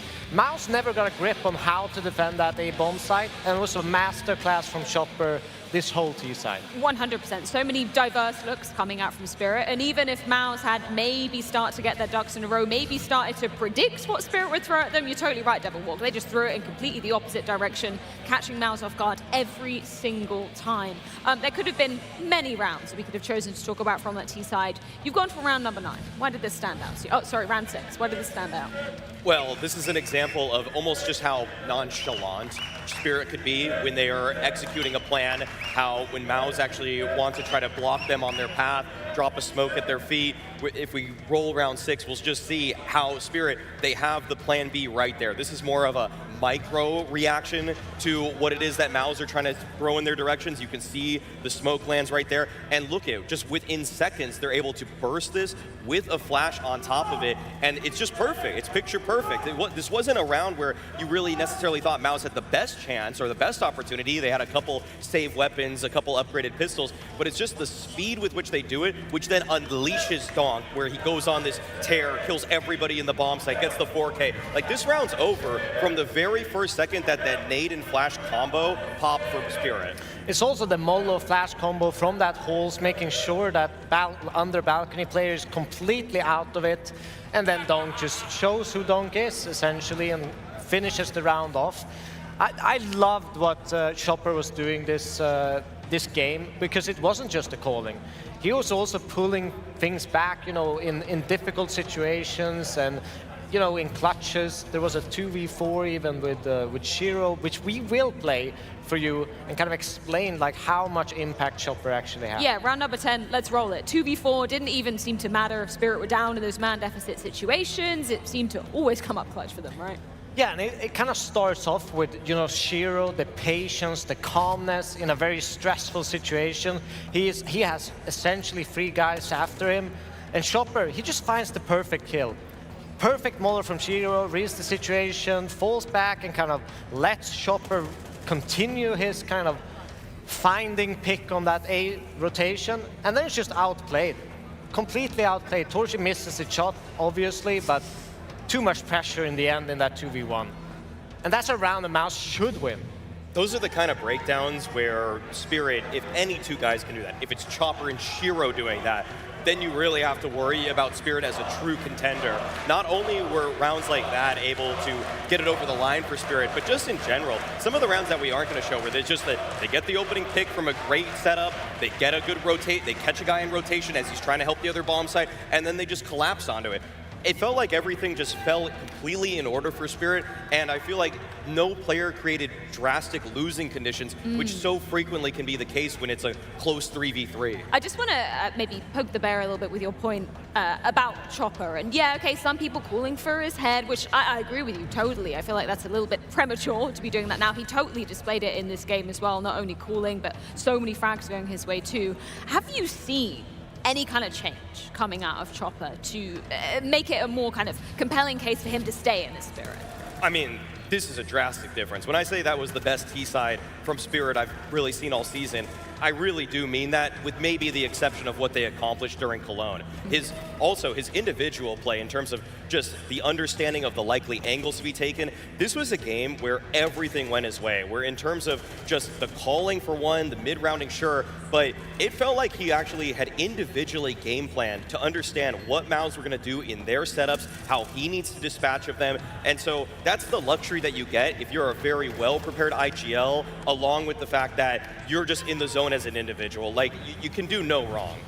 Yeah, it's also, you know, you could question MOUZ in the terms that they played a little bit far back. They played more on setups, trying to catch Spirit off guard in timings, which Chopper was ready for everything. That they maybe could have went a little bit more aggressive, imposed themselves on the server a little bit more. But that's also something that Spirit did well. They shut those opportunities down and played safely. So just like top-tier T-side. I guess with the good, unfortunately, does have to come the bad, and I don't really want to say it in front of this crowd, because of course, rooting for torzsi and Co to be making it through the playoffs, their map pick does lay in wait, but if you were to put it down to a distinct issue in this first map of Mirage, was there anything that was really standing out to you that they need to, you know, get together before we move to the next map?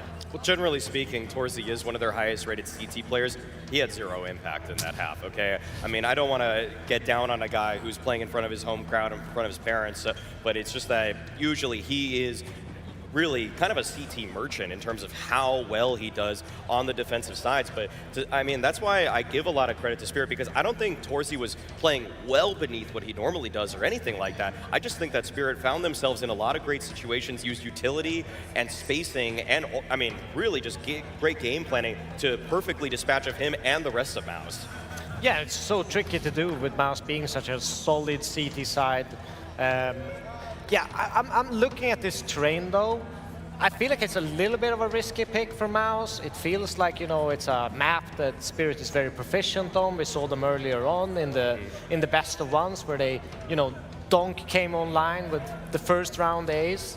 So yeah, I'm not really sure what to actually make sense of this train pick. Odds heavily favoring Spirit as we do move into this one. MOUZ, they're going to have to start on the T side of things as well. So what do we want from round number 1 to see coming out of MOUZ?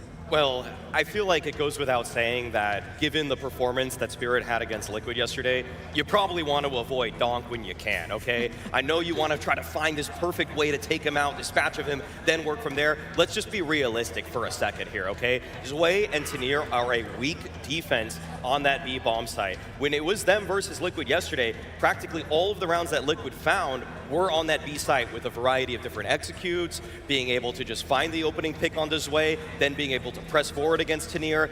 I mean, I feel like if I'm Spirit, I understand that my losing condition is that B bomb site, so maybe just move Donk over there sometimes. Like, you just gotta play a little bit of a joker sometimes, because it's clear that the outside yard fight will be hard for MOUZ, and so if I'm Spirit, I'm getting ahead of what they're probably game planning.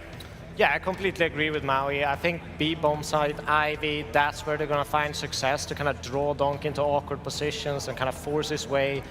They need early entries. They need Donk to want to hunt for kills, make mistakes.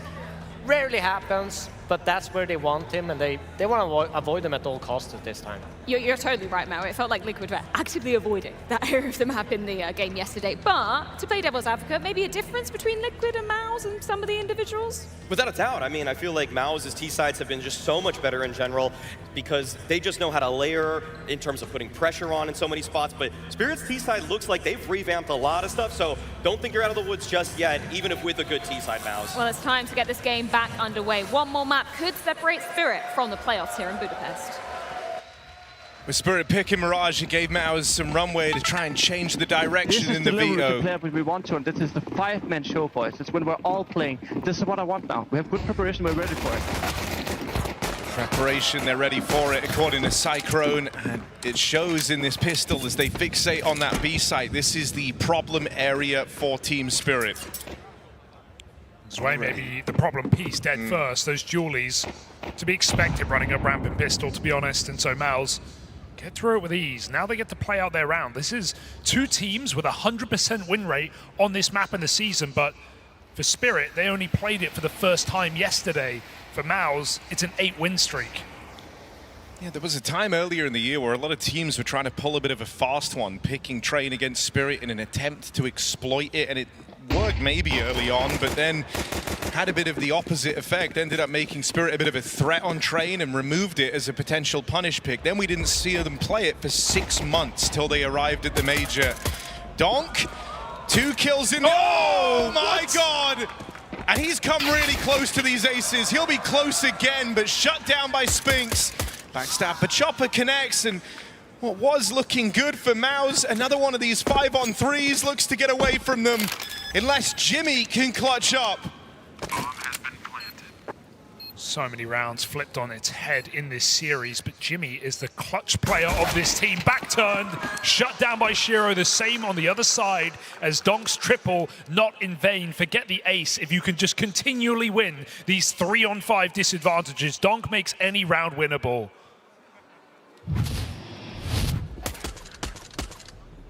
Just unbelievable. And dude, I mean, that's the thing that's gonna, that's what you're gonna remember if you're MOUZ at the end of this series. It's the amount of winnable positions they found themselves in, right? They lost a number of 5v3s, 4v2s all across these maps, and that's exactly how Train opens up. And it's only been 3 maps played so far for... Oh, someone pick up. Donk's answered the call. The crazy thing is, his rating has gone up every map. That shouldn't be happening. Who can stop it? Will it be MOUZ?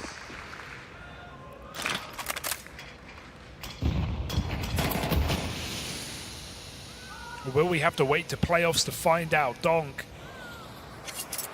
in Shanghai form, and maybe more. I mean, yeah, it's safe to say it's more right now.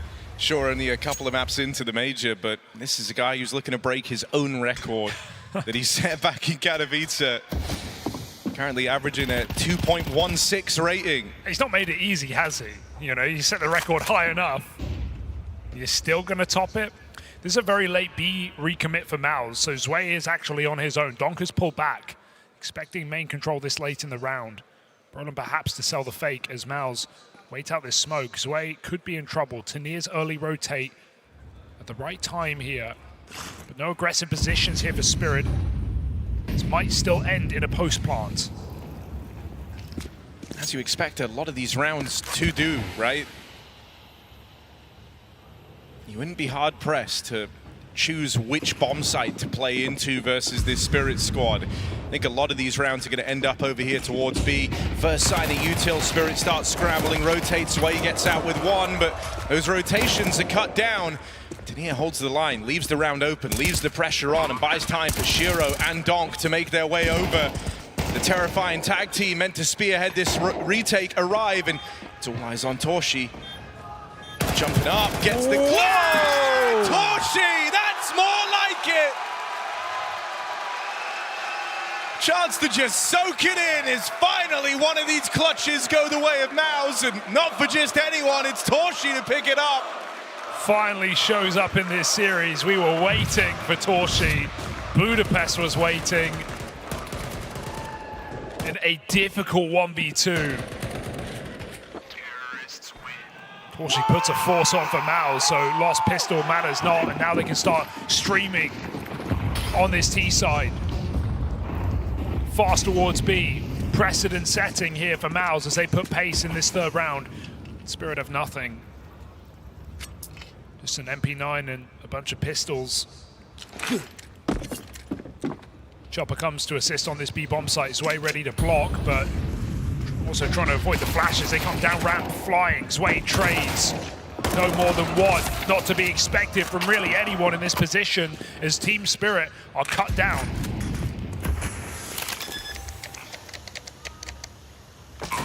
Shiro and Tanir even want to entertain this 2-on-3. Say it's tricky, feels like an understatement. They're pulling up with the Eagles into a lost bomb site. Smoked off at the connector as well for Tanir as he tries to find the gap. Shiro's next contact really does decide just how interested you get, and no kill found. A reluctant save called from Team Spirit. MIBR's winning that clutch just changes everything towards this early game here, because not only do you have, you don't let Spirit get off to this 3-0, 4-0 start and have control of the economy and play their game. MIBR's get something to cheer for in this series, which they haven't had all day long. Get to cut the tension from that 5v3 pistol, they fall into donk as well. So something to celebrate for MIBR. Let's see if this can propel them forward on the T side. A 3-1 almost feels non-negotiable for MIBR. Yeah, especially, with this kind of bulking out your T half already, right? It's the harder side to play, so anything you can get feels super valuable. For some teams, pistol and the conversions is often all they really have to look forward to outside of a rifle round here and there.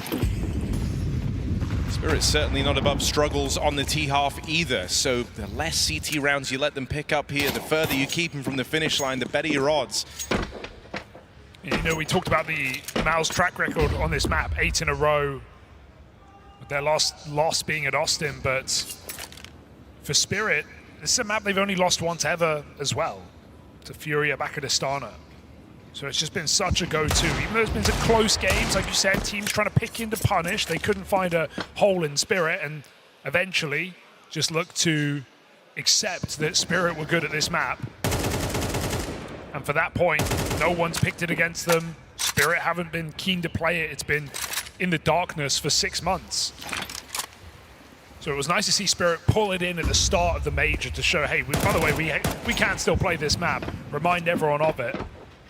But MIBR still want to try and catch Spirit off guard here.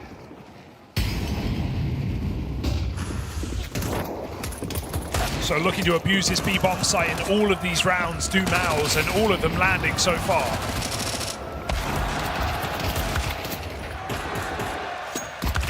And every kill, just a chorus of cheers for MIBR.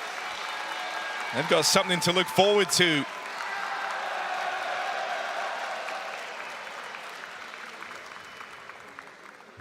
A lot more fight showing to open this up, shaking off some of the ring rust from Mirage. MIBR's finally being the guys to win a disadvantage round. Other thing I'll say is I like that you bring attention to the fact Spirit, after 6 months of not playing it, they bring it out straight away at the major, and I do think there are some mind games at play there, right? Trying to show the rest of the teams, if you thought you could pick this against us, you're wrong. MIBR could stand to undo a lot of that work if they pick up a win in this map. Yeah, absolutely. A discussion on the desk coming in was maybe we need to see donk be more active on this B-bomb site on rotation, because while it's Tanir playing the fast rotate role here for Team Spirit, ZywOo right now is getting abused. And yeah, it's early days. There's not a lot of money. He's not had a rifle yet on this B-bomb site, but it's still clearly going to be part of the game plan here for MIBR. Would you rather run into the outside site against donk and Shiro, or would you go against ZywOo and Tanir in B? It's a clear option for MIBR. Good stuff. Keep it going, guys. There's not much to say, guys. It's just our map now. We're just going to play our rounds, right? Let's see if MIBR can play their rounds. I like this from Cychrome, right? Trying to kind of ease the pressure off a little bit. Yeah, saying it's fine. It's going to plan. And it definitely is. Giving donk nothing towards A main so far in this map. Yeah, you tell him you got nothing to say. Cychrome, a very experienced piece, a coach that likes to be involved oftentimes early in games. So just giving a bit of a tip of the hat to Brollan and saying, no, you've called great thus far. Perfect call as well. Contact down through ramp. Hello. Brollan opens up on the other side of the map and caught by the awkward timing. Now you look at ZywOo. Oh, it's real rough, but he'll recover. ZywOo out with a double. And a lot more resistance than they bargained for. Spinks missed opportunity, could still turn into something here. Survives that skirmish with ZywOo. It's Shiro closing in and gets rid of him. Left to Jimmy now in a clutch, 1v2.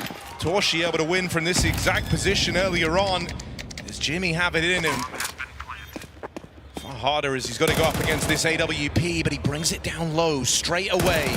And there's the kill from Jimmy. Out with the swing! Jimmy secures it. That's back-to-back clutches in this B site now, whenever they've been given the chance.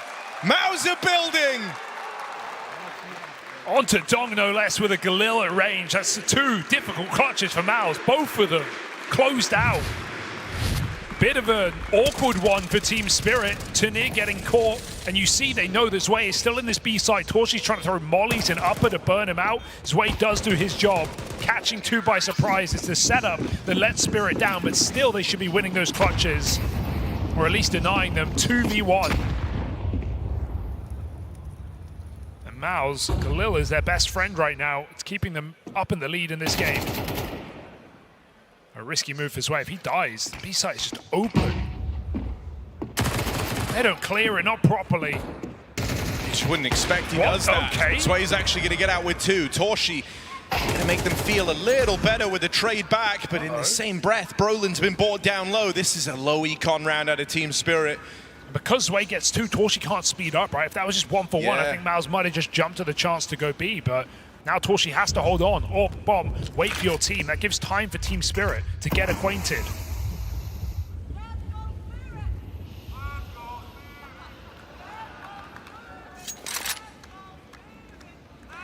What do they want to do here? They've given enough time for fear to creep into Team Spirit. They've split the defense 2-2.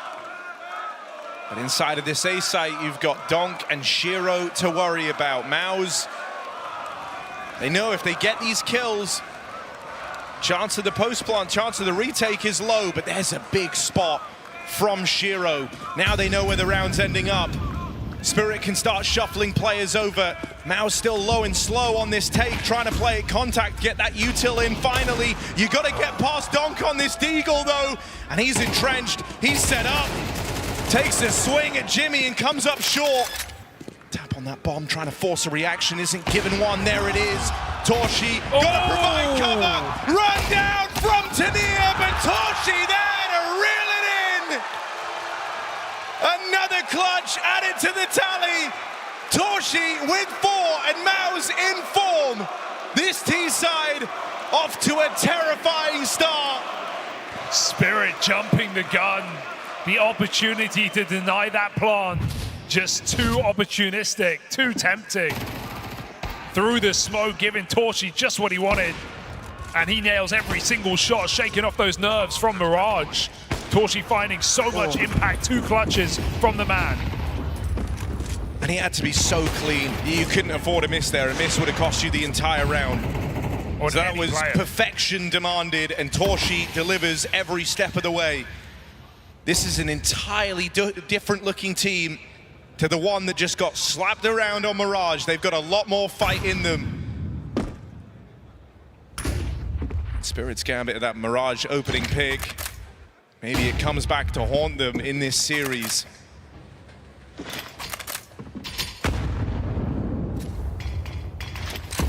Dance of death on upper right now. Heavy B rotation, but this is just Spinks.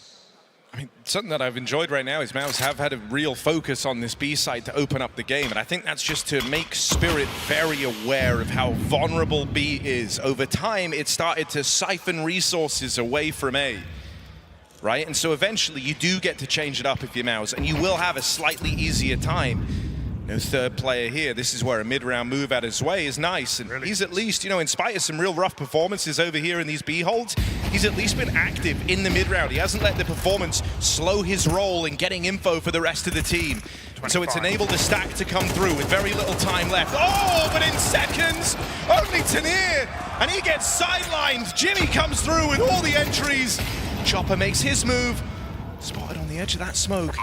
Bomb now planted. Does Chopper really want to give this a go? He's got to go into this crossfire. torzsi on the line, and he's got him dead to rights. MIBR can't stop. And Spirit left in the dust.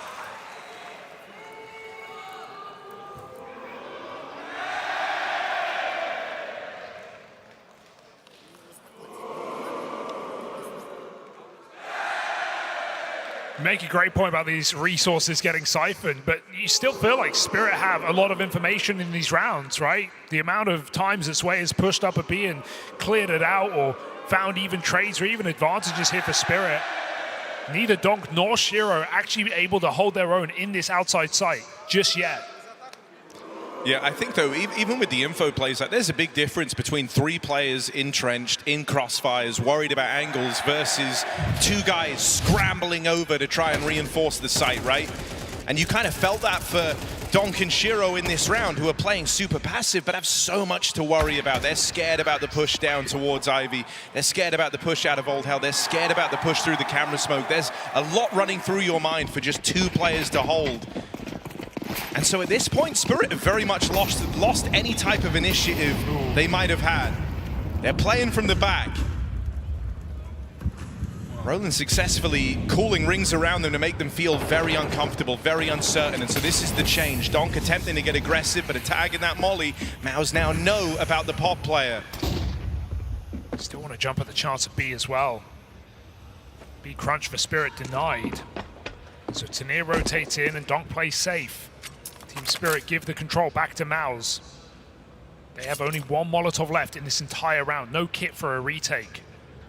Spirit already behind, just in the buy.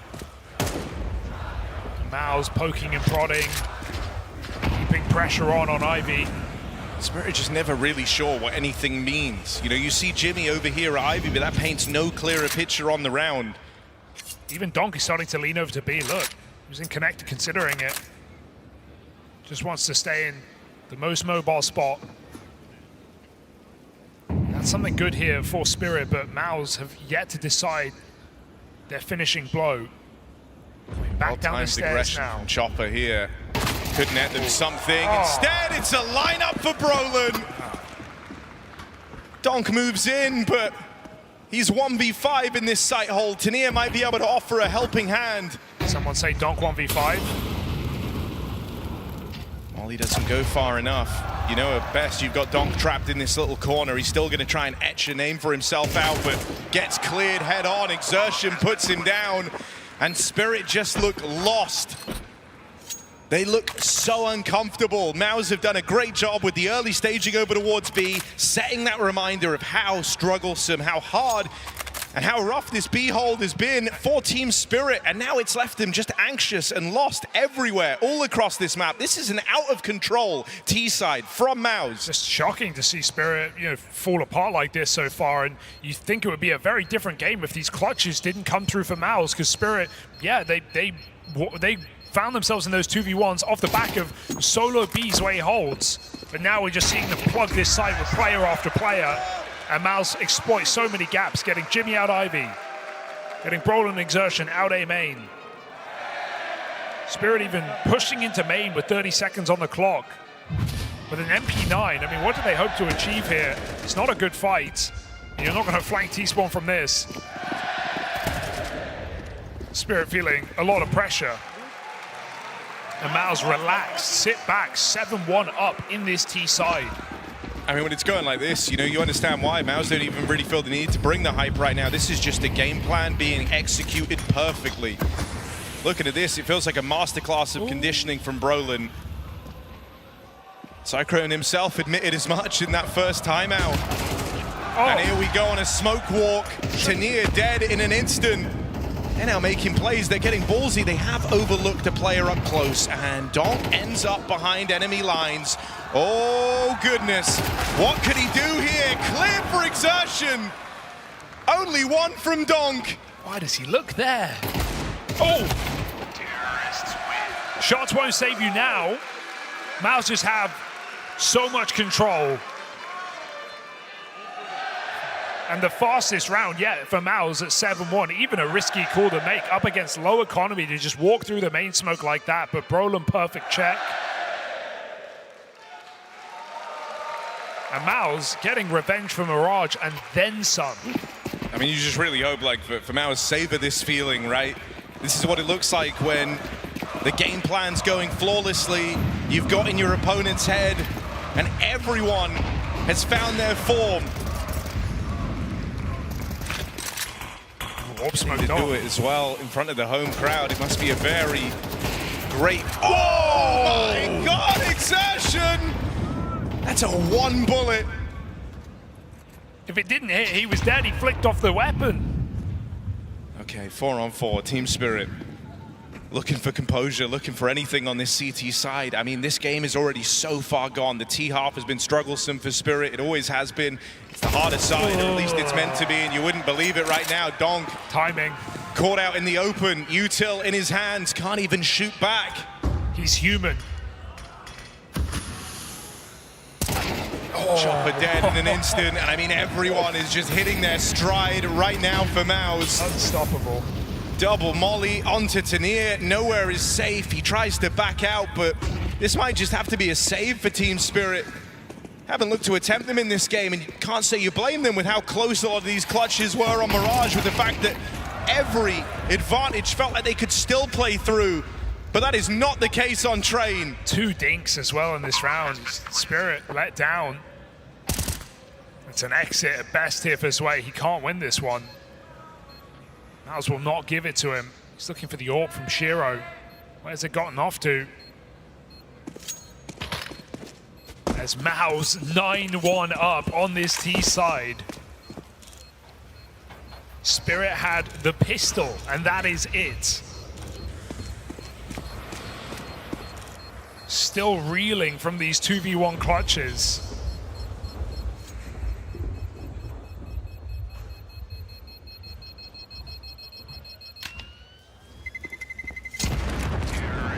Uh-oh. Oh, it's not guaranteed. The hunt comes in. AWP save denied. So worth. All that just to sweeten the deal for MIBR.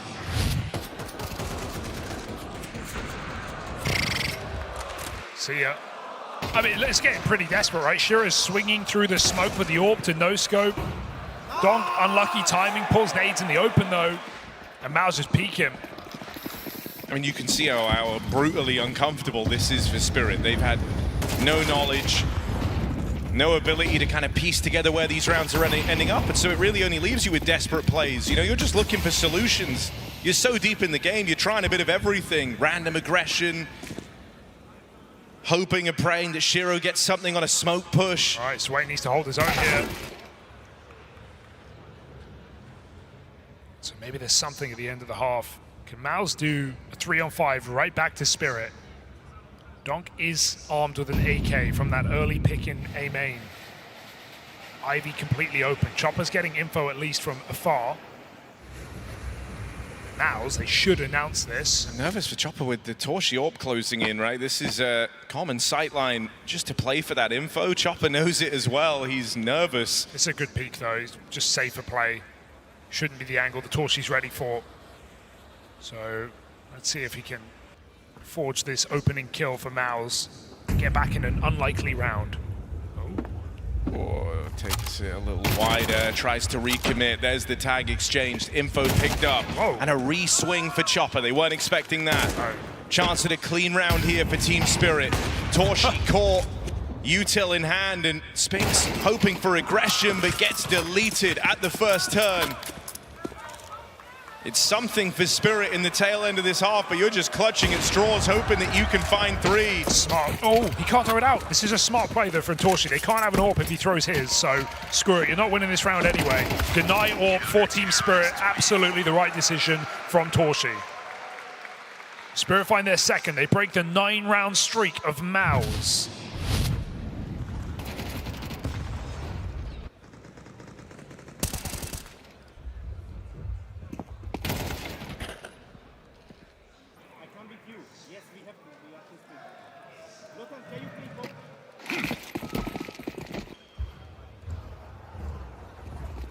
torzsi going for a pick here, it looks like.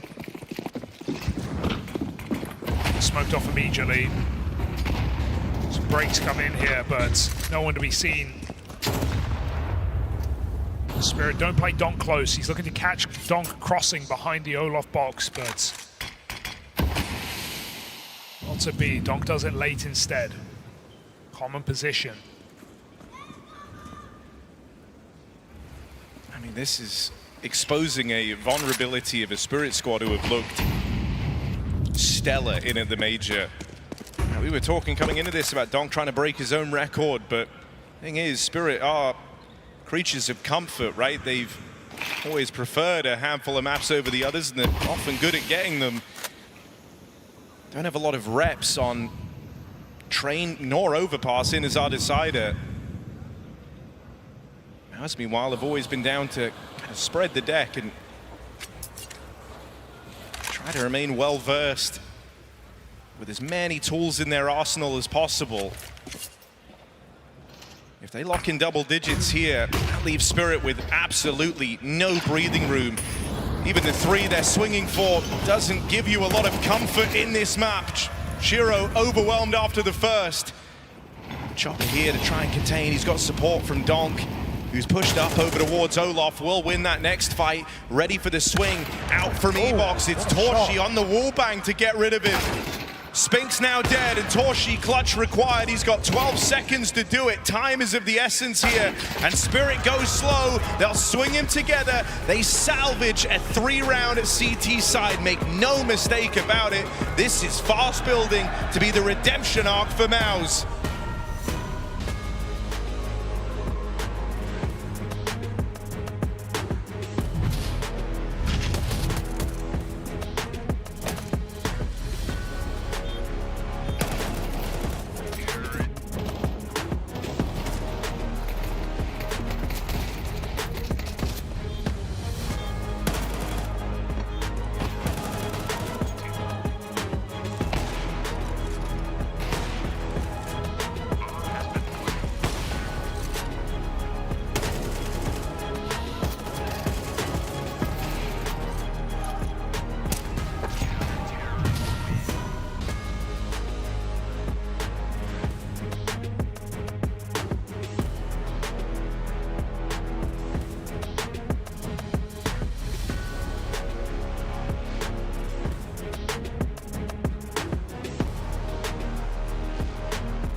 MOUZ in the major looking to go to the playoffs. Winner of this match qualifies themselves into the top 8, and at first we thought it was an impossibility for MOUZ. Destroyed on the first map, but they've come back, clutch after clutch, and even some pace on this T side put MOUZ in control of train. A map we've barely seen Spirit touch on this side of the season, not until the major. And a major problem for Team Spirit unless they show something on this T side.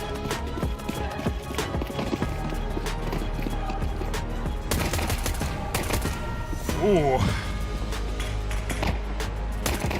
Ooh, I like that from Halley. I mean, it's concerning, but also he is being honest. He's addressing the elephant in the room, and he doesn't want Team Spirit to tilt out of this series.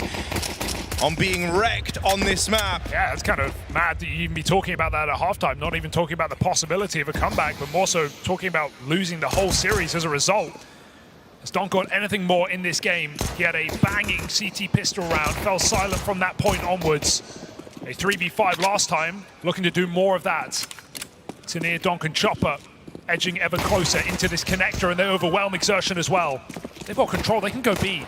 Chopper's down the ramp with the bomb. Spinks back in CT, dinked, as is torzsi. Jimmy's hardly doing healthy at 33 health. And so Donk is on to close this round with his close position. Or it's all Tanir. Forget about it. Another 3v5 pistol here for Team Spirit. Quick as you like it, they're back on the board. Gives him a bit of fight here. Now, we've touched on how the T sides are going to feel problematic, right? The idea that you scraped by with 3 rounds on the CT half, but a pistol is a big step in the right direction. Just got to keep it clean in the next. I don't know. That text from Hallie that we just saw, the transcript of what he said to the guys at half, you know, he spent a lot of time with this Spirit squad. He knows how they operate. He knows that they aren't immune to the tilt factor. Also likely knows what fires them up. It removes a little bit of pressure from the team. You could probably tell tensions were riding high at the end of a 9-3 first half on what's supposed to be the better half of Train. You never know, right? A player like Donk, you don't want to tell him something's impossible. And I wonder if doing so only fires him up. Maybe just takes the focus off of this map in a positive way for Spirit, but we know that creeps back up. The closer you get to a comeback at this kind of scoreline, the more you are thinking about it. But let's see if Spirit can stage first, get rid of this force bite. As MOUZ have all the momentum right now. Spirit full rifles.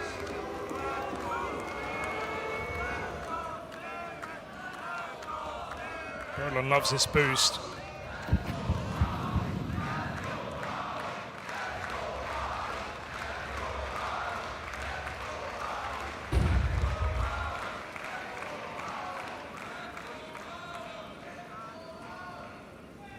Will avoid any utility, any kind of flashbangs in this position as well. So it's a straight up, close range, 5-7 headshot he's looking for over Donk. Yeah, you see those little moments where Brollan's looking up at the minimap. You hope the IGL brain doesn't get the better of him. Has to just be gun on and laser focused. Will secure the opener onto Donk. Exertion with the follow-up. And the rest of Team Spirit never made it through main. Pressure over towards upper. They've spotted Chopper. That was the backdoor option for Team Spirit. And Exertion still plays active over towards Olof. He's good right now. This is great position late in the round. Exertion lies in wait. ZywOo deletes him. 3-on-3. Team Spirit moving in. Flash at the connector. Gets one off the angle, but Jimmy still very much owns his position. ZywOo's going to take it away, and there's support from Shiro. Might have been a pretty dire start for Spirit. Losing Donk instantly. A follow-up from Exertion as well. But it goes no further than that. Crisis averted, 5 rounds secured, and only this MP9 on Spink stands to move forward. Just huge credit to ZywOo, because the clear on Exertion up close feels unlikely, and even the way he peeks into connector there by climbing up over the train into an awkward headshot angle saves his life. So ZywOo picks up the round here for Team Spirit with a double entry in that A site. Spirit, step by step, look to recover this game. What a feat that would be.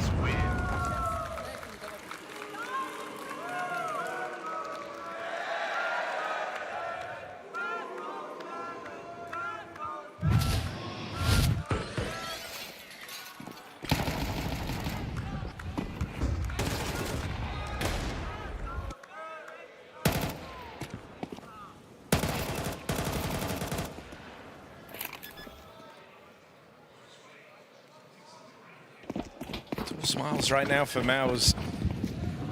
I wonder how long those stick around if this tightens up. They got their gun round coming. Yeah, that's the first real test. Chance just to see what you can accomplish on the pistols again. Keep it loose, keep it light. We weren't really seeing Shiro Orps on that CT side, right? But even in the brief moments that he has one, not really forcing any advantages, not really making any early moves. He's a late round player, we know that. But I can assure you, torzsi will be looking for those picks. And so that's going to offer a lot of help to MIBR once the AWP comes out, and it will be there in the next round. torzsi's been saving for it. If one thing was clear, it's that Spirit were tilted going into this second half.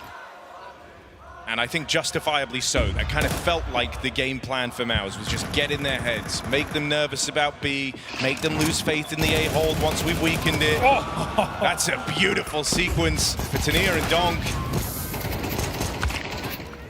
And so looking to find this one cleanly. What I was saying is, you know, if this does start closing up and you're able to get more mileage out of Donk, it's no longer Tania and ZywOo trying to keep the game alive and the usual suspects arrive in their full form. Nothing's impossible. And they're going into exertion here. Strong position back of the site, but needs to hit a shot soon. Given a couple of chances, won't be able to find it. You know, you've largely been playing this game with an absence of your usual stars. The fact that we're looking at ZywOo and Tania, the two trying to hold it together, the two problem pieces, speaks to that. Yeah, and you know, last map for Chopper was life gaming hard, but he's 4-9 right now, and it's I don't see a way for him to get back into anywhere near the same impact when you consider how much micro there's going to need to be on this T side, right? Here we go, first gun round for MIBR. They could alleviate really any worries of a comeback if they pick this one up. It would set that tone again. You'd shut down Team Spirit, you'd stop them building up any confidence. A lot of ifs here. A lot of maybes. But Spirit have their AWP. They have their AKs. They have a shot.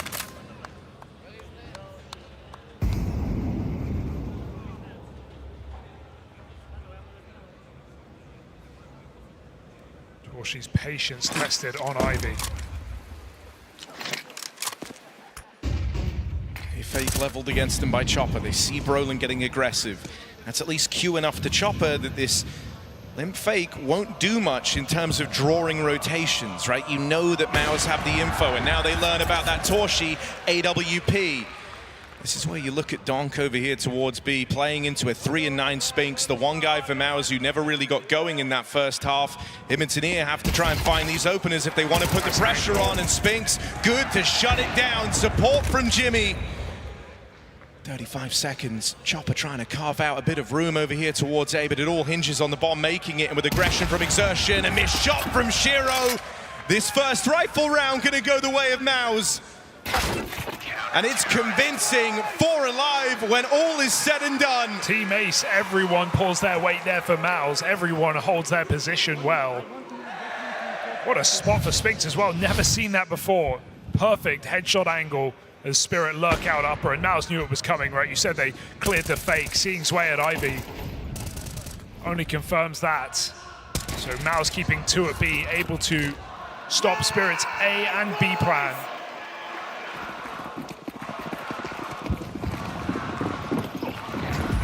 So 2 pistols and 3 AKs just keep Spirit in this game, so it feels.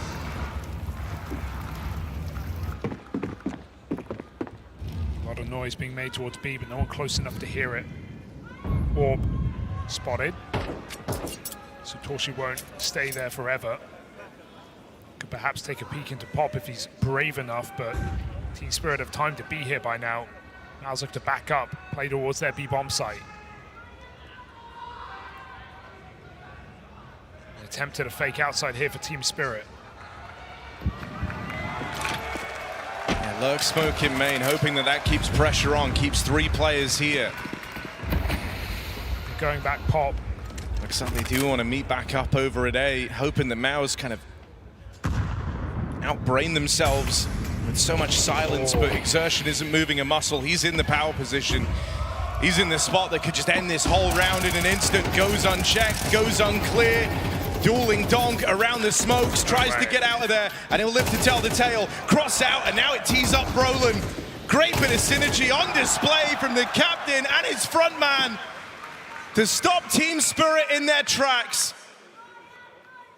Donk and Shiro, they've got 25 seconds to try and cook up a 2v4. We're not on Mirage anymore. These rounds have not been coming through for Spirit. They've got an open runway into the B site, but the longer they wait, the more time for MOUZ to make their way over.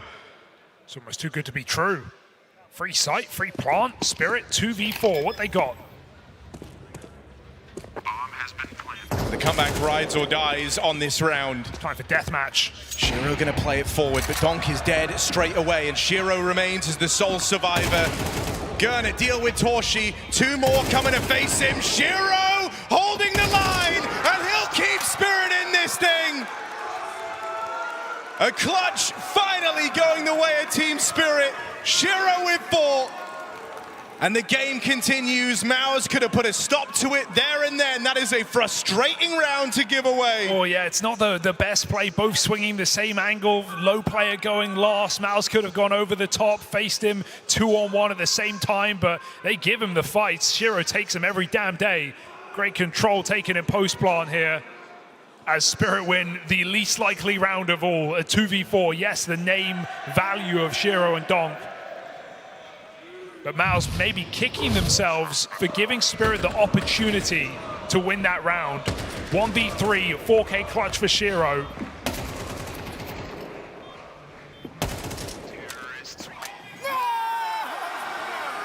And we go on. It's a really nice outside setup for MOUZ.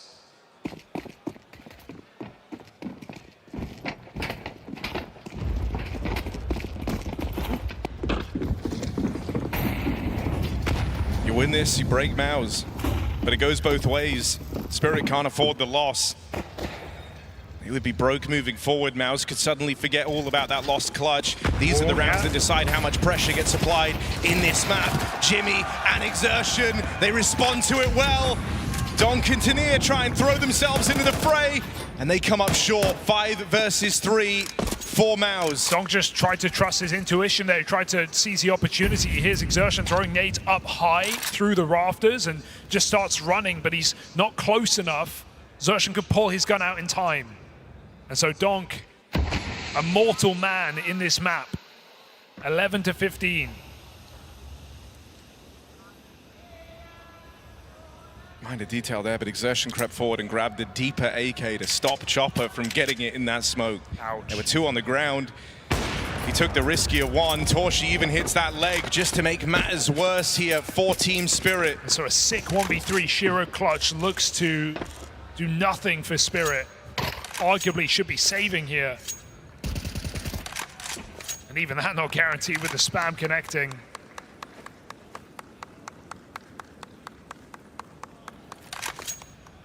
I mean, MOUZ just breathing such a huge sigh of relief, right? Don't have to worry anywhere near as much about this game closing up now after the back of that sick little 1v3 from Shiro. You know that if Spirit win another, they can go from strength to strength. You'd be broken. Suddenly it's a 1-round game, right? And they're breathing down your necks, but you instantly find your path back in. You've got full control over the money here. This save comes out of necessity for Team Spirit. Meanwhile, for MOUZ, it's flawless, and that's scary. It gives them staying power. It gives them that ability to sustain a round loss, still come through with investment. They're now very hard to dislodge. They're riding a high. They're running towards the finish line.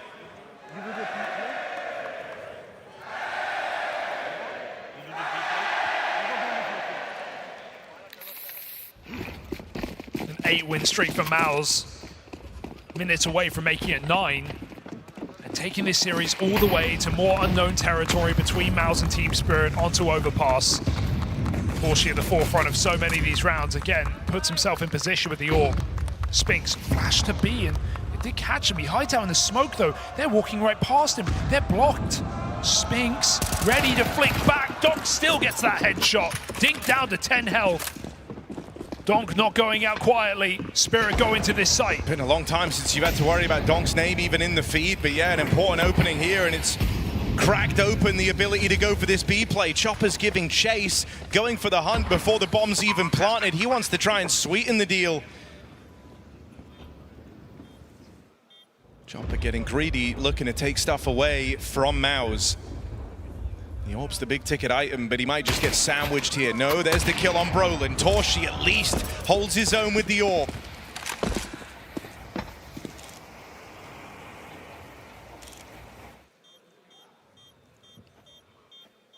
That's why that flawless round in the last really pays dividends to MIBR. It's going to let them remain competitive here, right? They don't have to roll over and take this. They can try and battle back in the next round of play. Getting out with these guns really looks to improve matters. That's how they keep the AWP in play. torzsi gets to remain comfortable. This game really is just a test of the mental right now. So we saw Hallie talk about the tilt after the first half, but just the fact that we're still here. Spirit have gone through the roller coaster of the highs and lows of incredible clutches to just shut down rounds. And MIBR shaking with anticipation to finish their 9-round T side. Struggling to do so. We've been trading rounds for 6 in a row.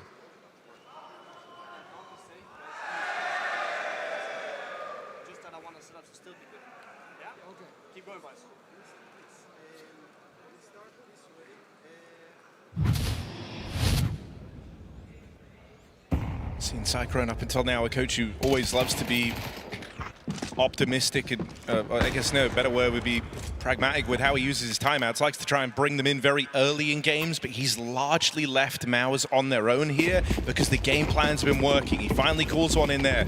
Didn't sound like he's layering on the pressure too heavy just yet, as MIBR could still firmly control this one, but make no mistake about it, one more round for Spirit, suddenly that dial gets cranked up, and this one does become a very hotly contested game. We've been saying that for a minute, right? MIBR just need that one gun round. They just need to break Spirit. They've been unable to do so far. Spirit on low economy and still getting it done. Donk just runs out into the B-bomb site and kills Exertion. Have they realized the B anchor is still here? Spinx has yet to leave. Said it earlier on, but Spinx is the one guy who's kind of been struggling here for MIBR, but this could be his round. The backstab chance gets denied. And this was your big worry. Donk has not really been a factor here on Train. In these last 2 rounds, he's come through with key opening kills. If this guy gets warmed up, if the rest of Team Spirit have bought him enough time to get switched online, this could be a very different game to the one MIBR have been playing. And Spirit are nowhere near their round closer. That was just an opening move. They have ZywOo on Ivy, they have Shiro on main, they have the bomb back in pop, so they have to go back, pick it up, put it down, but they're still ready to find these exits. Spirit are so assured they've already won the round, and they're playing for the kills. They're playing to bankrupt MIBR deep in this game. You remove these guns and suddenly you get handed a freebie, and then it is that one-round game nightmare that MIBR are working so hard to avoid.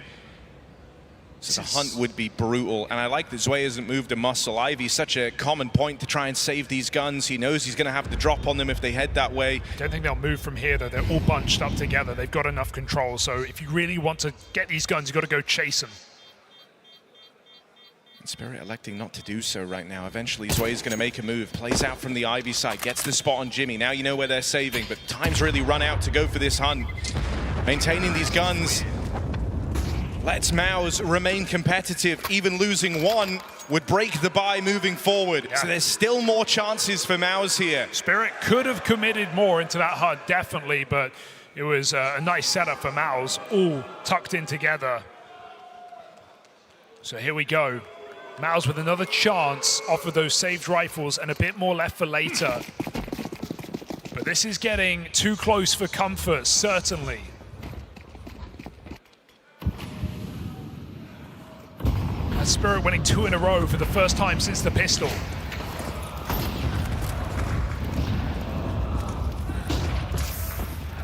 Again with the aggressive play over towards main, MIBR's come looking for info. Shiro holds on to it, won't allow any aggression to go untapped for too long.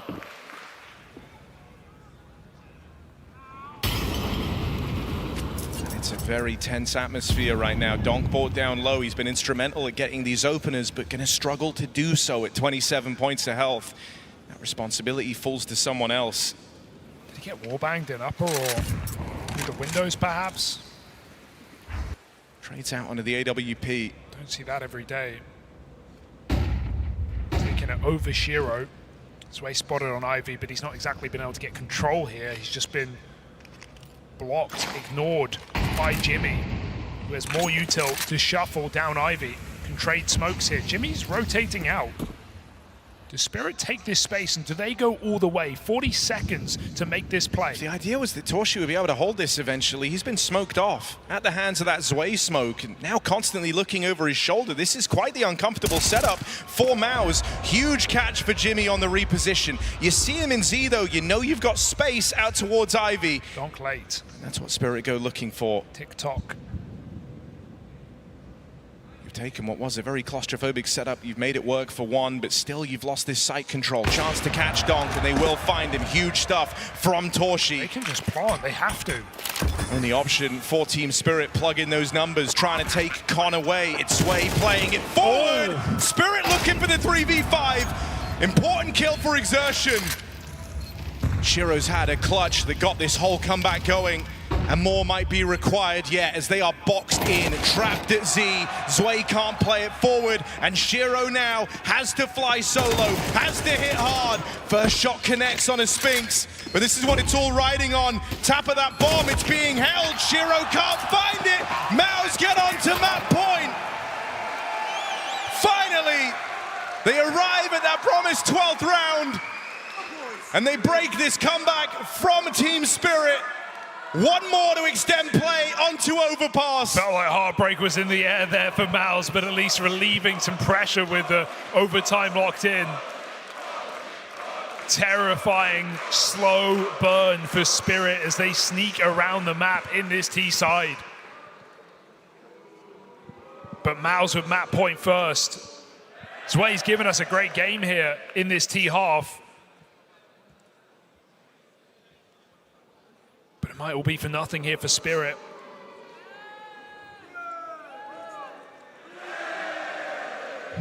A close comeback just to find the same result. 3 rounds for MIBR to close this game out now.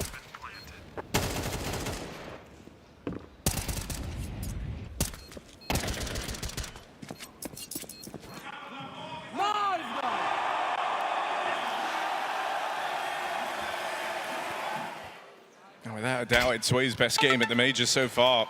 Let's go, man. Lotan, you had good read. Adam, amazing comms. Lotan, I love that you want to push B there. It's not like you with the step, bro. It's all good.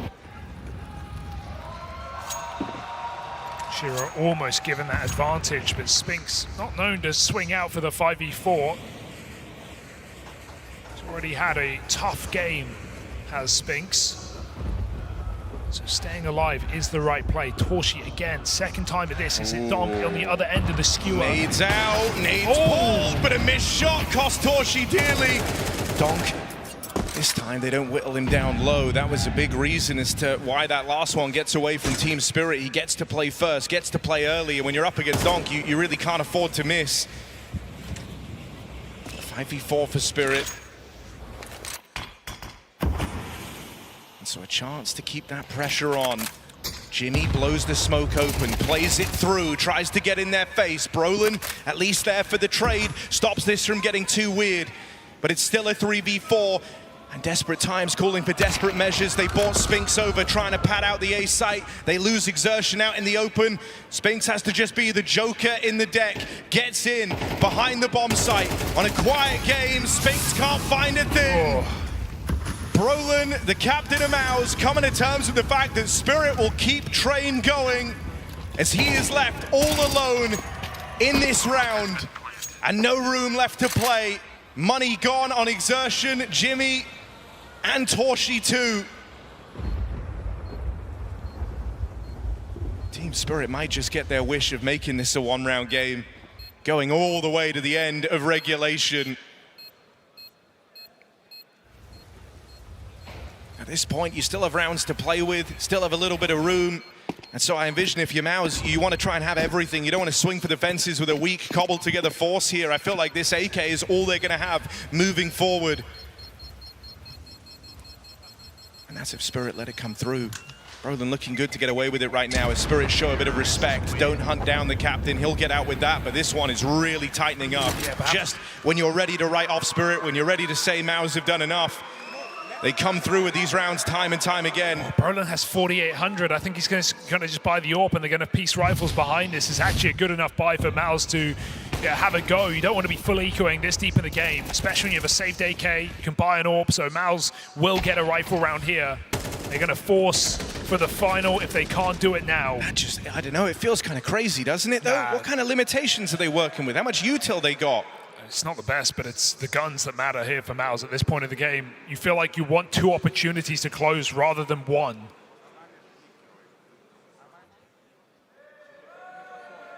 Figuring it out still. Who's taking the hit? I mean, you won't know until the round ends whether or not this was the right call, but you better have an idea to work with in this round. Spirit have played slow, grueling rounds, and then they suddenly explode at the end. You feel like the util's so important in this game. Yeah, I feel like Spirit have really done their homework, right? They know malbs' tendencies. They're finding a lot of gaps on this T side at least. The main control is getting conceded by both teams in T side, allowing the CTs to take that control. Spirit have barely shown 4B. At bare minimum, this is like a decision Spirit aren't necessarily prepared for, right? You might anticipate a partial, you might anticipate the eco, just thinking you've got 1 gun to worry about. This is the Hail Mary from malbs, and Spinks has opened it with a double. This was the all or nothing buy. If they didn't win it here, overtime looms over the top of malbs. That's what's on the line. Plant found for Spirit in a 3v5, but a missed timing for Shiro. Spinks has delivered a free kill. There's no Shiro to bail them out. There's no donk either. It's got to be Tanir and Chopper, and now it's just the captain. 5 kills deep. malbs left it all to this 1-gun round, and on the verge of picking it up. Now Brollan is low on health, but he's got cover from all angles. Defuse stuck, and malbs have done it. Risked it all right there on that buy at the close, and they get it done. Spirit were a threat. They were able to show up after a lackluster first half, but malbs remain resilient, and this best of 3 for playoffs continues all the way to Overpass.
see the match.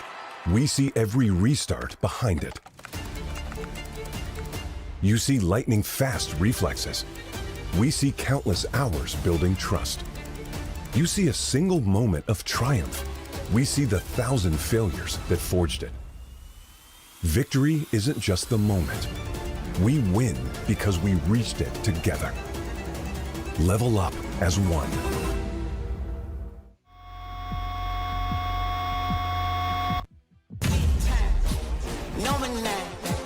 Diamonds in my teeth, I got a lot of shine. Running up the number, that's a lot of crime. Try to take it from me, must be out your mind.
Where are you playing the best of these matches?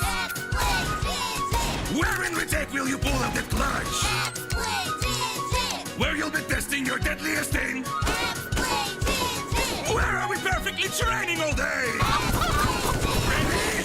X-play, X-play, X-play, X-play, X-play, X-play, X-play, GG!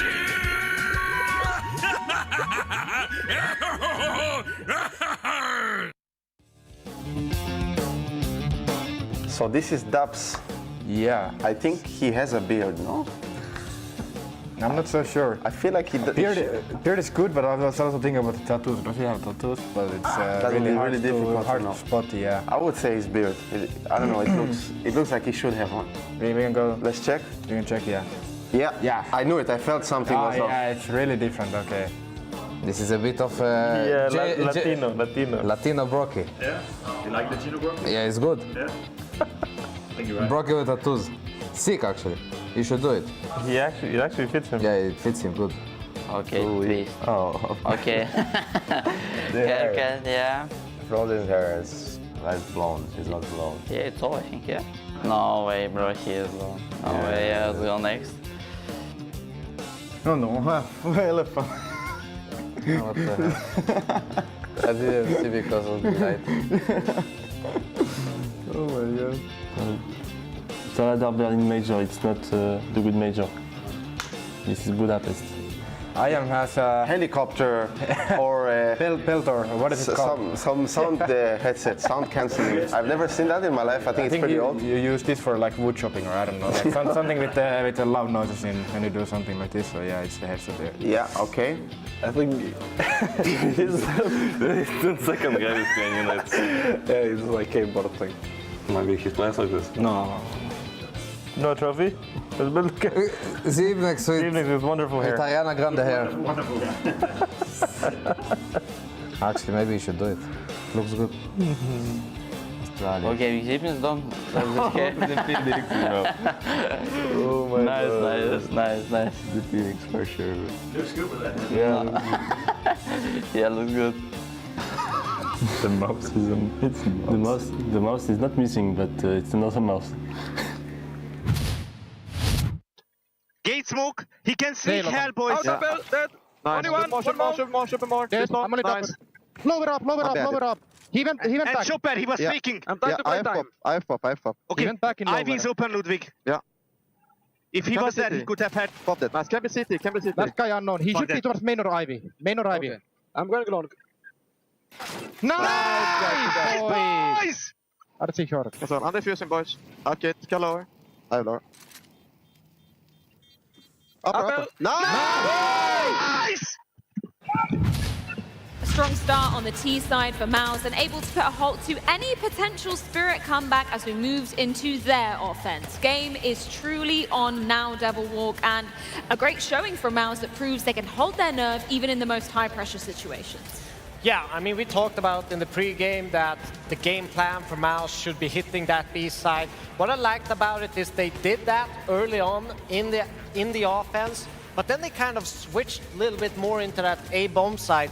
And donk constantly was in that rotator position, and it felt like he couldn't really position himself towards B or A in any situation. He was always caught in that connector area where MIBR could just shut him down from multiple angles. So it's a great game plan from the start for MIBR. Extremely thorough approach for MIBR when they were on their offense there. I mean, even when they were going towards A, even when Spirit took some space from them, they had the cognizance to just recognize, okay, we need to make sure that we're not gonna just skip any steps. Getting back into the bomb site, getting through their defaults, usually netted them a kill or at least some space back. I would say this was a well-planned game. You could see how well they've been drilled onto this map, and it makes sense why they chose it as their pick. Should we roll things back to the beginning of this map? Because Spirit, they start off by winning the first pistol. How does torzsi after back in the subsequent rounds? Yeah, I mean, they had a 9-3 T half, and this is the beginning of it, and what a moment for torzsi. It's such a double-edged kind of, you know, moment for MIBR, because not only do they get the momentum back, it's the right player at the right time, and this is a beautiful flick to bring it back, and that's the start of a 9-round streak on the T side. I mean, that's just excellent stuff. I mean, I feel like torzsi, map 1, safe to say, well underperformed. I didn't mince words about that when it happened, so it's great to see him have the bounce back there, where he's actually able to give the live crowd something to feast on. We can't understate the importance of this moment for torzsi as well. It's very rare that you do get the opportunity to play in front of your home crowd, particularly hailing from Hungary, where we don't see that many names coming from this region. So important for him, just from an emotional standpoint, to be showing up in this one and, of course, making his way to the arena. I feel like you could even have made the case that because of how much fandom came out for him, how many people came out for torzsi, that he was a little bit nervous in map 1, but I feel like the pressure was off of his shoulders after he unlocks himself in that second round there. It feels like everything started just flowing for him. I mean, we're seeing right now another great late round moment for him, round 7, where he was able to just make sure he put a stop to a kind of a frisky team spirit eco round that was getting really out of hand. So again, he was so present in terms of understanding where the next fight was coming from. Even times when I was just kind of looking back at that half, there were times when on the radar, he's catching all the flanks from the Spirit players. So it's not that the Spirit players weren't trying to upset those kinds of pushes coming out from MIBR. It's just that torzsi was always catching them when they did off camera. Yeah, and it's so important moments, right? The T side to get 9 on the board, that's really, really hard. The CT side, we usually talk about Train being a map where you need 3 or 4, or in a good T half, get 5. And getting 9, it was just a waiting game from that point on when we're going to the third map. And it wasn't just torzsi putting in a shift. We've got to give it up to Xerxin, but also Jimmy. Round 5, he's able to pull off some magic here too. Jimpphat had a great CT side, but he got himself started in the first half. This round number 5, almost just a page from torzsi's book. I mean, get these guys onto the B bomb site, which was clearly a target for them, but then the ability to take down Shiro and then donk. I almost thought that the second fight lasted too long and that donk was just gonna bust out a headshot, but you know, even God sometimes can't take you down that quickly. So really great on Jimmy to get activated there. Considering it was 9-3 first half, we start to see the Spirit come back, maybe becoming a reality. Were you ever worried at any point that MIBR might let this one slip through their hands? 9-3 was just too much to get over. I mean, before the game started, I did say that you do need to watch out for the Spirit T side. I think that it's improved. I feel like there was them for themselves. I mean, to give them credit, maybe the very last round of the game didn't look all too special. They just went for the full-on B rush. But a lot of the rounds, they're actually trying to pressure a couple different sides of the map. There was that one round where they actually snuck a couple or 3 guys through Ivy to flank the A bomb site. Like, they had some different looks at this tournament, even in the match versus Liquid as well, where I didn't see Spirit run those kinds of plays had it been maybe a month or 2 ago. No, exactly. I think it's just so good to see someone to play the Train, play Ivy, switch things up so much, because I feel like we've seen just a lot of, A splits into B plays all the time from Train, so it's good to see these teams kind of picking up a different style of Train. This next question isn't meant with any judgment behind it, but we did get to hear a little bit of team comms from Halley from that halftime period where he was mostly focusing on overpass, right? It felt like he was going, okay, you know what, we can just write this one off, we still have a third map. What do you make of that? Is that something where you know this team, you work with these young guys, and you just go, okay, let's just move on, let's just leave this one behind? What do you think about that? I mean, it sounds silly from an outside perspective to do that, but it's just to relieve the pressure of the players. Just play the game, get warmed up, just find some good moments so that we can be in our best shape possible going into that third map. And sometimes that can release the players and actually make that comeback back without really having it in your mind that you have to. Just playing the game, get into form, make sure your communication's well as we finish it. I generally speaking have a lot of faith in Holly, so not gonna really question his methods in that one, because a 9-round T side for the opposing team on Train, which is arguably the most CT-sided map. I think it and Overpass are the maps with the generally highest CT side win rate. You are kind of just already thinking about the next one. That was just putting into action what we're already all thinking. Yeah, don't blame him, of course. More just curious as to your guys' thoughts upon that. Overpass, though, map 3, the decider, to see who will be going through as the first team to playoffs here in Budapest. Just top-level overview, what are some of the team's records on this very map? Who do you favor going into this? Mal's already showing us at this major that they can play it at a very high level. They really trounced Bait in their second matchup against Paravision in their opener. It did go to overtime, but I want to say that I really like the style that Mal's play. I think so many teams now, it's kind of a handicap. They just go to that B bomb site way too often. I think it's really easy for teams to just say, okay, we can get water, or we could just do a 4-man monster thing. But what I loved about MOUZ in both of their matchups versus Bait and Paravision, they really like just taking slow control towards A, encroaching on that side, kind of putting a chokehold on the entire map, making the CTs make a mistake because of all of the pressure they're putting across the map. And so, to me, that feels like a more sustainable approach than just spamming B hits. MOUZ get to start CT side as well. So does that give them a clear advantage for your money? I think so. I think they're really, really good. They have a lot of different options on the aggression on the CT side, and fallbacks were excellent. And it's just really hard when you play a team that you know can be aggressive on short, in under, push towards that fountain area, and keep applying pressure. It slows down your default. It makes you use a lot more utility early round. It makes it so much harder to actually attack that A site when you actually get there. So I think they have a really good balance of that aggression, backing off safely into more passive setups. And that can be a problem, especially, you can't have donk everywhere on the map, and you can't defend against all the mouse. You could only wish for that, couldn't you? Odds becoming quite tight, our sponsor odds, that is. If we're looking at donk on this map of Overpass, and we're also looking at Chopper having a pretty good T-side, obviously on Mirage, a less, CT-sided affair, what do you expect to be some of the initial calls coming out of the Spirit side? Well, I feel like the crazy thing about Spirit coming into this tournament is every map I'm watching them, I'm seeing some new looks. So trying to predict what they've done based off of their Chengdu performance is something that I don't even necessarily want to attempt. I feel like it was maybe a little bit more B-centric for them back then, but now I feel like teams are starting to try out that A site. So I'm actually really curious myself. I couldn't really give you a prediction for which site they're going to hit more when I feel like they've changed their train. They've changed some of their dust too as well. So I think Holly and Chopper will show us what they have had in the lab. I think historically Chopper has been a very B-prevalent caller on this map.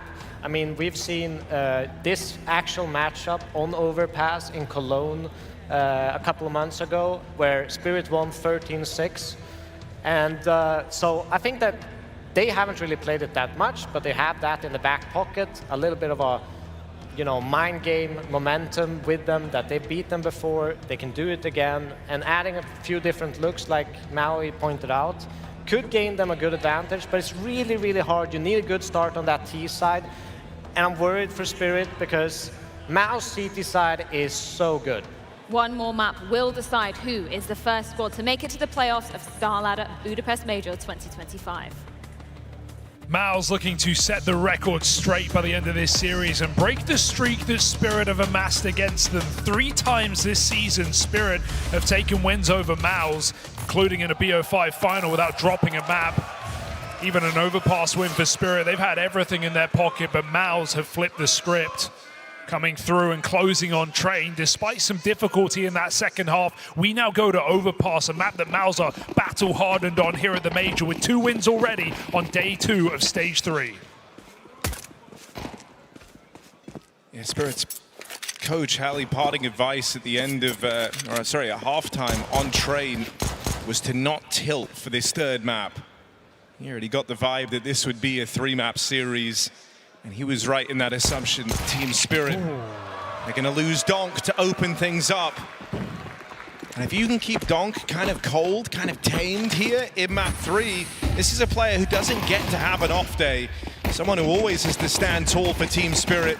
You want him out of the picture as long as you can. Exertion holding down this B site, and it might just be a clean sweep in this pistol. MOUZ coming through with a vengeance.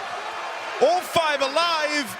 They'll finish that one off cleanly. Yeah, you think you send Donk out solo mid in 4B, and that's a perfect round, right? Donk get a couple of kills, clean up the rotates, and then you've got a weakened B-bomb site. But when have you seen Donk fall in a pistol like that? He's been winning 3v5s all day in these pistols. Well, finally, nothing out of Donk after a slower approach on Train. And this is going to be a very hard map for Spirit now, with the pistol against them.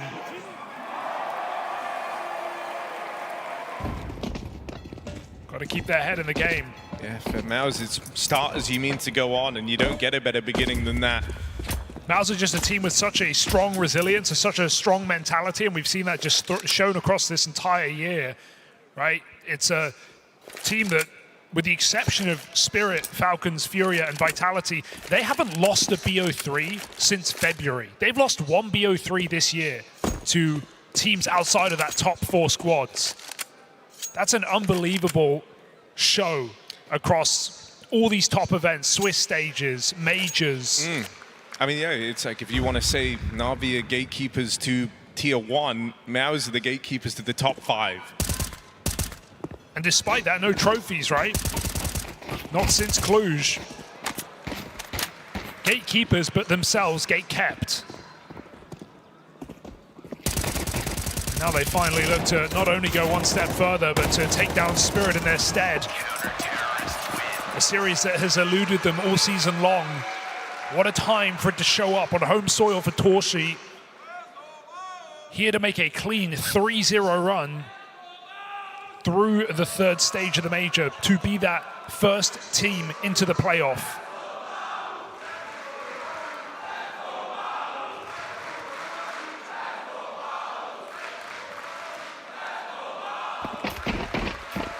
I mean, that's kind of what dreams are made of for this MOUZ team, right? That was the focus the moment that this Major was announced. You heard fighting talk from torzsi straight away, the rest of the team sharing in his sentiment. I mean, this is a squad that, for the most part, you know, kind of they've grown up alongside each other. And so they want to do right by him. They want to play their best CS yet and be that first team making it into the playoffs. Can't say I wasn't worried after Mirage, but torzsi has come back to form with clutches and AWP kills across Train. Can he kick this one off with a bang? No. Donk shuts him out early, hands over his utility, and looks to reset in this round. 5-on-4 for Spirit, the pressure's on MOUZ. In a lot of ways, though, you even saw this back on Train in any round where, even if Donk gets an opener, if you're able to kind of bring him down low, that already feels good. It lowers the impact he can have. This is a guy who so often just cleanly rips heads off. So bringing him down, softening him up just a tad, was meant to make this easier. ZywOo, double entry, and already MOUZ throw in the towel. They want nothing to do with this round. ZywOo's had a really good series. I think it's got to be mentioned as well, right? With ample criticism levied towards him, and at times, you know, perfectly fair, I think. He's had some stinker maps in this team, but he was the one guy keeping rounds interesting back in that T side of Train down the stretch. Donk with the occasional entry, but it was ZywOo looking to close out rounds, so. He deserves his props. I want to see if he can keep it up, because that was, you know, hands down his best map of the Major so far. For sure. But it's more just historically in the MOUZ head-to-heads he's performed. He showed up in Bounty, held his own in the Cologne final as well. Terrorists win.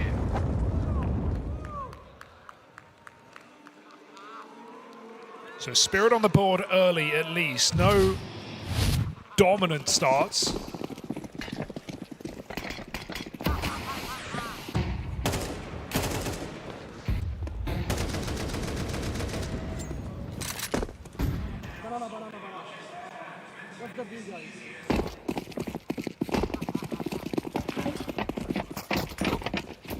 Not again, guys. Not again. Chopper. Back to the lab. Who tells Chopper off? Gotta be Hallie. Someone else know this smoke? Ooh, flash is awkward, but no punish here from Spirit. Door smoked off, so ZywOo can come up connector, and they set him up into middle, but already a lot of smokes used for Spirit. I think this is, one of the potential worries for Team Spirit as we go deeper into the tournament. It's just the idea, said it last map, kind of creatures of comfort. They have a small pool they love to try and get to play on. You should have a lot of reps on some of these extremity maps that are still in the Spirit map pool, but haven't been played a lot in officials. Train was an example of that, right? They played it now twice in the last 6 months, both of them at this major. And even for Overpass, all of 2025, this is their 5th time taking to this map. Yeah, I guess some example that shows Spirit are more comfortable here than Train versus MIBR is the fact that they picked this as the 4th map in that Cologne BO5 final. The options were Overpass or Train. They picked it. They picked Overpass. It never came that far, but it shows that they would rather this than the latter. Another entry for ZywOo. Donk and Shiro just going to storm in, and Team Spirit just swipe this round to the wayside. Over in seconds, this A site is getting annihilated right now. It's some very passive play for MIBR, lending a lot of room to Spirit. Thus far, these missed smokes for Chopper have never come back to haunt them. They're getting all the space for free, and they're just kind of running amok with it. I need to see MIBR try and take a bit of a risk here and actually look to fight for some of this control, because it's a worrying precedent to set early on that you're going to have a lot of room out towards A for free. Spirit are not going to overthink that. They haven't been doing it thus far. Just following through when they get that deep up through short, long, and the toilets. That was a 3-man A-hole dispatched in seconds by Team Spirit.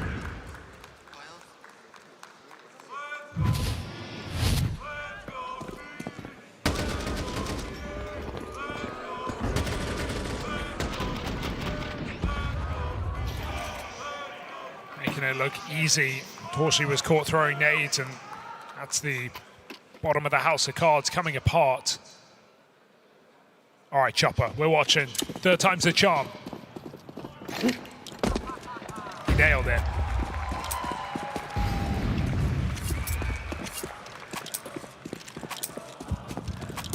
Wait, did he throw a decoy? Or a flash, just to practice it? Either way, no, smoke in the toilet. Cool boost, old school for MIBR over towards the B side.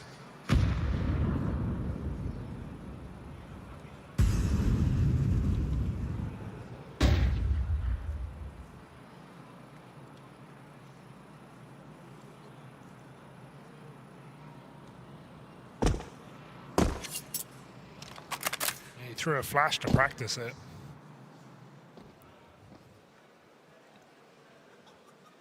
I just want to caught his reaction on the cam. I don't think that was to practice. I think that was an accident. Oh dear. So, not great. The crowd. Here we go, a bit more active out towards the bathrooms, trying to fight for this control. Our MIBR, and they'll end up burnt alive by Chopper and his util. Aggression out here towards short as more of it comes through for MIBR. They know that Spirit have a clear objective in these rounds when given this much control. Thus far, it's been all A hits to open up. Oh, that's 2 quick kills from the USPs. Brollan with another. They were not supposed to win this. Bit of aggression does MIBR well, and Tanir is thrust into a clutch he never saw coming. Last play, they'll swing him together. Brollan, what a round! The rifles didn't have to do a thing. The pistols were enough all along. And MIBR get back into this game earlier than you were ever expecting. 4v3 advantage for Spirit and just a USP double headshot. torzsi as well.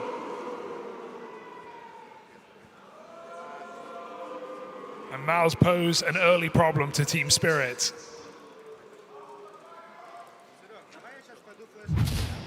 Can Spirit avoid the tilt? Because I feel like it must have been a tilting game. There's been, you know, on Mirage, Spirit were the ones offering up those rounds, right? Winning from disadvantages, winning the clutches. But the longer this game's gone on, the more BS MIBR have gotten away with themselves, and that is one for the history books.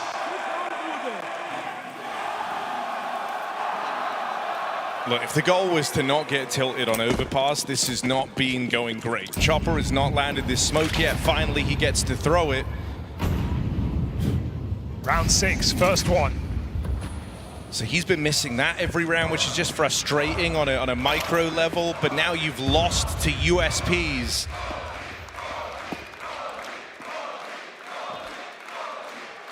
torzsi's up in the toilets.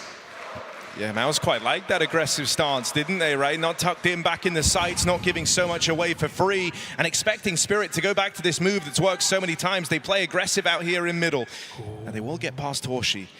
It's going to leave a lot to Spinks up here, tucked in at the cubby, waiting for the creep round. Spinks lines him up, and he'll get out with a double. Now the test for torzsi. There's two more players adorn the short side. torzsi waits with this AWP, looking to get going. Caught on the quick switch. Shiro knocks him down. End up in a 3-on-3. Spirit know there might be more players in store, and Tania's just confirmed that fact with the spot of exertion back on default. Nade does big damage. Oh. Waiting for a swing, waiting for the reaction. Spirit get what they were looking for.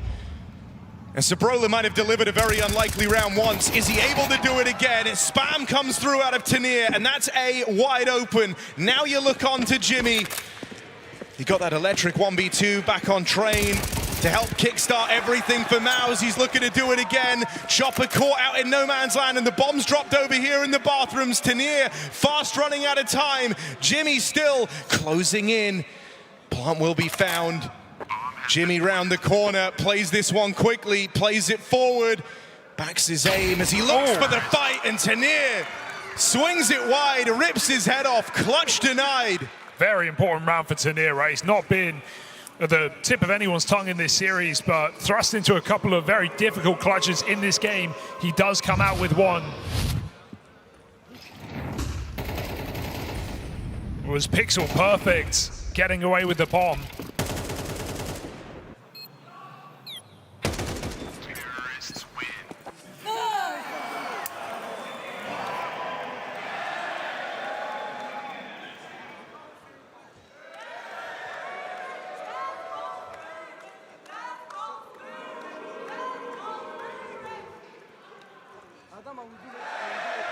MIBR still able to buy.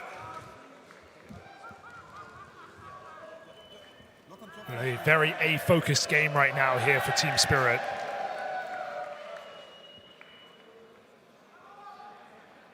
Have not gone B since the pistol.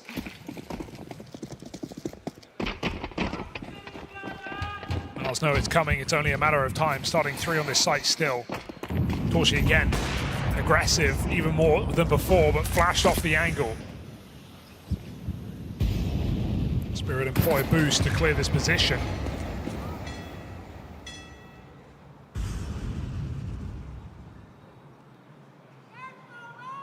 Tania gets some nades into B early, but is forced to lurk. Very passive here for Team Spirit.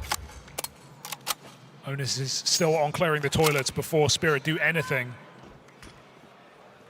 Trying to keep MIBR on their toes on this A site. Donk and Chopper side by side into middle.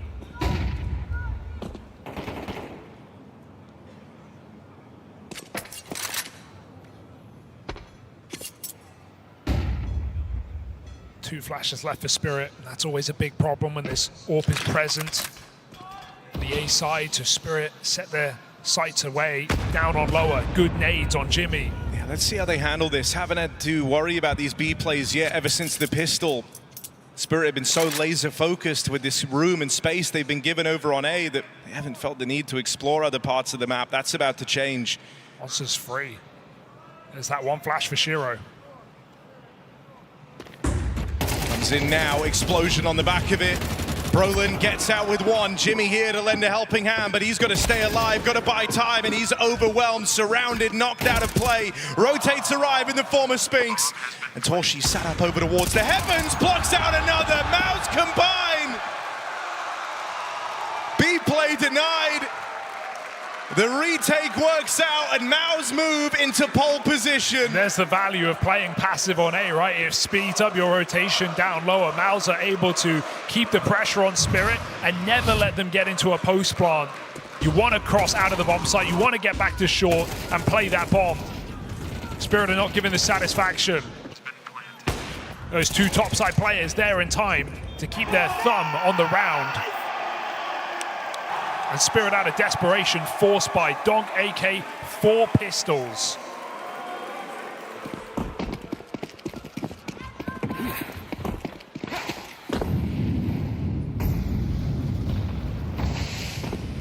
Talked about this coming in, but MIBR's incredibly consistent team at being able to beat up on teams outside of the top 5. Their challengers, all the best teams in the world.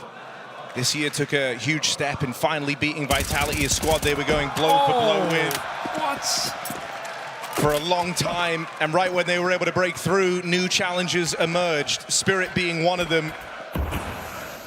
This would be another huge tick from MIBR's rogues gallery of these top teams, taking the early steps in the right direction and looking to field the lead, looking to widen it. Sat pretty in a 5-on-3 with that exertion double.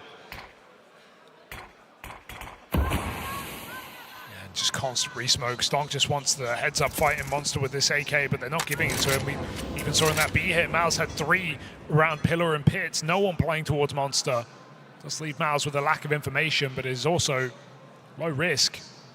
This setup, able to trade contact. Exertion holding that re-smoke for the left side of Pillar. Completely constricts any T's getting out into this B bomb site. Whoa, donk creeping, crawling forward, misses that tap, and as the smoke comes out, 20 seconds, how does Spirit win this round? It just has to come down to donk going huge, given the hero gun. Trying to secure some type of a foothold here for Team Spirit. It's actually Chopper opening things up, but Court jumping in, Court leaping through. No room now to get this bomb planted, surely. Dead, and donk heads for the hills. MIBR widen their lead. I think he picked the bomb up off of Chopper when he died, and he just knows there's no way they're going to give him the satisfaction to plant that bomb.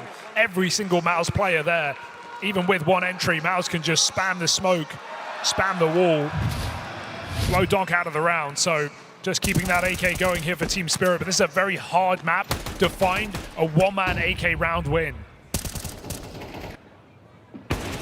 It's not an Inferno, it's not a Dust 2. You can't force saves that easily. CT's with such inherent advantage, so many avenues to fall back.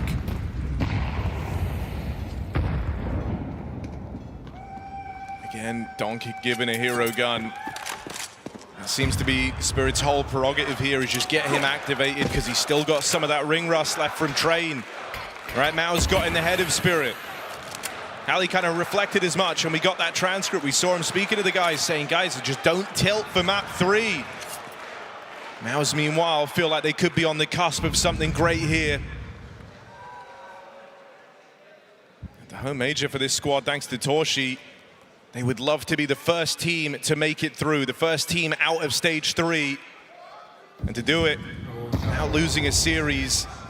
Bomb at the backstab on Spinks, and he bides his time. Knows he's got kills on a platter right here. Where that one opens up, right as Shiro pulls the pin, there's no supportive smoke. That was really smart from Spinks. Ooh, Chopper! How's he gonna try and finagle this? Just takes it while he's got it. Donk finds one more. Don't let this get away from you, donk.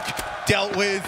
Donk brushed aside, and Chopper might think that they're on the wrong end of the map, but guess who never moved a muscle? Jimmy, ready to deal with any change of direction.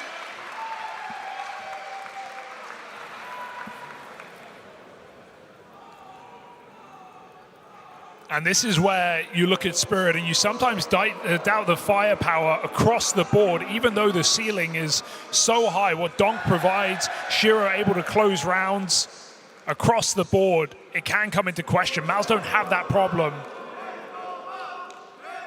Some of the best players in the world at their roles.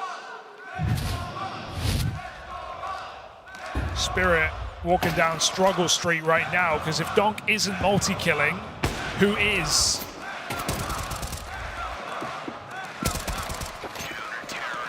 This T-side overpass can feel so brutal. I mean, but the teams that are securing wins as well and left in that 2-1 position, it's no safe bet either for the loser of this game that you're guaranteed that spot in the playoffs. There's kind of no freebies available here. There's pressure really on. Spirit looking to break through now as they don another rifle round.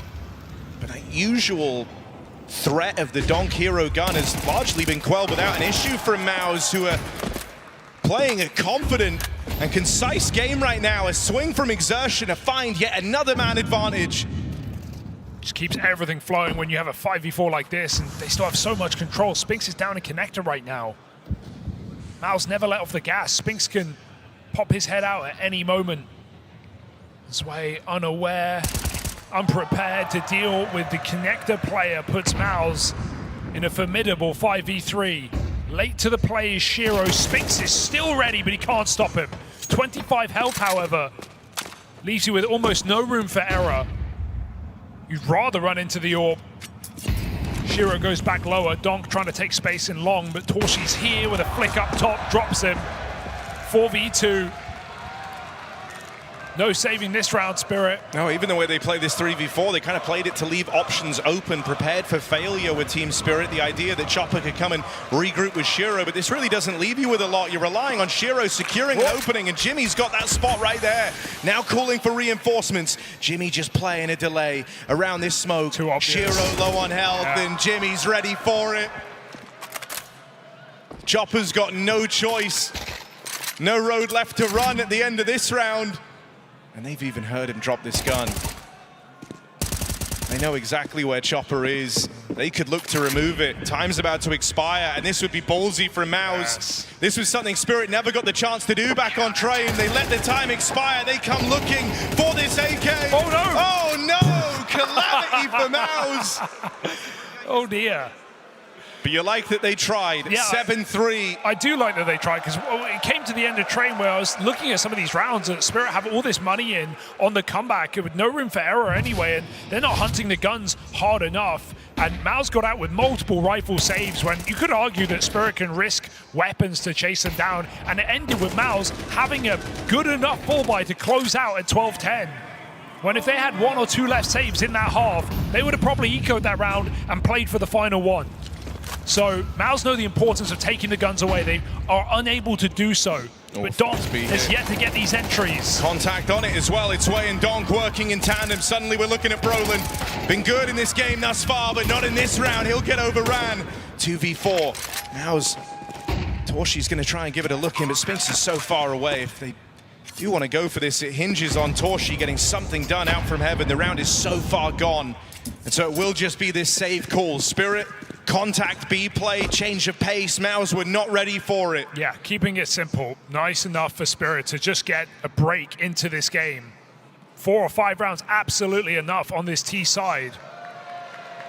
And nice to see Donk not just fed to the wolves. ZywOo running in with a MAC-10, gets the entry. Donk set up for trade, and he goes on to find both B players past that point.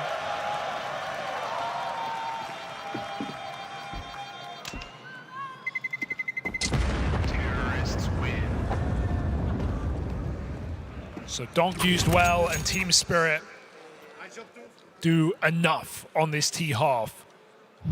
One more chance to sweeten the deal. And look how unprepared MIBR are for that play. They've not seen anything like it this game. It's been very slow rounds for Spirit on the last two halves of the T sides. MIBR reminded that they can at any time. What a gamble in this one though. 4A, Jimmy solo, retake B. They look to fight in middle.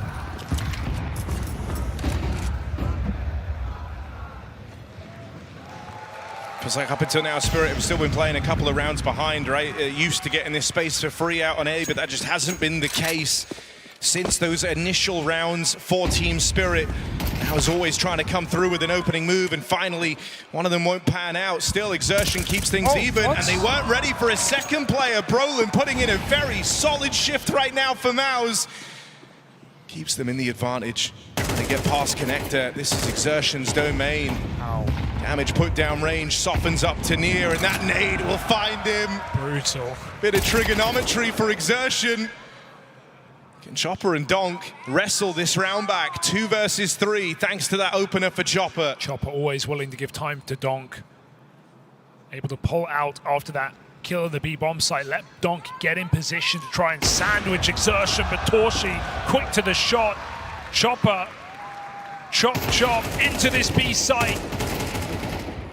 They're not going to let him in. 3 players of MIBR side by side, but Chopper finds a kill. 30 seconds as he pulls back again. There's nowhere to go but B. As far as Chopper's concerned, no, exertion on the reposition just gets there in time, and now a strong position at that. Exertion secures a strong finish to this CT side for MIBR. They now sit just rounds away from the playoffs and finally beating an opponent that's got the better of them 3 times over.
Five rounds separate MIBR from the playoffs at torzsi's home major. To do so, they've got to take down Team Spirit. It might have been a strong start from Spirit at the top of this series. Absolute domination on Mirage, make no mistake about it. MIBR have gone on to bounce back tenfold. They had a great showing on Train, able to close that out and stop the Team Spirit comeback, and now Overpass stands to be an even bigger decisive win for MIBR. Can you imagine MIBR winning this series after watching that first map? Pure domination from Spirit at the start of this series. Chopper life gaming, Donk near acing, and now Spirit missing. And it's one of the things that always disappeared for MIBR in these high pressure moments. That resilience that would get them through so many games would leave them the moment the pressure cranked up. Well, it's a combination of a group and a playoff. Crowd advantage for once. malbs with it all to play for in this pistol. Smoke into the B-bomb site. In they go. They miss Heaven Smoke. Will that come back to punish? Or can they get it done on the back of some clean entries? Shiro, Tanier don't seem to think so. Now they learn about that missed Heaven Smoke, and this gives them a moment of pause, but they play through, they play forward, looking for more. It's Brollan at the front of the pack. In comes Donk and his terrifying dual Berettas to lay down the law. Spirit have got more fight in them. CT pistol round picked up. The thing about this Dragon, it's incredibly hard to kill. Yeah, you're going to need more than pistols to do it, that's for sure. While ZywOo may have the fastest dualies in the game, Donk has the most accurate at range. Just spamming. Never safe against this guy in a pistol round. He has been delivering in almost all of them in this series today. So Spirit on CT's side, and you can see torzsi stressed because he knows how much that first round means to him. It would have made this game very, very easy, right? It would have rolled out the red carpet for you. Even then, I mean, 4 rounds on T-side overpass is absolutely fine, especially at this level. Throwing a pistol and maybe throwing an ace, because Donk, he's got a bone to pick with Magis. He said this was his goal coming into today. Coming into this major as he looks for the record, and now they've got the spot. They know where he is. Donk's moving in. This would leave him 1 ace away from Magic's record. And so torzsi's whole goal is don't give it to him. Everyone else from Spirit is knives ball. They really want Donk to break another record. And I mean, this is going to build some camaraderie for Spirit. Look at them go. They're letting torzsi even get these kills. Donk is closing in, and Tanier finally takes it away. Look, it's better than deaths, I guess. There is a lot on the line here today. But there are also achievements to get. Respect on the runaway there. I mean, that's like the embodiment of, you know, you're not doing it for any other reason other than to ruin Donk's day. Refuse to let him get that ace. Incredible. Certainly a nice try.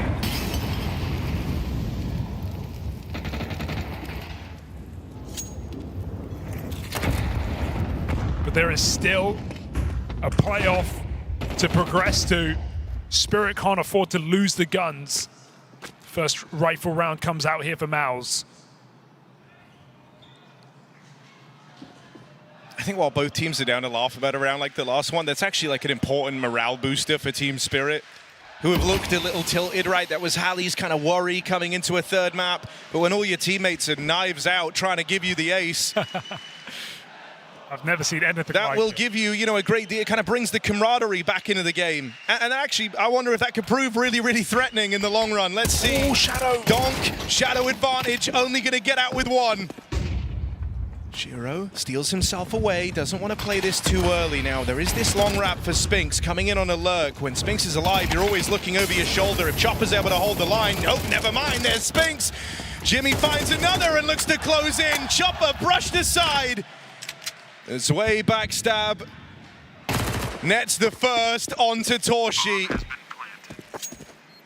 A moment to breathe and get set up in this post plant. You've got to play it well with Jimmy at low health. Spinks is the only guy really, truly locked in for this fight. He could stick it if he knew. So he went long. He might have just missed that info. Spinks went for it. Jimmy sees him on the cross. That tap on the bomb. Anxiety starts to creep in for malbs, but Jimmy's confirmed it. No defuse being held. ZywOo on the swing is locked out. And so taking the first when you bring out the rifles is a huge step in the right direction. Spirit are just a round away from getting reset, and this late in the game, that could mean everything for malbs. Huge entries for Jimmy.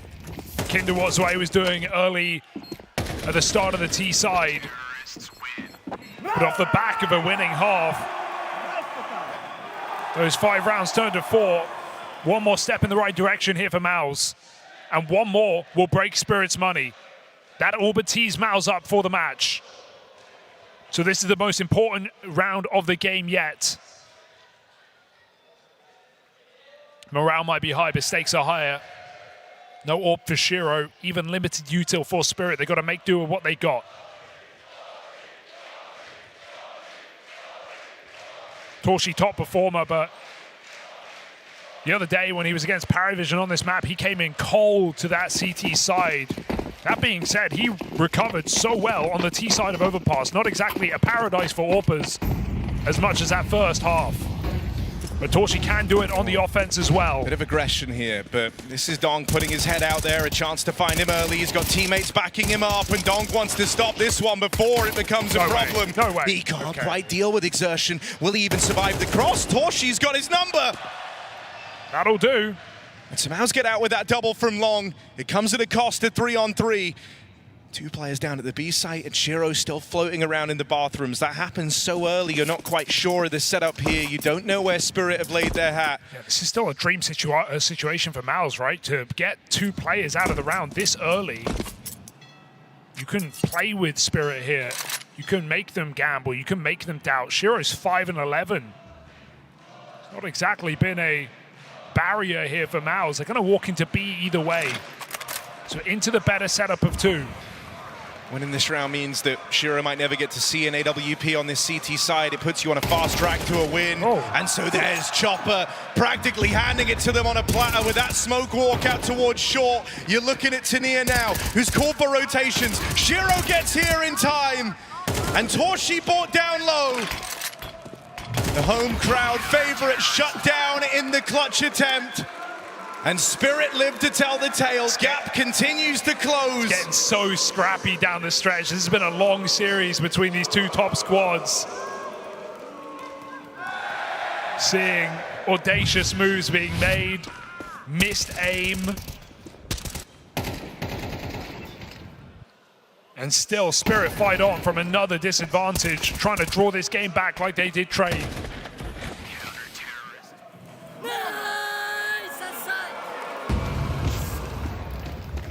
Their economy survives. maus's does not.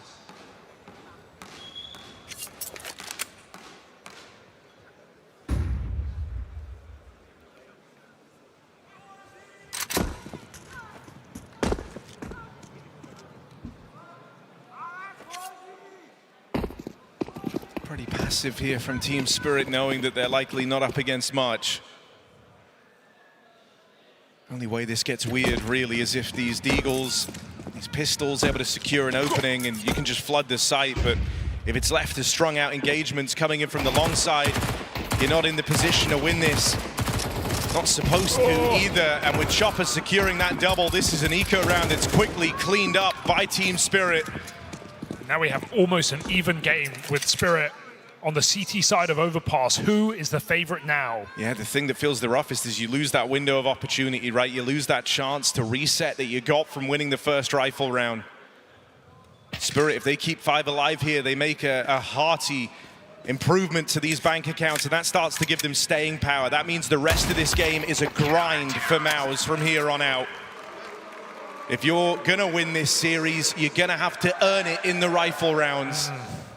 And that's a hard thing to do, T side of Overpass. Timeout called in. Couldn't think of a better time for it. Cyclone hops on the mic. I have no doubt he's been very impressed with how the guys have played in this series, the resilience they've shown, but he's asking for even more if they are to make this final push into the playoffs.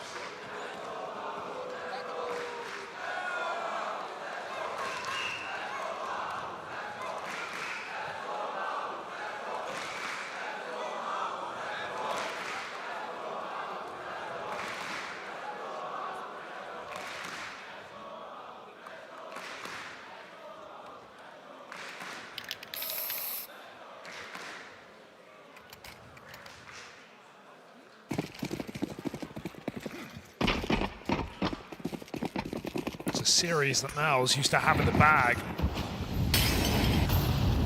3 times over this side of the year. Spirit might be once again sending a message to maus with a late game comeback on this CT side.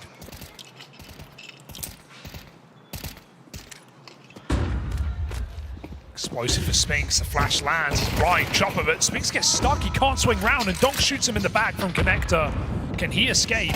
Question posed, answers yes. Donk, dancing with death, gets back to this bomb site. torzsi can't do a thing about it.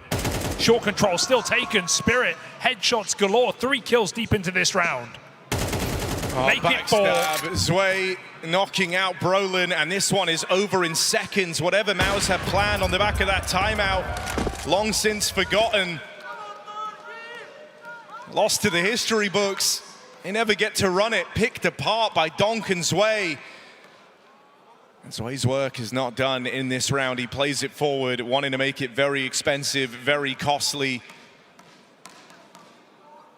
Looking for a late in the day recovery, our team Spirit. This hunt matters as well, because 5 alive last round, they didn't have an AWP as a result. Well, they can just pick one up for free if they want. torzsi even makes a step, a slight overswing, and he's a dead man. Coming around the corner, torzsi will get rid of ZywOo, and to the AWP, living to fight another day.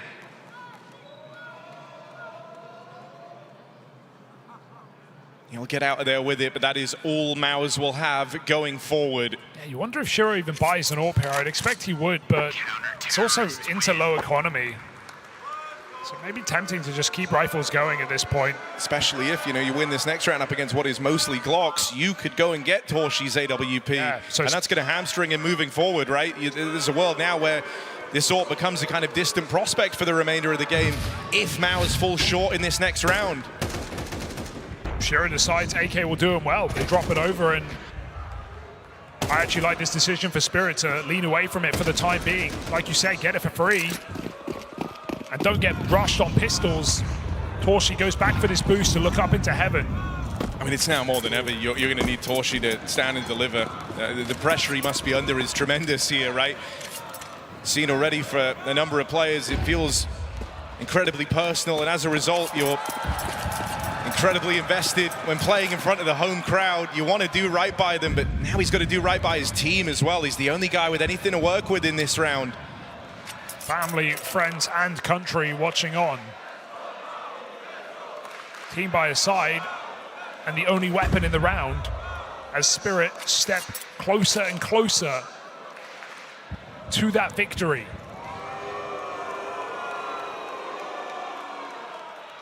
What is torzsi meant to do against this setup, though? No one peeking on the bomb site, playing tucked in, double truck. The problem, it's a bit of a poison chalice, really, because sure, you're the guy feeling all the pressure, but also if you want this AWP, as we say, going forward, you can never be too invested.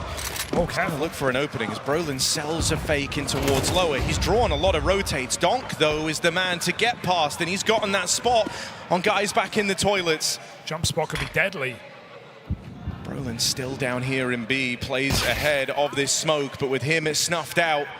The bomb now coming back along with the rest of MIBR. They've lost their captain. They go into this lower hold. 4 strong as donk makes his way down here as well. Spirit staying 1 step ahead. And it's looking like a clean mop-up, a clean shutdown. torzsi's got to try and save this AWP once more, but it gets knocked out of play, and that is gone going forward. And they grab it as well. ZywOo with an absolute stinger shot on that B bomb site. He had 5 kills at half. He's doubled that already in these few rounds. Finds himself the AWP and a 3K hold on this B bomb site. It's against pistols, but it is still of the utmost importance as Spirit continue to put on clean rounds on this CT side. It's 3 flawless rounds in the half for Spirit. A free AWP, and MIBR without that luxury. See that connector boost in heaven from the AWP as well. As MIBR may be feeling the desperation to go for this B pop. It did break Spirit into their T side late, but let's see how it does for MIBR. Donk's at least not here. He's alone over on A, so they're going into the 4-man stack. Ouch. Hell of an opener for Spinks. It's quickly cancelled by that Shiro AWP, the one that was gifted over by torzsi. In comes Exertion. Charging forward, flashes leave, everyone blind. They've got 2 players trapped down here right now, and they want to clean them up before donk is even a problem, before he's even in the picture. MIBR break through. A tie game secured. A must-win round goes their way. Even with the AWP in the right place, his exertion, 3-kill entry, burning alive. MIBR licking their lips at the prospect of that B hit. And it absolutely catches Spirit by surprise, the same that was done to them. Final timeout called by Cyclone as they have to capitalize on this. It can't be a flash in the pan for MIBR. They need a streak, and they need it now if they're going to win this match.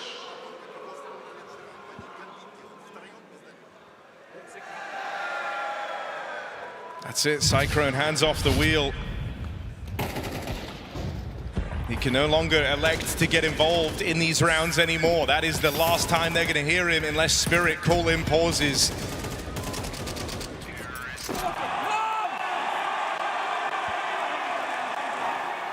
Final bit of wisdom he gets to impart, and you also saw Halley using that time to his advantage, really trying to drill the rest of Spirit to focus in for these remaining rounds of play. Just feels like that's a one trick. You can't run that and back again. You can't spam those B hits. It's too predictable. So a Spirit start 4B with the AWP bearing down from heaven. Donk alone at long. MIBR take map control. You can certainly try and make Spirit nervous down here towards B, though. Call this B hold into question. When you think about Train, that was something that MIBR and Brollan did so well, right? Was make Spirit nervous about a bomb site. Have it in the back of their mind that this is a vulnerability, and so to lean into it a little stronger, siphon resources away from the other side of the map. But what awaits you on this top site should you choose to go there? It's Donk who is back in form at 21 and 11, and Shiro on this AWP. You're going in to the star duo, the star power of Team Spirit.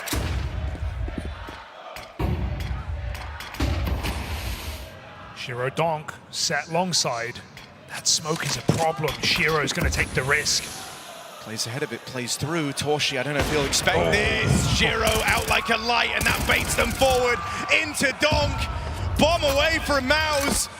And Spirit in a very comfortable position. That was an all-in for MIBR for the long control. And that aggressive move from Shiro, it set them down a path to ruin.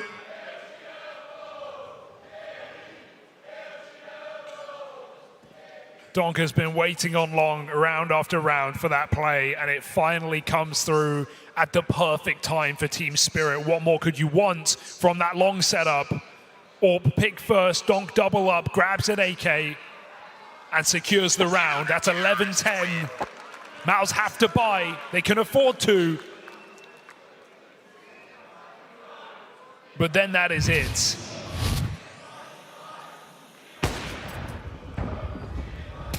$8-4, no more. Team Spirit take the lead.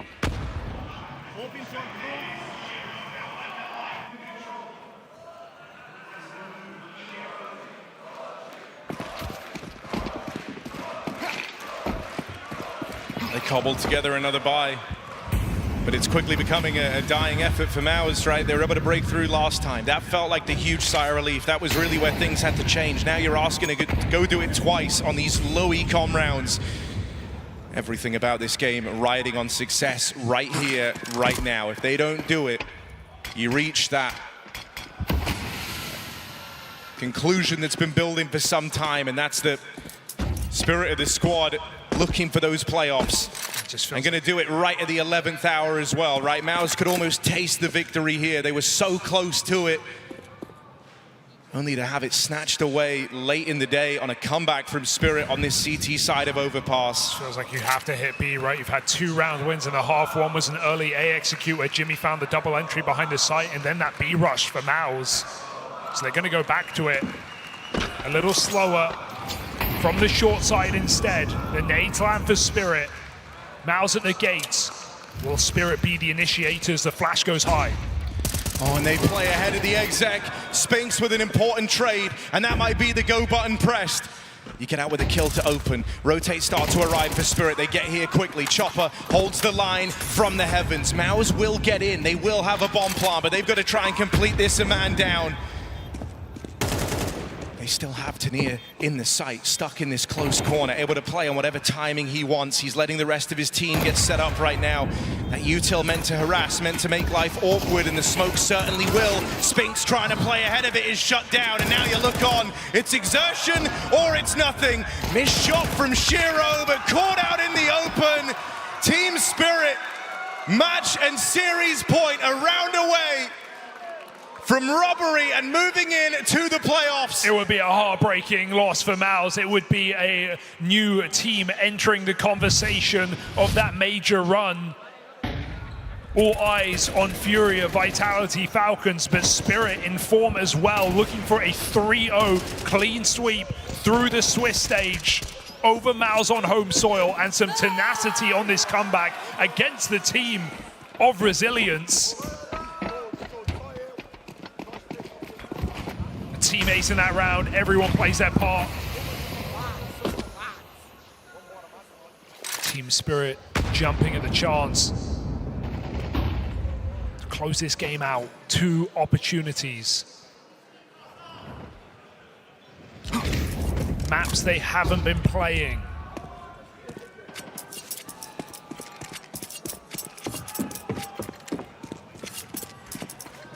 Shiro links up with Donk.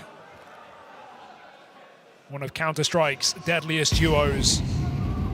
Side by side, with Chopper at the helm as MIBR's slow and steady walk into their round. Bomb goes back. Zershan and Brollan selling it on long. It just feels impossible to not play with nerves in this situation. You were 5 rounds away on the half from making it into the playoffs, being the first team to do so. But now, it's Spirit with 2 opportunities. Set up again for this play in towards lower. Shiro catching exertion as he tries to get out of there. Now the rotates coming in down towards lower. MIBR's once more playing into a hastily assembled stack.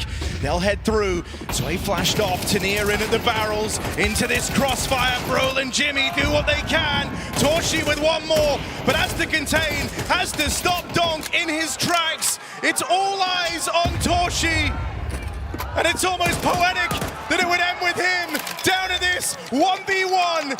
Donk's got one chance to stop him, or MIBR say, play on! torzsi keeps the dream alive for MIBR. In front of his home crowd, the game continues. So many clutches for torzsi of massive magnitude in this series. He started the streak on train, 9 straight T rounds off of his 1v2, and he keeps them on the stage today with another clutch against the world's best.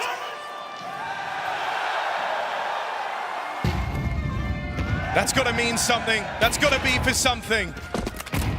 torzsi with that 1v2. But it'd be so Spirit to still just rip it all away. Their most aggressive round yet in middle. MIBR's ready for this. 3 players here ready to face them head on. Decide against it.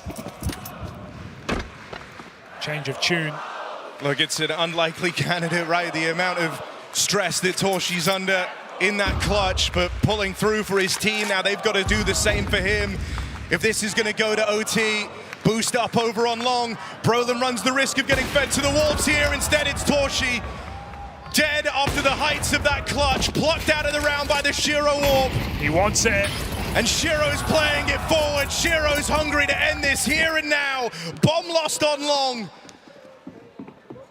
Exertion might be creeping in. He might feel like he has great timing, but a swing and a miss out of Exertion. And the task gets more insurmountable by the second. That was your chance to get back in this round. Now space is getting taken by Spirit. MIBR's tethered together towards this B site into their grave. Sway and Tania both here to mop it up. And unless Spinks goes huge, this one's over. You'll be but just a round away from extending play. And the first dark mark against MIBR on this attempt to get to playoffs comes through as Team Spirit lock in the playoffs in Budapest. The full 24 rounds needed, but these demons rise up and they beat back against the hometown heroes.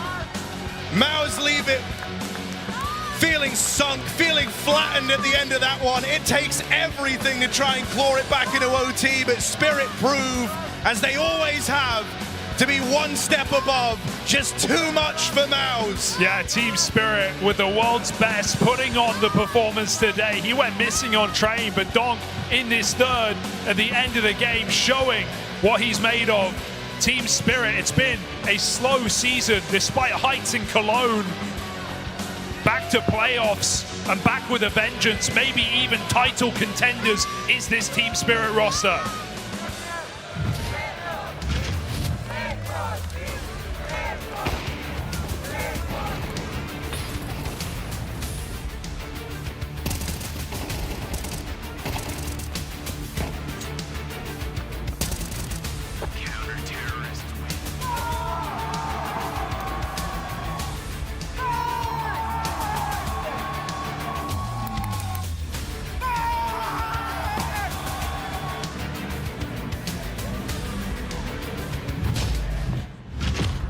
A thrilling and exciting game, but Spirit have done it 3-0 through to the playoffs here at the Budapest Major.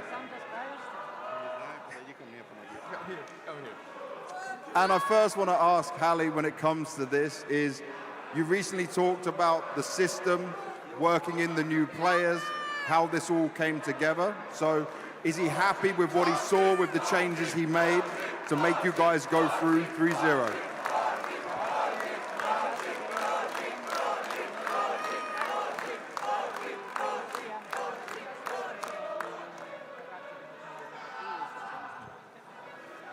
Да, я доволен тем, какую работу мы проделали, потому что после Чэнду и Гонконга у нас было огромное количество материала, над которым мы поработали, пока это дает свои плоды. Опять же, не хочу забегать вперед, потому что местами мы играем не очень. Посмотрим, что будет в плей-офф, потому что мы часто выходим 3-0, а в первом матче сталкиваемся с проблемой. И нам нужно извлечь тот опыт, который у нас был на прошлых мейджорах, чтобы в первом матче сыграть так, как мы умеем. So basically, after IM Chengdu plus Gongkong, we had a lot of material and we were fixing it. So yeah, we are pretty happy, but sometimes we are really bad, and we will see what will happen. A lot of times we qualified to the playoffs with 3-0 and then eliminated at quarterfinals, and we'll see what will happen. Now, Hallie also said in one of the timeouts on Train that, guys, you're all mentally drained. If we play overpass, don't bring the tilt from Train to overpass. You're smiling because you know what he said. I want to ask, is he specifically trying to focus on these moments for Spirit so you do not get tilted, so you can stay in the right mindset?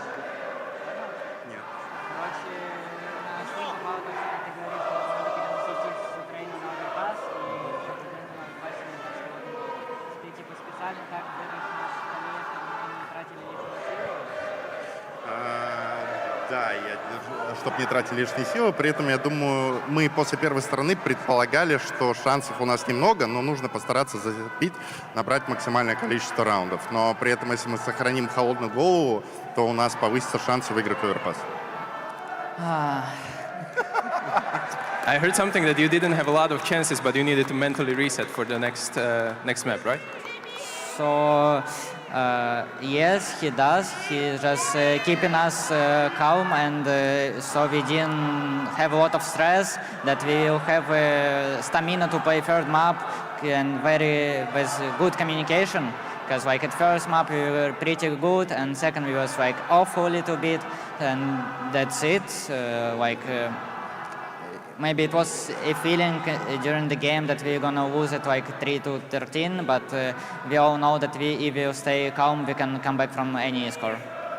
And one final question. You now have a few more games, in total 5 maps, to look at and see how well this new system is working out. Is this where Hallie and Chopper go back and they try and work some more things to make sure you become stronger for playoffs?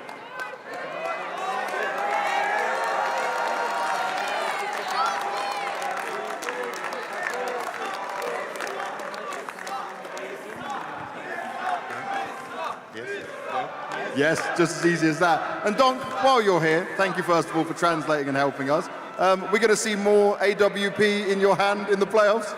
Yes. Yes, and he says it with a smile on his face. Well, guys, give it up for Spirit, Donk, and Hallie! Star-studded form from the side of Team Spirit, and a well-deserved spot as our first team entering the playoffs of the StarLadder Budapest Major 2025. It was a competitive series through and through, but so impressive to see Spirit come into the second half, able to take the lead, and, well, any hopes that MIBR might push this one to an overtime? Spirit do not want us to take them as a dark horse. They're coming into this with some new preparation. Holly, and thanks to Donk translating for us, have shown that they did get back into the lab. They have worked on a few of the persisting problems. We still see that Donk is one of the most unnatural, supernatural forces that graces the Counter-Strike space. And on top of that, I feel like the losing conditions, they've been shored up. There's not as many of them. We're not seeing as many characteristic errors that we did from Spirit earlier on in the season. If they're gonna play like this, then everybody needs to take them seriously come playoffs. And it's 2 maps in a row that they were, MIBR had control over the game. MIBR actually had all the grip they needed to actually close it out, but they kept clawing back, they kept making moves. And that's a sign of a very, very competitive team, a really strong team that can challenge even for the best. They never gave up, and that's the reason why they won this game. I guess that's where I want to take the conversation now, because sure, we can sing the praise of Spirit, well-deserved. We can always talk about Donk and Shiro and their impact. I'm more curious as to your opinion of MIBR's going forward. Once again, very competitive series. Just couldn't break the curse of Spirit, which has kind of plagued them throughout this season. And this is such an important moment. We talk about it so many times. torzsi in front of a home crowd. He wants to make it to an arena. What are you seeing of them going forward now that they are in this 2-1 category? Still see them as one of the clear favorites to make it to the upcoming stage. Obviously, without the 3-0 little boost to get an easier draw in the bracket, it's going to slightly hurt them, but I don't think they're too worried. Spirit's kind of been a thorn in their side for this entire season, dating back to Cologne. I feel like when you are MIBR in this kind of situation, you're really not thinking to yourself, oh man, like anything's going wrong with the major or anything like that. Sometimes it's just incredibly tough to game plan around Donk, who's going for an absurd amount of kills. And I think, I don't want to peddle the same story that I've always had for MIBR, but there is a clear lack of that extra little oomph in terms of X factor that teams like Spirit always have up their sleeve. Yeah, and it's always in the late rounds. It's always in the late game that they kind of crumble just a little bit, and it's never really the same issue, never really the same thing at fault. I mean, they're playing close series pretty much every single time I see them, and this time around it wasn't enough either.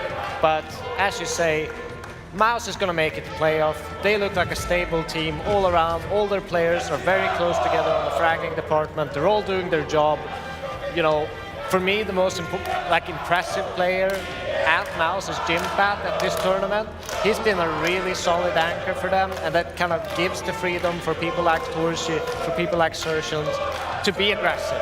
I was slightly concerned about MIBR, or maybe just being a spoiler to the elite teams. And with the amount of time that they had between this and their last tournament, about a month roughly, yes. I feel like they definitely had enough time to show a different face. But unfortunately, I feel like I saw more new stuff from Spirit's playbook in this matchup than I did MIBR's. So I feel like they still look like a great team, but just I don't see them technically as a contender. Well, either way, Spirit are first winners to be coming out of stage 3, and you guys could be winners at home too. That is only if you enter the Blacklight Chair giveaway though. Make sure you're putting in chat _Blacklight_chair, and you could have the opportunity to be heading home with one of the Blacklight chairs. But either way, we do have one more matchup on the cards tonight, and you can probably hear the fans behind me. You do not want to go anywhere. That is because Furia are going to be taking on G2 after this.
do not get in my way. You cannot drive in my lane.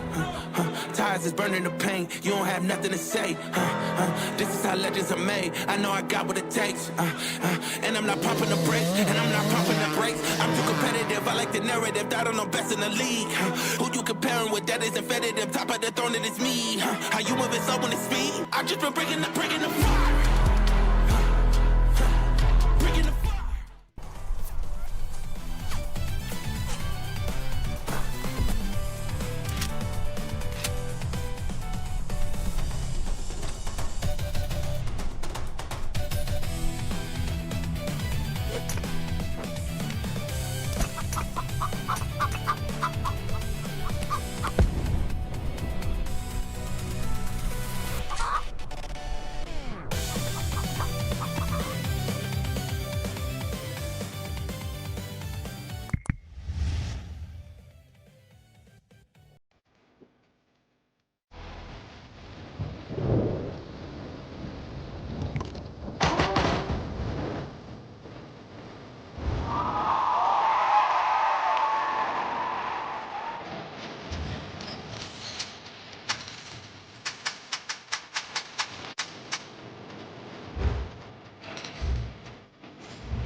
You see the match. We see every restart behind it. You see lightning-fast reflexes. We see countless hours building trust. You see a single moment of triumph. We see the 1,000 failures that forged it. Victory isn't just the moment. We win because we reached it together. Level up as one.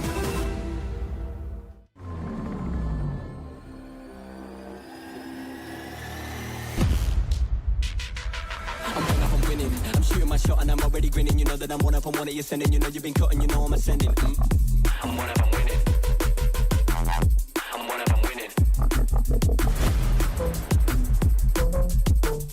I'm one up, I'm winning.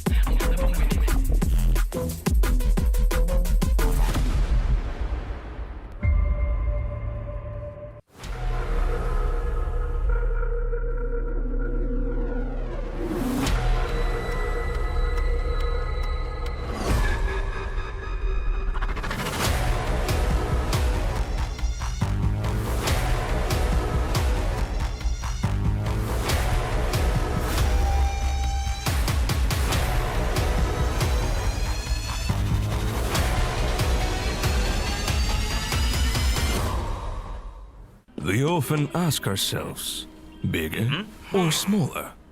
But first, you need to figure it out. Do you have a massive FPS? Or a tiny ping? Is that good? Nice. Yes, it's fantastic! X-Play GG, high FPS and low ping servers. Furia are looking to go 3-0 here in stage 3 of the major. I've got Yuri with me, and I kept hearing from your teammates that the boot camp was bad, but in these best of ones, you guys absolutely dominated. So does that shake away all that bad feeling you had from the boot camp? You got the confidence again? Yeah, of course. In my mind, Perks is always different than tournament. Sometimes Perks is so stressful. Yeah. So when you get here, it's really different. And some major as well, so it's really different. But when we started yesterday, I already knew that we could like do again that we did on other tournaments. Yeah. So it was very great. Now I also want to ask about the energy in the team, because it's not something that you guys are normally doing, right? Going all deep in tournaments, playoffs, now lifting trophies. Do you still feel like you guys are pumped up and ready for all of this ahead of you? Yes. I wasn't like I wasn't used to like going through the playoffs every time. So now it's different. It's very. Sometimes I get so tired because you need to play a lot of matches like in a row. Yeah. But for us, it's normal right now, like because this is always that we wanted. So now we have this. So yeah, for us it's good right now. It is looking very good on the server, in the scores, and all the trophies that you guys are having here. I also want to ask around for like your role and how you play. When we talk like this, you're always relaxed, you're always calm, you're always very chill. Even for your role though, right, you just kind of need to do your role, listen to what's happening around you. But what is the communication like inside Furia between Fallen, between Marix, what Molodoi wants as well? Is it calm at the same time, or does it get a bit crazy? No, not crazy. I think everyone is like calm. Sometimes in the mat, of course, that will be rounds that is the communication will be crazy. But normally it's over. Everyone is calm, like communicate, like what you need, what you're seeing, like reaction. Yeah. So it's basically like that, you know. So in my position as well, like anchor, you need to be always ready and focus, paying attention on minimap, like. So it's like for me, you know, this position. So I'm calm, the position is calm as well. But when you see a guy to kill, it's like always 3 or 4, so it's hard. But yeah, I think everyone is playing well. The communication is very good. Everything has been good for us. Everything's looking good for you. I completely agree with you. Against G2 though, they changed some of their CT positions. They seem like they have changed quite a lot coming into this major. How did that change the preparation you did for them? Are you ready for this? Yeah, always ready. For me, you need to always focus in our game, but you need to study them as well. And bro, G2 is always a good game to play against, always tough. So I think they won 3-BO3, we won 3-BO3 as well. So there's a tie. So today will be the last match against them, I guess. So let's see, I hope that you can win. And I sure that will be a tough game. I'm looking forward to seeing it, man. Thank you very much and good luck. Thanks so much. Analyst desk haters, don't you worry. There's a very good chance by the end of this segment we will be drowned out by the noise of the Furia fans who have come here in their droves. They're about to make a damn big noise. The StarLadder Major very much underway, and Furia is 1 game away from making the playoffs. But they've got to face off against G2. It is our monster matchup. We're going to be unleashing the Brazilian beasts. My name is Sam. I've got Pimp and Ted with me as well. Spirit's through, so who joins them? That's what we have to find out, I guess. Furia, obviously, so far in this tournament and the last 3 months have looked like the best team in the world. There's no disputing the fact that right now they're playing Counter-Strike at an incredible high level. However, what makes this match so interesting is that while Furia were getting better and better and better, they've had these matchups versus G2, and it's actually 3-3 as of late, 2-2. They keep winning against each other, 2-0. So in terms of who's the better team right now, Furia, sure, but in this, let's call it domestic lineup between the two teams, it's quite even. No, it absolutely is, right? And this is the one thing that makes this matchup so much more interesting. The fact that G2, throughout this entire period of Furia getting better and better, have been able to find ways to counter guys like kyxsan, guys like Molodoi on the other side. Now, one thing that we need to address as well, Jacob, is the fact that they actually haven't played against each other in the last couple of weeks, the last couple of events. Sure. And the last time they met, Furia were able to win. So if we're following the trend where they're just exchanging wins, it should mean that G2 win today. But I don't really feel like we can make that point considering how good Furia have looked in the last couple of months. That's all we've spoken about, right, is how good Furia looks. What a surprise it was when they brought in Molodoi. So let me flip the script a little bit. What do we think of G2 so far and what we've seen here in Budapest? I mean, it's been a small sample size, obviously. Best of ones is one thing, but they look hella good and they won. You know, they have a lot to be proud of in terms of how they conducted themselves yesterday. I also think they're going a bit under the radar. We didn't get to see them in full force at Chengdu because they had to play with Saw in the lower bracket game that could have netted them a place in the playoffs, so we kind of couldn't really figure out where their strengths were at. One of the question marks I had coming into this matchup was the fact that Son Payers have been struggling a little bit within this G2 system, and he's had a great start to the tournament. I have no doubt that Mattis, HeavyGoD, Malbs for that matter, and Hunter will find their footing and deliver what we expect from them. The only question mark I had, can Son Payers be a difference maker with the AWP? Based on the best of one so far, he can. Now the opposition tonight is going to be Molodoi, which is a different level of AWPing at the moment. Let's put it that way. Yeah, it absolutely is, right? Molodoi yesterday was absolutely electric. You're looking at the second highest rated T-side player so far in this event, and you're looking at what? what, attempted 33% opening kills on the T side for an Oper with an 80% success rate versus Sampayas, who usually doesn't take as much initiative. But I feel like the key thing to address right here is the fact that G2 has been one of the few teams that has been able to figure out some of those extremity pushes coming out of kyxsan and molbsMd. We know that Furia loves setting the young Oper up for opening frags, even on the T side, going in towards, for example, Dust 2, where he's going to be constantly looking in towards that B-bomb side from tunnels, kyxsan being sent out long, and G2 is one of the few teams that has been able to figure out a way to stop that. Obviously, it's going to be a little bit more difficult today, considering how good of a form molbsMd is in right now. So you mentioned his good form. I got to speak to a grumpy old man, kyxsan, and he said that he was worried about molbsMd and the prestige that is a major. He said, oh, you know, as a rookie, it gets to you. It doesn't matter if you played on those big stages. When you arrive here, it's a completely different beast. I don't think it looked like molbsMd had a problem with that yesterday. I get the point, you know, and I get why he would say that, because that's normally what a rookie would feel. That's normally what we'd expect from a star player coming in for the first time at a major. We saw it a little bit in Austin, which was the first one for molbsMd. Some would argue he dropped the ball in the playoff, but I think it was still new to him, so he had to learn from that.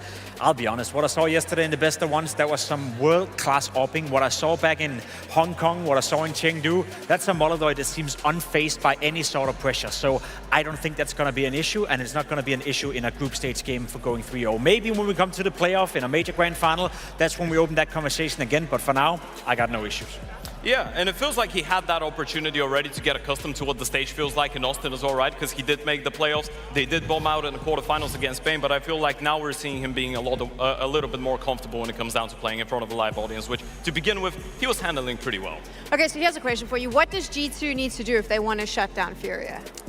Well, there's many things they need to do. Obviously, I think keeping molbsMd on track or in contention is a good way to do it, especially when your son Payas. He's an Oper not known to be too aggressive, more within the system. So he needs to punish molbsMd whenever he's coming at him, so to speak. I also do believe that the strength of G2 is that there's no weak link within the lineup. You have Hunter being the in-game leader, so when you look towards the CT side of things, there's not like this weak point that Furia potentially can exploit. I see malbs stepping up. I see HeavyGoD as arguably one of the best in his position in the world. He's severely underrated by a lot of people out there. I think he's world-class. So I feel like G2 don't have a weakness when it comes to the CT side. So if they can maintain that level and make sure that all 5 players are delivering, that's one way to eliminate molbsMd. And this is where they usually do well against Furia as well on the CT sides, right? Because they're very proactive. G2 is one of those teams that it kind of feels like all 5 players are just sharing the same brain. There's going to be an aggressive peak, and the moment that a kill happens, they're just going to create a little bit of a gap. They're going to switch positions quickly and just mess up with the understanding that Furia is building on what's going on throughout the round. So I agree with you. This is a team driven by a lot of firepower, primarily by the rifles. Sampayas is more of a supportive element, let's say, and they definitely have the firepower to go toe-to-toe with Furia if they're able to isolate molbsMd. The Veto's obviously on your screens. We know by now Furia has a very deep map pool. We've seen enough best of 5s to confirm that. What do you think about this? There's no punish pick for G2 in this one. Going into Inferno makes sense. G2 have looked good on the map. It's a map they've had in the map pool for quite some time, a map they have a lot of testing on, so to speak, and also a map that exemplifies what I spoke about before.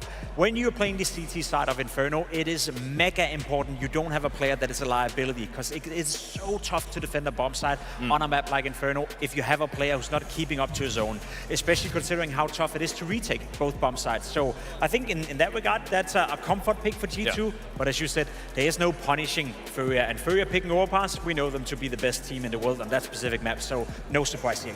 Yeah, I feel like the Veto's pretty expected. There's been a bunch of maps that the 2 teams have been going into throughout those series and just changing the order, right? And all 3 on the screen are part of that, let's say, group of 5 maps that they've been playing. When it comes down to Inferno, I feel like the interesting thing is that we actually haven't seen G2 play Inferno so far at this event. So going into it, there might be a couple tweaks, there might be some new things, and this is the advantage that G2 gets because they haven't really played that many officials as Furia has in the last couple of months. So there could be something more that we haven't seen out of them in a tactical aspect.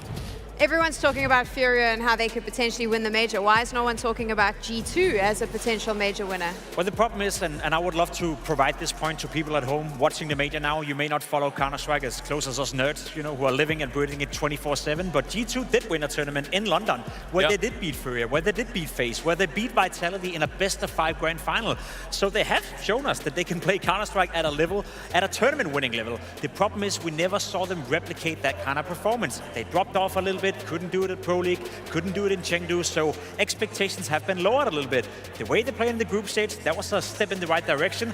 Let's imagine that G2 are going to win here, then they have to enter that conversation because they've shown us before they can win stuff. There is a spot in the playoffs up for grabs. One team is a step closer to lifting the major trophy. Who's it going to be, Furia or G2?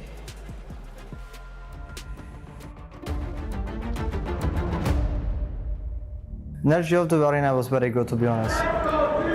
We play way better on stage compared to studio games, by far 100%. So we are very happy to play always on stage. A lot of people support me. When you see this, you like this so much. This is insane how people support. For me, this is very good, and I like this so much. Obviously, we won some rounds we should not have, but I think that's for every team on this tournament. When I check the game from stage 1, stage 2, stage 3, all of the teams are losing anti-ecos, anti-forces, this kind of stuff. Always gonna be up and down in those passive ranks.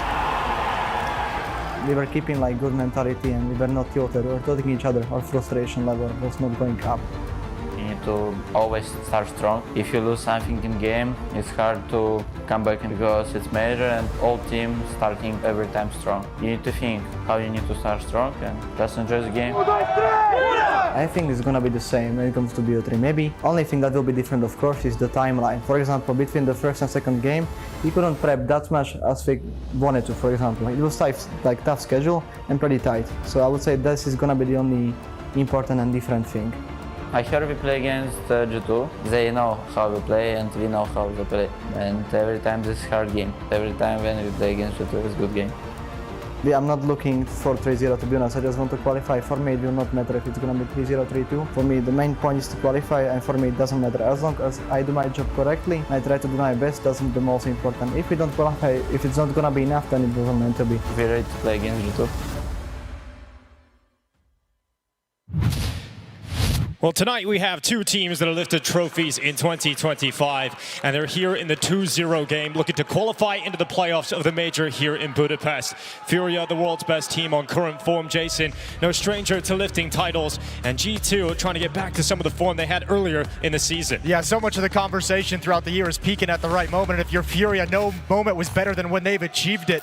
#1 team in the world ranked at the end of November, lifting trophies, heading into the major, feeling supremely confident, Furia, in this matchup, in this major overall. One of the favorites to take the whole thing, but they got to get past G2, who's been on a rise, and despite some of the struggles recently, they've looked better and better every step of the way. We're going to start out slow into the pistol. Very passive from both squads, testing the waters, seeing what they're going to be up against. Sun Pius peeking up Banana. Yakinder's got a little bit of information, but not going to shy away from a fight.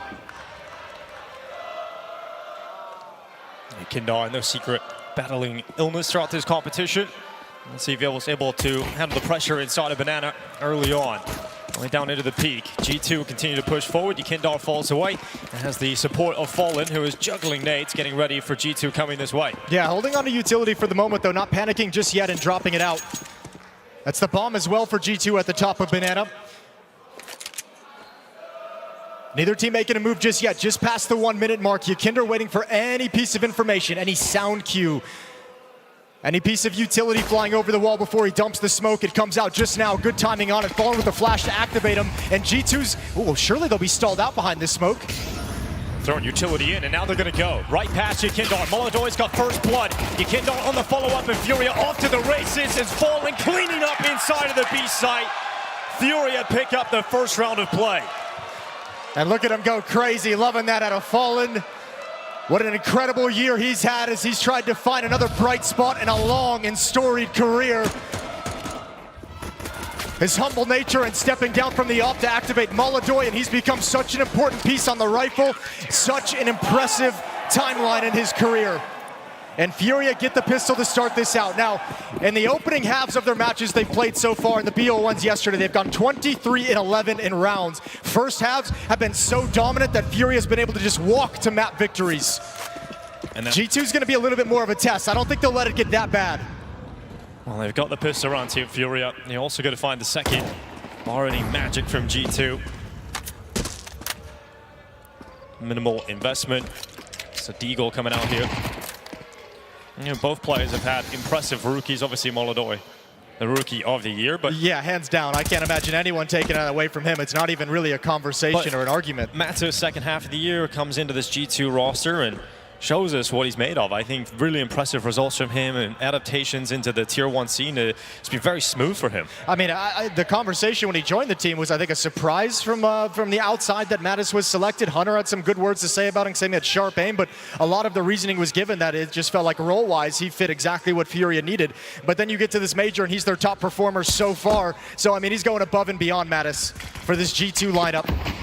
YuKindar going to be waiting at bottom banana here. They come around the corner. YuKindar mowing them down. A triple kill with no issue. As YuKindar's out of bullets, Fallen tried to protect him, but eventually YuKindar going down. I think they'll take the one casualty here and make sure this stays clean. Doesn't matter how ill you might be feeling. Those are easy kills to rack up. Don't have to work too hard with the MP9 and unarmored Glocks. And in that sense, you do want YuKindar to be back to feeling great going into the playoffs. So if you qualify through 3-0 today for Furia, you get a number of days off leading into the playoffs to get YuKindar to recover and rest up, and Furia can be in their best form going into those playoffs. I mean, and also you got to give some credit over to the team for Furia because they're buying them some time to start feeling better and healing up. They've got Molodoi as the #2 player of the event in this stage, kyxsan #4, Fallen #9, 3 players in the top 10 individual performers in stage 3 of the major. So plenty of time being offered for YuKindar to start feeling better before the playoffs begin. 2-0 in the guns. The AKs come out for G2. malb's gonna lead the way up banana through all the fire and smoke and nades. Not taking too much damage for it, but no control yet established.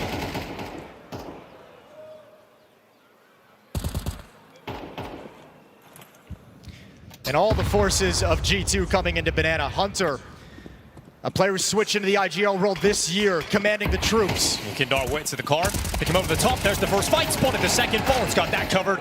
And this YuKindar Fallen combo are proving very difficult for G2 to get through. Yeah, just a nasty timing on that smoke. As soon as G2 wants to make the play, it pops down, and mentally they're already committed to it.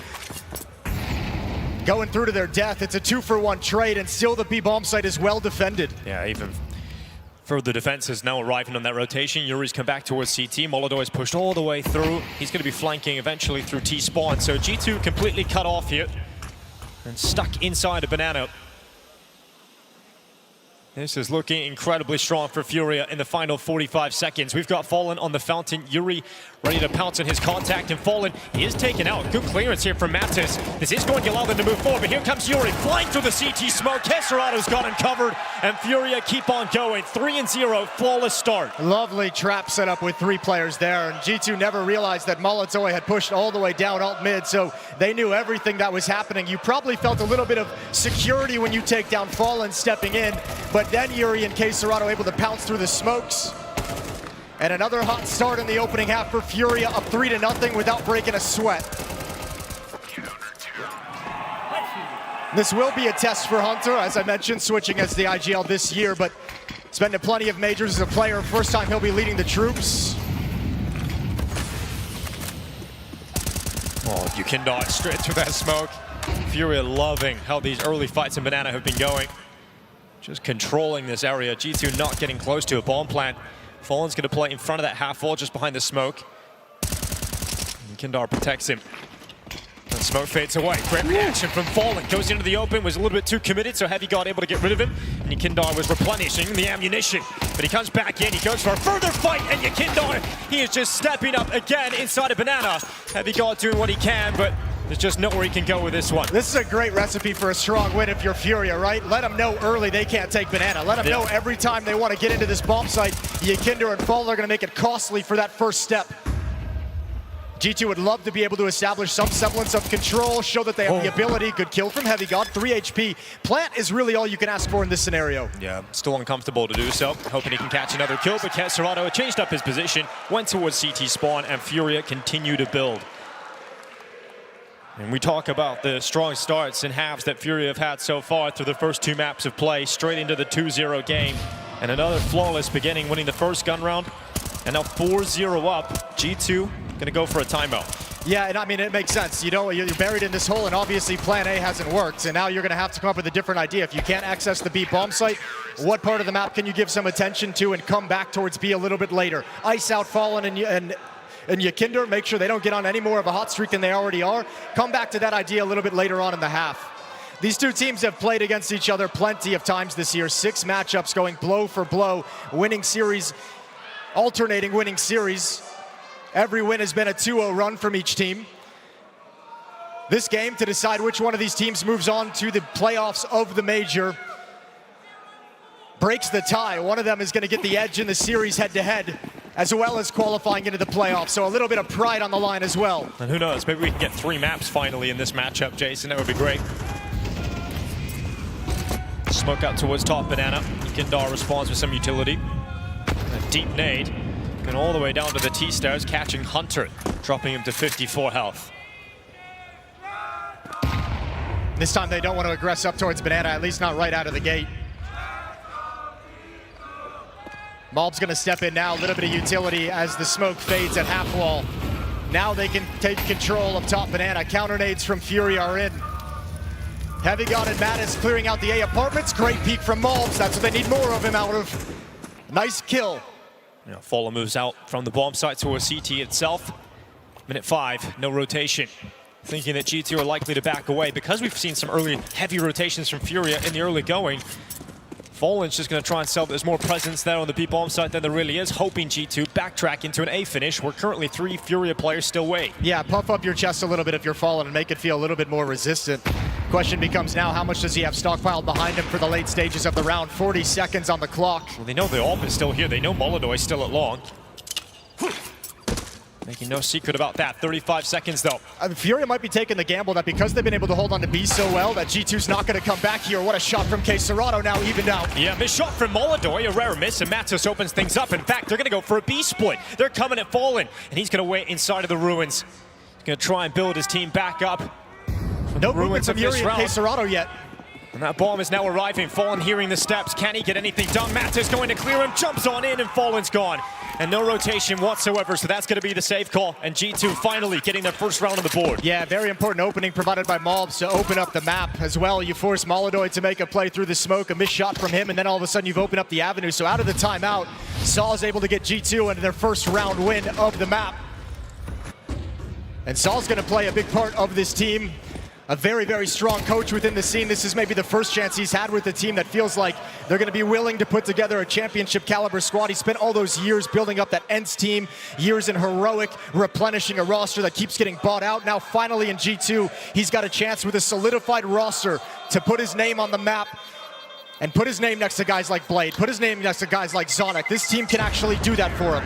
Just think about it from the G2 perspective as well, right? m0NESY and NiKo depart the team. You lose 2 of the world's best superstars. Yes. You've got to rebuild, and you have no beating heart. And so you go and you find a coach that has proven that he can rebuild squads. We've seen success in ENCE. We've seen success in Heroic.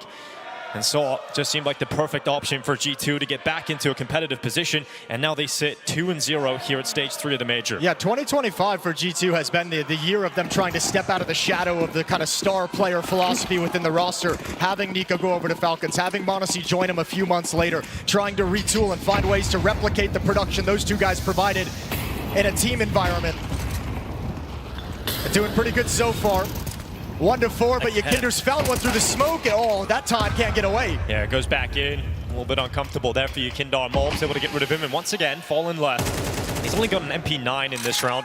Yeah, and that's actually going to call kyxsan over much, much earlier just to go for the boost. What nades dropped off as Fallen's not going to use him up top, but he's going to be in the cheeky position to catch some over the smoke when it comes in.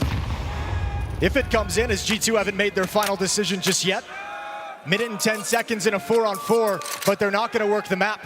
They're going to keep this simple. Everyone lining up in banana. Everyone coming right here towards the B-bomb site. Yeah, this Fallen boost can be effective, but kyxsan backing off to toss out utility. Flash comes maybe a little bit too early as they had it fully around the corner, and that boost is canceled by the smoke of G2.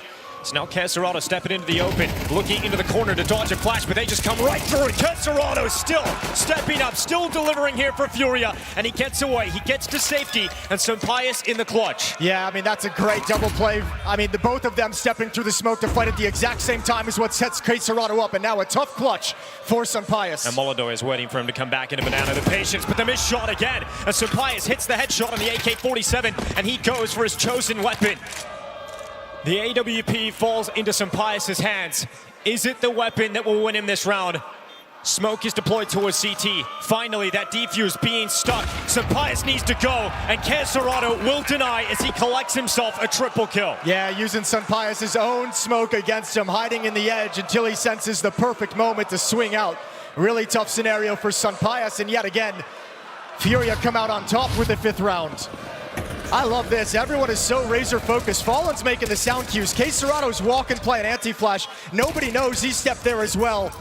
And just a lovely performance from kyxsan. Him and Yuri on this team have experienced such a resurgence as malbsMd, YEKINDR reinvigorated this lineup. The 2 former Brazilian stars have also equaled and matched their production. Yeah, just much more balance here for Furia.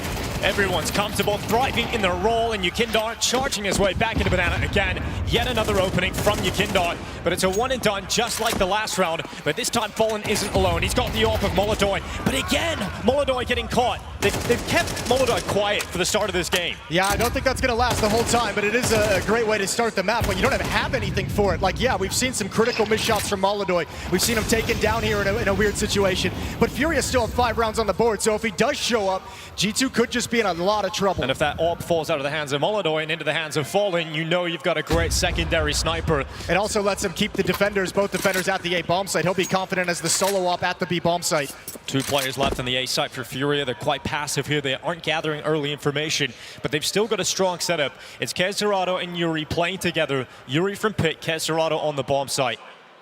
If they go towards the archway, Fallen has to be aware of that. Yeah, I mean, he'll be aware of the potential of it, but he's not going to get there in time to spot it. This is going to surprise kyxsan inside the bomb site. Yuri's watching for a sliver gap towards Rap side, so at least have some information, but not a long time for kyxsan to react. Well, Fallen got taken down actually through the speedway. Do they decide to just go yes, B? They do. They get that kill, and that opens up that B bomb site, and that is going to cost any chance here for Furia. It's a 2nd round for G2. Okay, now, I mean, able to find some success at the B bomb site, but both of them have been through these Raps, right? Rapping, like, not directly attacking into the B bomb site. Fallen and YEKINDR have been able to manage that, but these little wraparounds when they picked off a few players across the map and opened up the avenue have been great. Great calling from Hunter in these scenarios. Bomb is planted and Furia won't budge from the A bomb site, so 2 M4s to bring forward into the next round, and G2 has no motivation to hunt.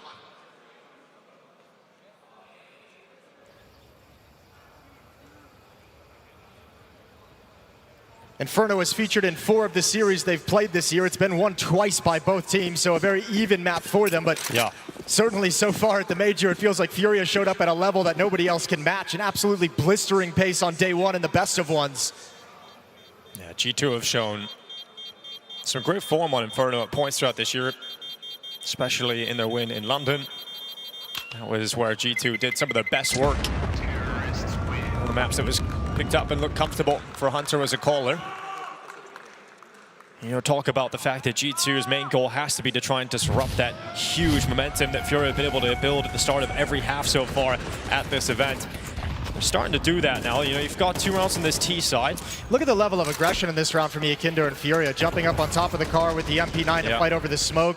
I feel like that was a sort of idea to set up malbsMd with that kind of a boost, but Furia now might be saying, okay, getting a little bit too aggressive, because even in some of the victories, they've lost a few players, and now the economy's been chipped to where it's very, very low. malbsMd on just a Deagle, MP9 on Fallen and YEKINDR. And that's where it comes back to my point of G2 starting to get into a position now where you found 2 rounds on the T side. Not only that, but you have got Furia at breaking point economically. Win this round, you've got the break, and you can actually get close to tying this up. Yeah, the light at the end of the tunnel is right there for G2. They've had to grind and just barely cling on and hold on to this Furia ride they've been on for the first 7 rounds, but this is the one that could finally give them the advantages they need. And look at the way Furia have started this round, Jason. 4 players on the A bomb site. YEKINDR solo with an MP9. It's because of the weaker weapons. I think, again, because of some of the dominance and the level of aggression they've shown, they believe at some point G2 is going to go away from Banana, at least to open up the round, so they want to have some players here.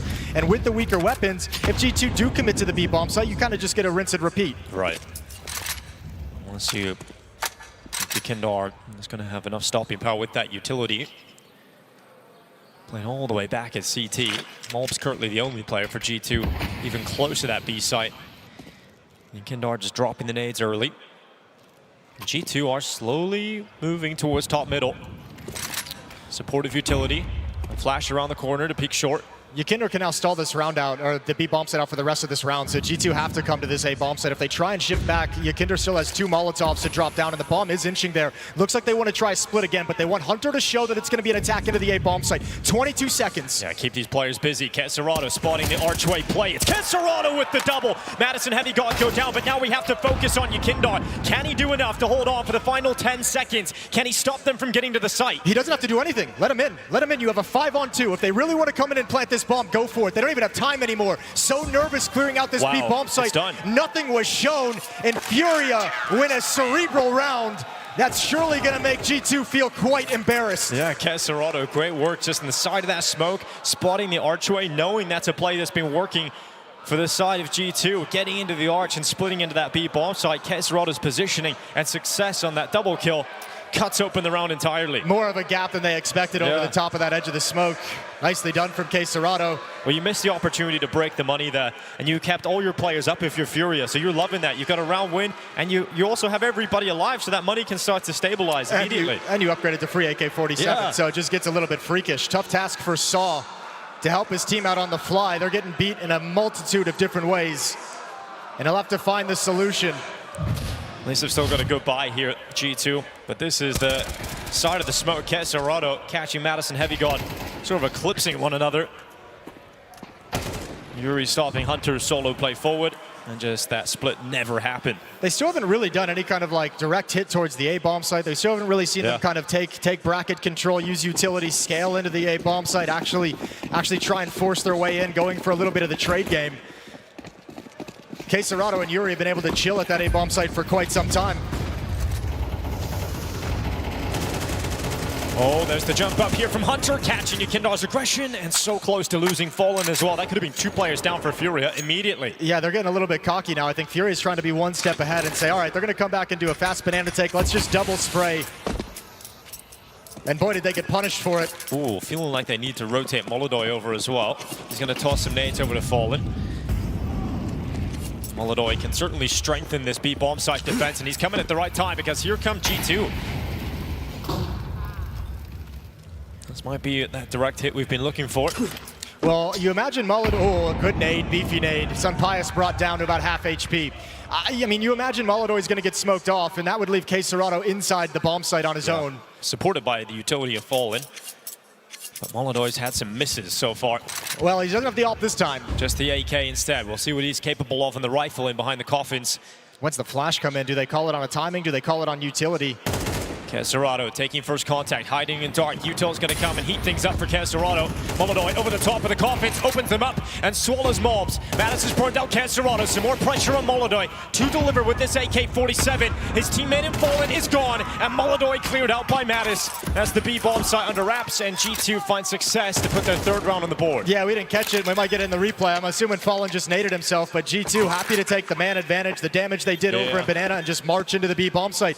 Now this T side has started stringing rounds together. Now with this break coming up and the low money that Furia is going to have to work with, well, not this next round, but they're going to start feeling a little bit, they're going to start thinking more about the map, because now G2 sort of established the B bomb site. They'll probably make the defense lean and be a little bit more respectful of their attacks towards that side of the map, and that's what can open up the A bomb site for G2.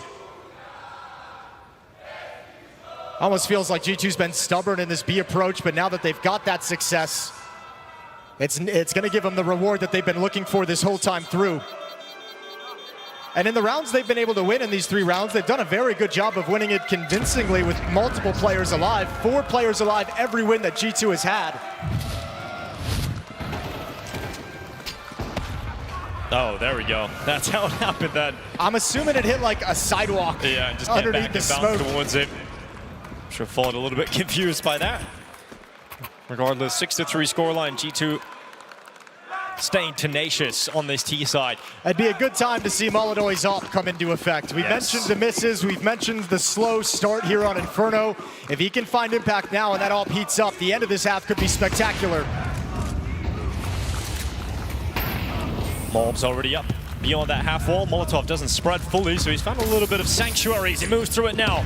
Util off the back of his teammates. A speed up here from G2, but Fallen handles that pressure, handles that changeup, and G2 down to 3 players instantly in round 10. With a FaMAS, no less, taking down 2 of the strongest riflers on the G2 side of things.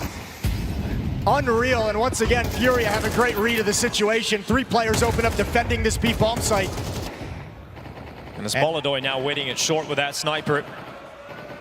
We see HeavyGoD starting his pressure up towards A. Look at it, poke and prod his way through middle, but eventually that peak would be denied by molbsMd, and HeavyGoD decides about a different approach, perhaps over towards the apartments. And Furia have control of that as well. Well, I think they want to come back towards middle. If that's the case, they want to be able to clear Boiler from the opposite side of things, but Yuri's got such a strong position. They're looking for it. They swing for it, a little jiggle. There's HeavyGoD, nicely done. Yeah, able to activate, coming out of the apartments now. Stats being heard, molbsMd, pressure up on his face. That flashbang coming in, molbsMd. They know exactly where he is now on default. 35 seconds remaining. The rotations arrive towards Library. He's getting wrapped on long. He relies upon his teammates here to help out molbsMd inside of the site, but he's gone. HeavyGoD gets that kill. Fallen, another kill in this round added to his collection with that FaMAS. 24 seconds as the bomb is being planted. G2 have worked themselves into a winnable round all of a sudden. Yeah, Sunpius has done a great job stalling this out, having the information and getting away from the danger. Now an AWP in the middle of the site. Yeah, he wants to play with that. Gets closer, gets aggressive, and Sunpius removing YuKindar. Look at it, deal with Fallen, and Sunpius stepping up alongside HeavyGoD. And that is a hard-fought round win from G2. Fallen handed them out 2 early kills, and they had to dig deep to find the solution. One of the revelations of this G2 lineup as it's constituted, Sunpius coming into this, it felt like in CS2, he faded away. He kind of lost his touch and he was out of sorts with the AWP. He's been working so hard to get it back, and this is him stepping back into the light for G2. Lovely performance in a 2-on-3, and securing an advantage for G2 going into the last 2 rounds. Very much in this fight now, G2. Sunpius and HeavyGoD earn the break, and Furia now down to pistols. G2 should be taking 5 rounds here on the T side. They've done what we said they needed to, Jason. We see G2 put up a competitive first half against Furia, not letting them run away with it. Well, now we get asked the question, what's Furia what are they gonna be able to do in the second half now that they actually have resistance? 12-0 in the first half of their first game of this stage, 11-1 in the first half of their second game in this stage. Now finally you have a team putting up a fight, so what's that second half gonna look like? Utility down for G2 to take Banana safely. And all 5 players again, Hunter calling the heavy play in Banana, and now Furia inside the smoke, it clears, they see nothing, and they're gonna have a very, very early push down. Nobody's looking. No one is looking right now. Eventually, you'll see some checks just in behind, but all timing is crazy. How close can Furia get? Oh my God, Fallen has them all in front of him. It's one quick kill for Fallen, second on the 5-7, and then HeavyGoD and malbs make sure this comes back for G2, and YuKindar sends himself into the fight. There was a world in which that happened. And so Pius, look at that, catching his breath, nearly stunned. Scared the hell out of him, I would imagine, and he could just see that round falling apart. So close to disaster. That's a shock, just when you're chucking out utility, just when you're ready to move forward. Fallen couldn't believe his eyes, was waiting for everyone else to get set up for the fight. Lovely response from HeavyGoD and malbs to secure the scenario, and a collective sigh of relief for G2. Keeps you on notice.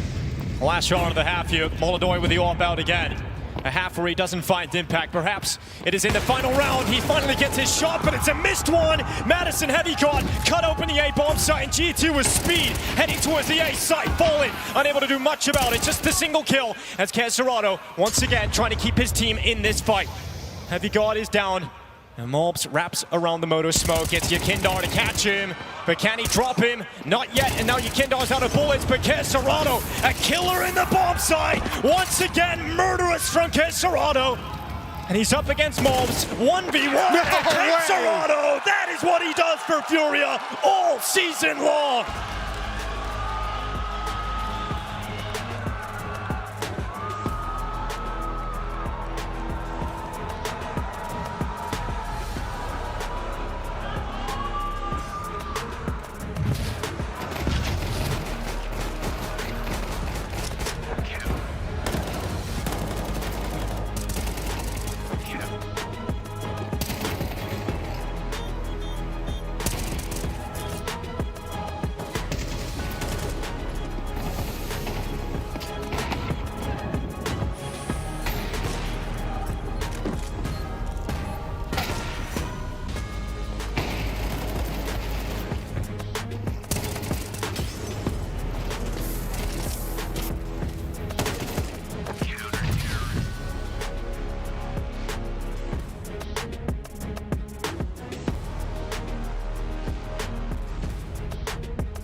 7-5 lead. kyxsan gives Furia We the got lucky edge. round, all good. We fucked up a bit individually. A bit bad decision, but it's whatever. New half. That's HeavyGoD trying to keep everybody cool and collected after the kyxsan moment right at the end. G2, is it going to be enough? 5 rounds as they switch to the defense. It's Jimpphat caught early.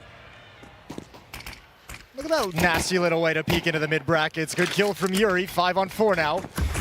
Smoke towards left side. Fallen's not going to mess around. He already wants to progress into the bomb site. It's HeavyGoD over in pit. The lone defender gets one, gushed, and dropped out.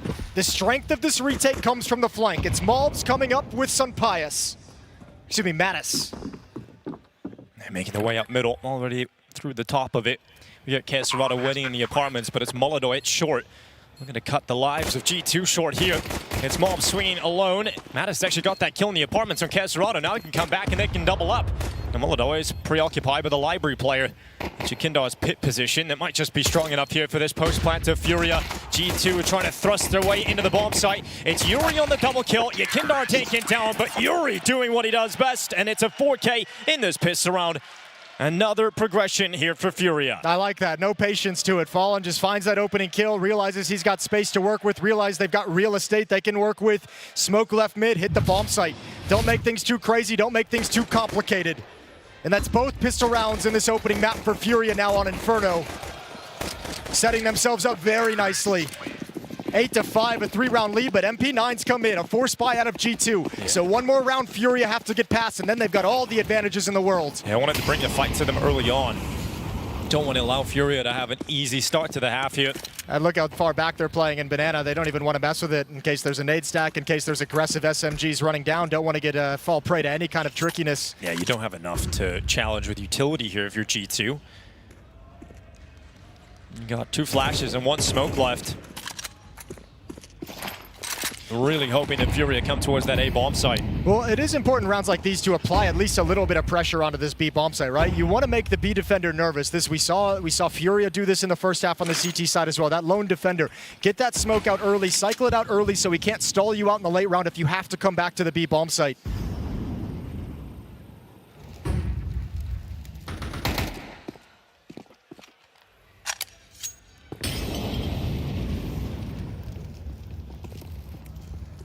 Furia are coming back to the A finish. This is exactly what G2 would want. The time continues to tick. They're going to be funneled into this. MP9 sent forward. It's Mattis to come out with 1. Goes back in again. And a second from the SMG. Yeah, now you can want to continue marching forward if you're Furia losing 2 players, getting whittled down. HeavyGoD just along the wall. This time it's an AK-47. He handles kyxsan. Oh, it's working here for G2. There's force buy coming out on top until malbsMd and kyxsan fight Furia back into it. Limited time, the rotation arriving. Yeah, bomb can be planted. kyxsan's going to step down. He's got the UMP. I would imagine you'd want to find an AK-47 you could upgrade to. Low HP on malbsMd as well. Post-plant positions are going to be critical. No damaging utility picked up for G2. Mattis goes into the apartments. Important fight here. malbsMd low in HP, not confident to stick around. And then he goes back for a double dip. malbsMd realizing he might be able to get a flank on here. kyxsan has to be aware they're coming from short. malbsMd trying to get around the back. And the timing, he's just missed it. Instead, it's kyxsan. The UMP stepping up with a double, and Furia nearly fall to the force buy. Yeah, tough round for G2, especially when you see that position over and by Boiler up the stairs. You're kind of worried he's going to flank behind you, go to the end of halls. That's what they expected. Another great round from Furia, recovering. Got put on the back foot at one point in it, but come out on top. All that matters in that second round of the half is survival. So G2 going to be forced to sit back yet again and wait for the bigger rifles to come out.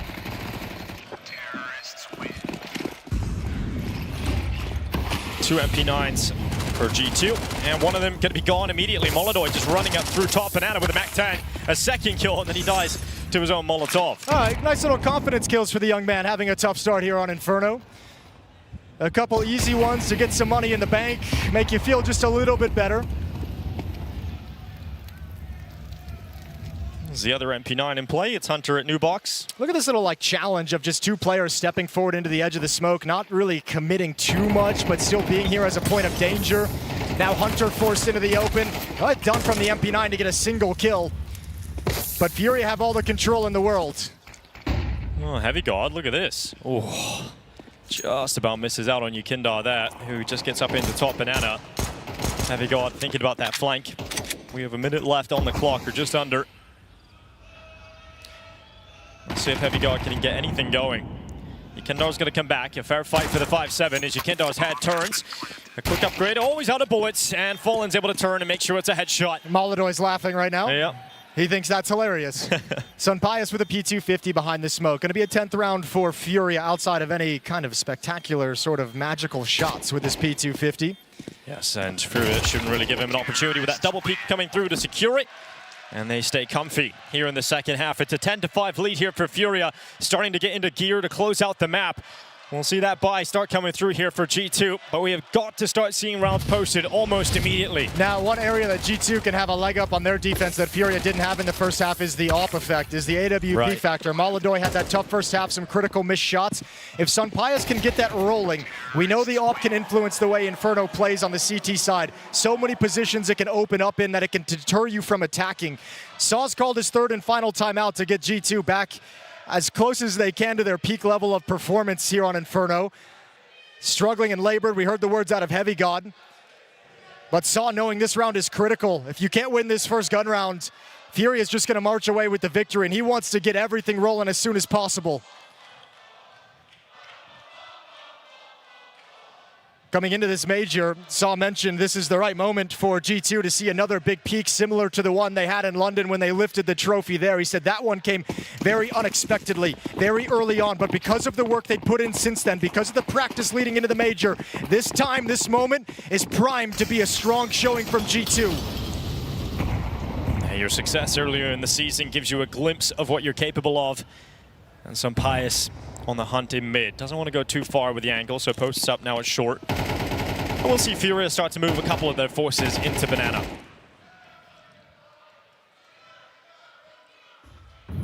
Again, very cautious though. Furia just want to, I guess, see what kind of style G2's going to open up with. Oh, there's the shot from Molodoy. Sunpius down already. Over eager for that impact, goes for a deep mid-round, mid-peak. So Molodoy has given Furia the player advantage. A 5v4 to convert into a round victory to push up to 11. Oh, missed smoke from G2. Furia love that, as if they needed any more advantages.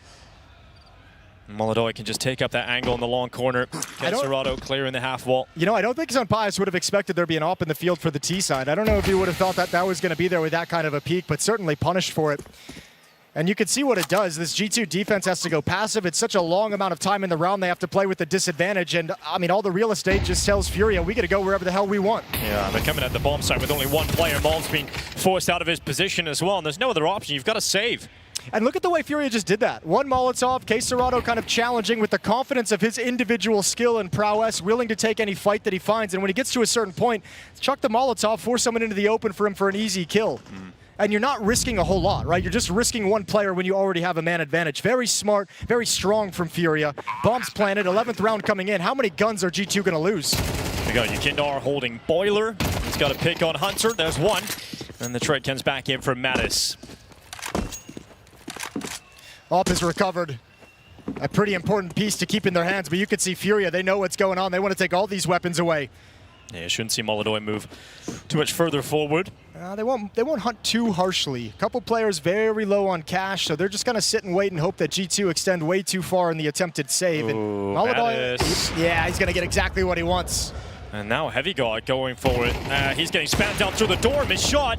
All right, HeavyGoD under a lot of pressure now. This could be everything. This could be absolutely everything ripped from the hands of G2, and it is! HeavyGoD's gone, no mercy here from Furia.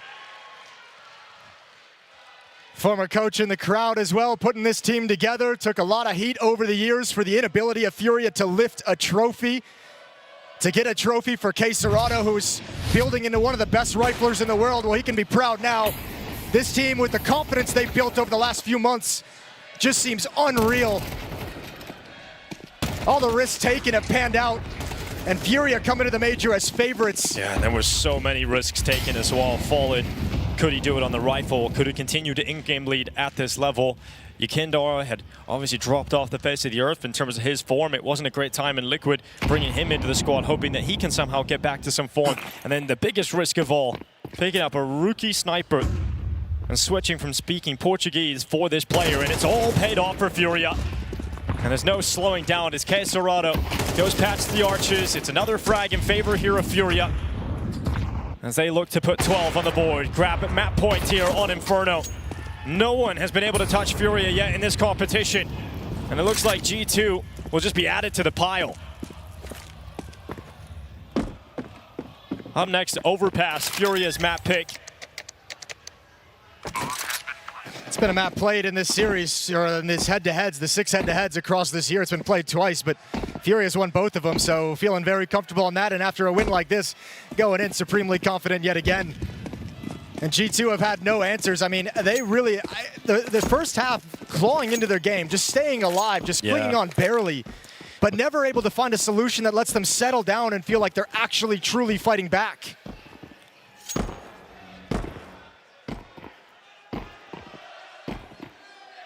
The second half not delivering for G2.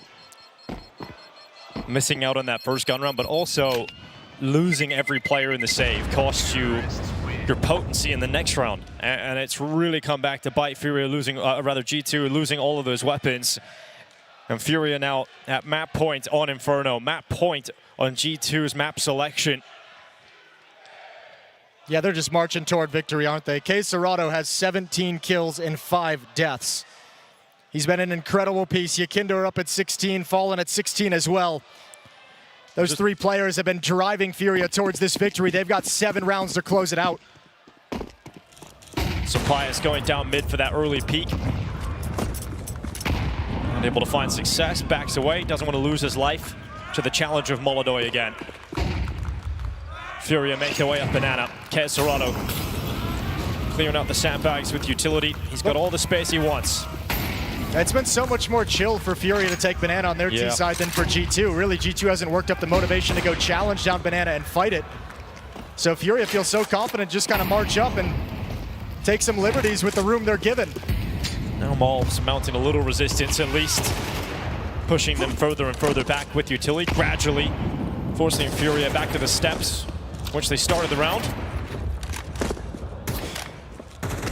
They love the prospect of having malbs trapped over towards sandbags and picking them off, keeping them isolated, but that defensive smoke gave malbs plenty of reposition options. He's chosen the most aggressive of them all. Flash, peek, nothing there for him.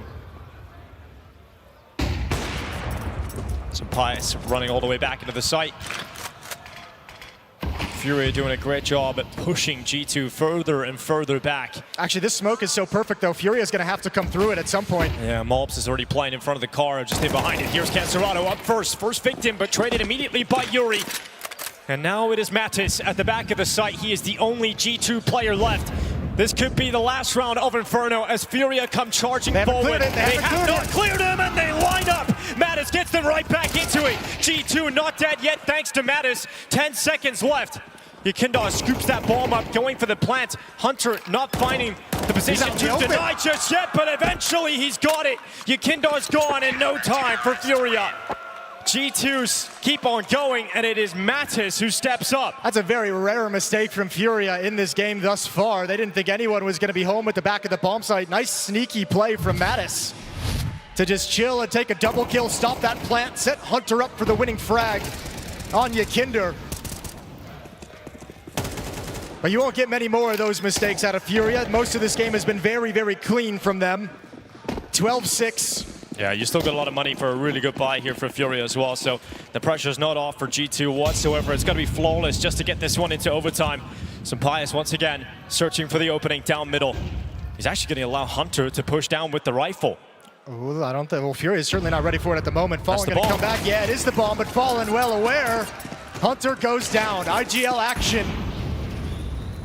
And another 5-on-4 for Furia. And now you don't have to worry about banana if you're the T side. Screw it, come right back to the A bomb site. Oh, Pius retreating, going for a shot, gets blasted through the wall. It's YKindor and Fallen opening things up here for Furia.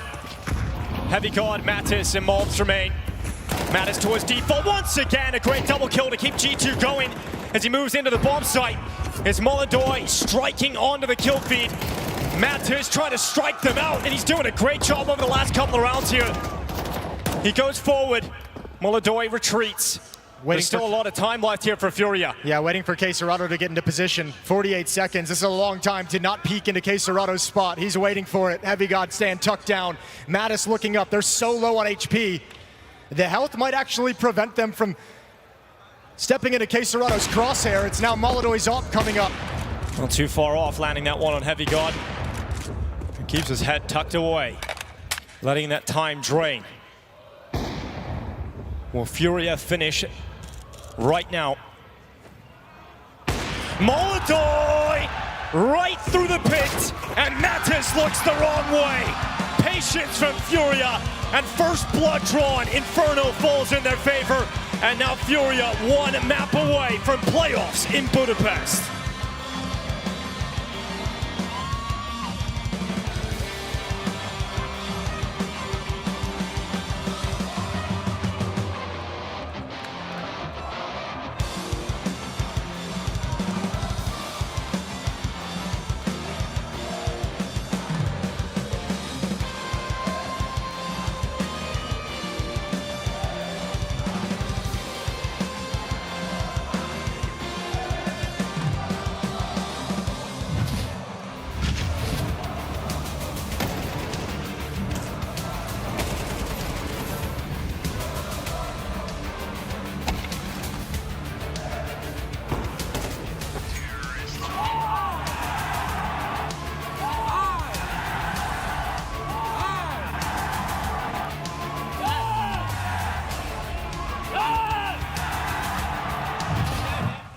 Adrenaline rushes is numbing the pain. Too competitive, I like the narrative. I don't know best in the league. Who you comparing with that is embedded in top of the throne it is me. Are you moving slow when it's speed?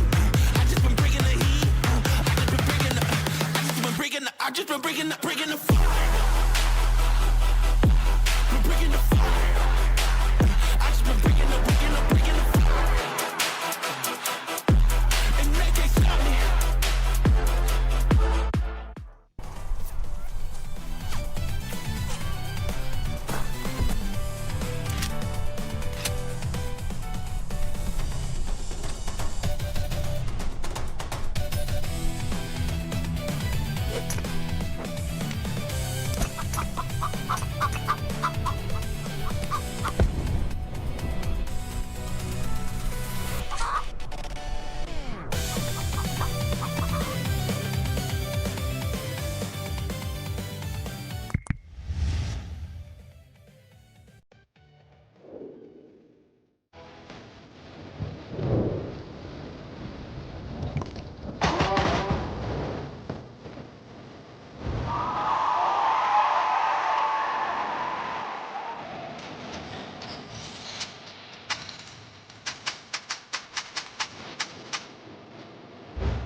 You see the match. We see every restart behind it. You see lightning-fast reflexes. We see countless hours building trust. You see a single moment of triumph. We see the 1,000 failures that forged it.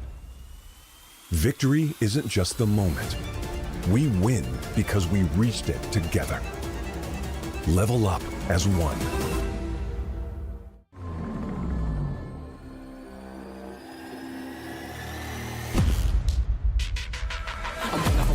I'm shooting my shot and I'm already grinning. You know that I'm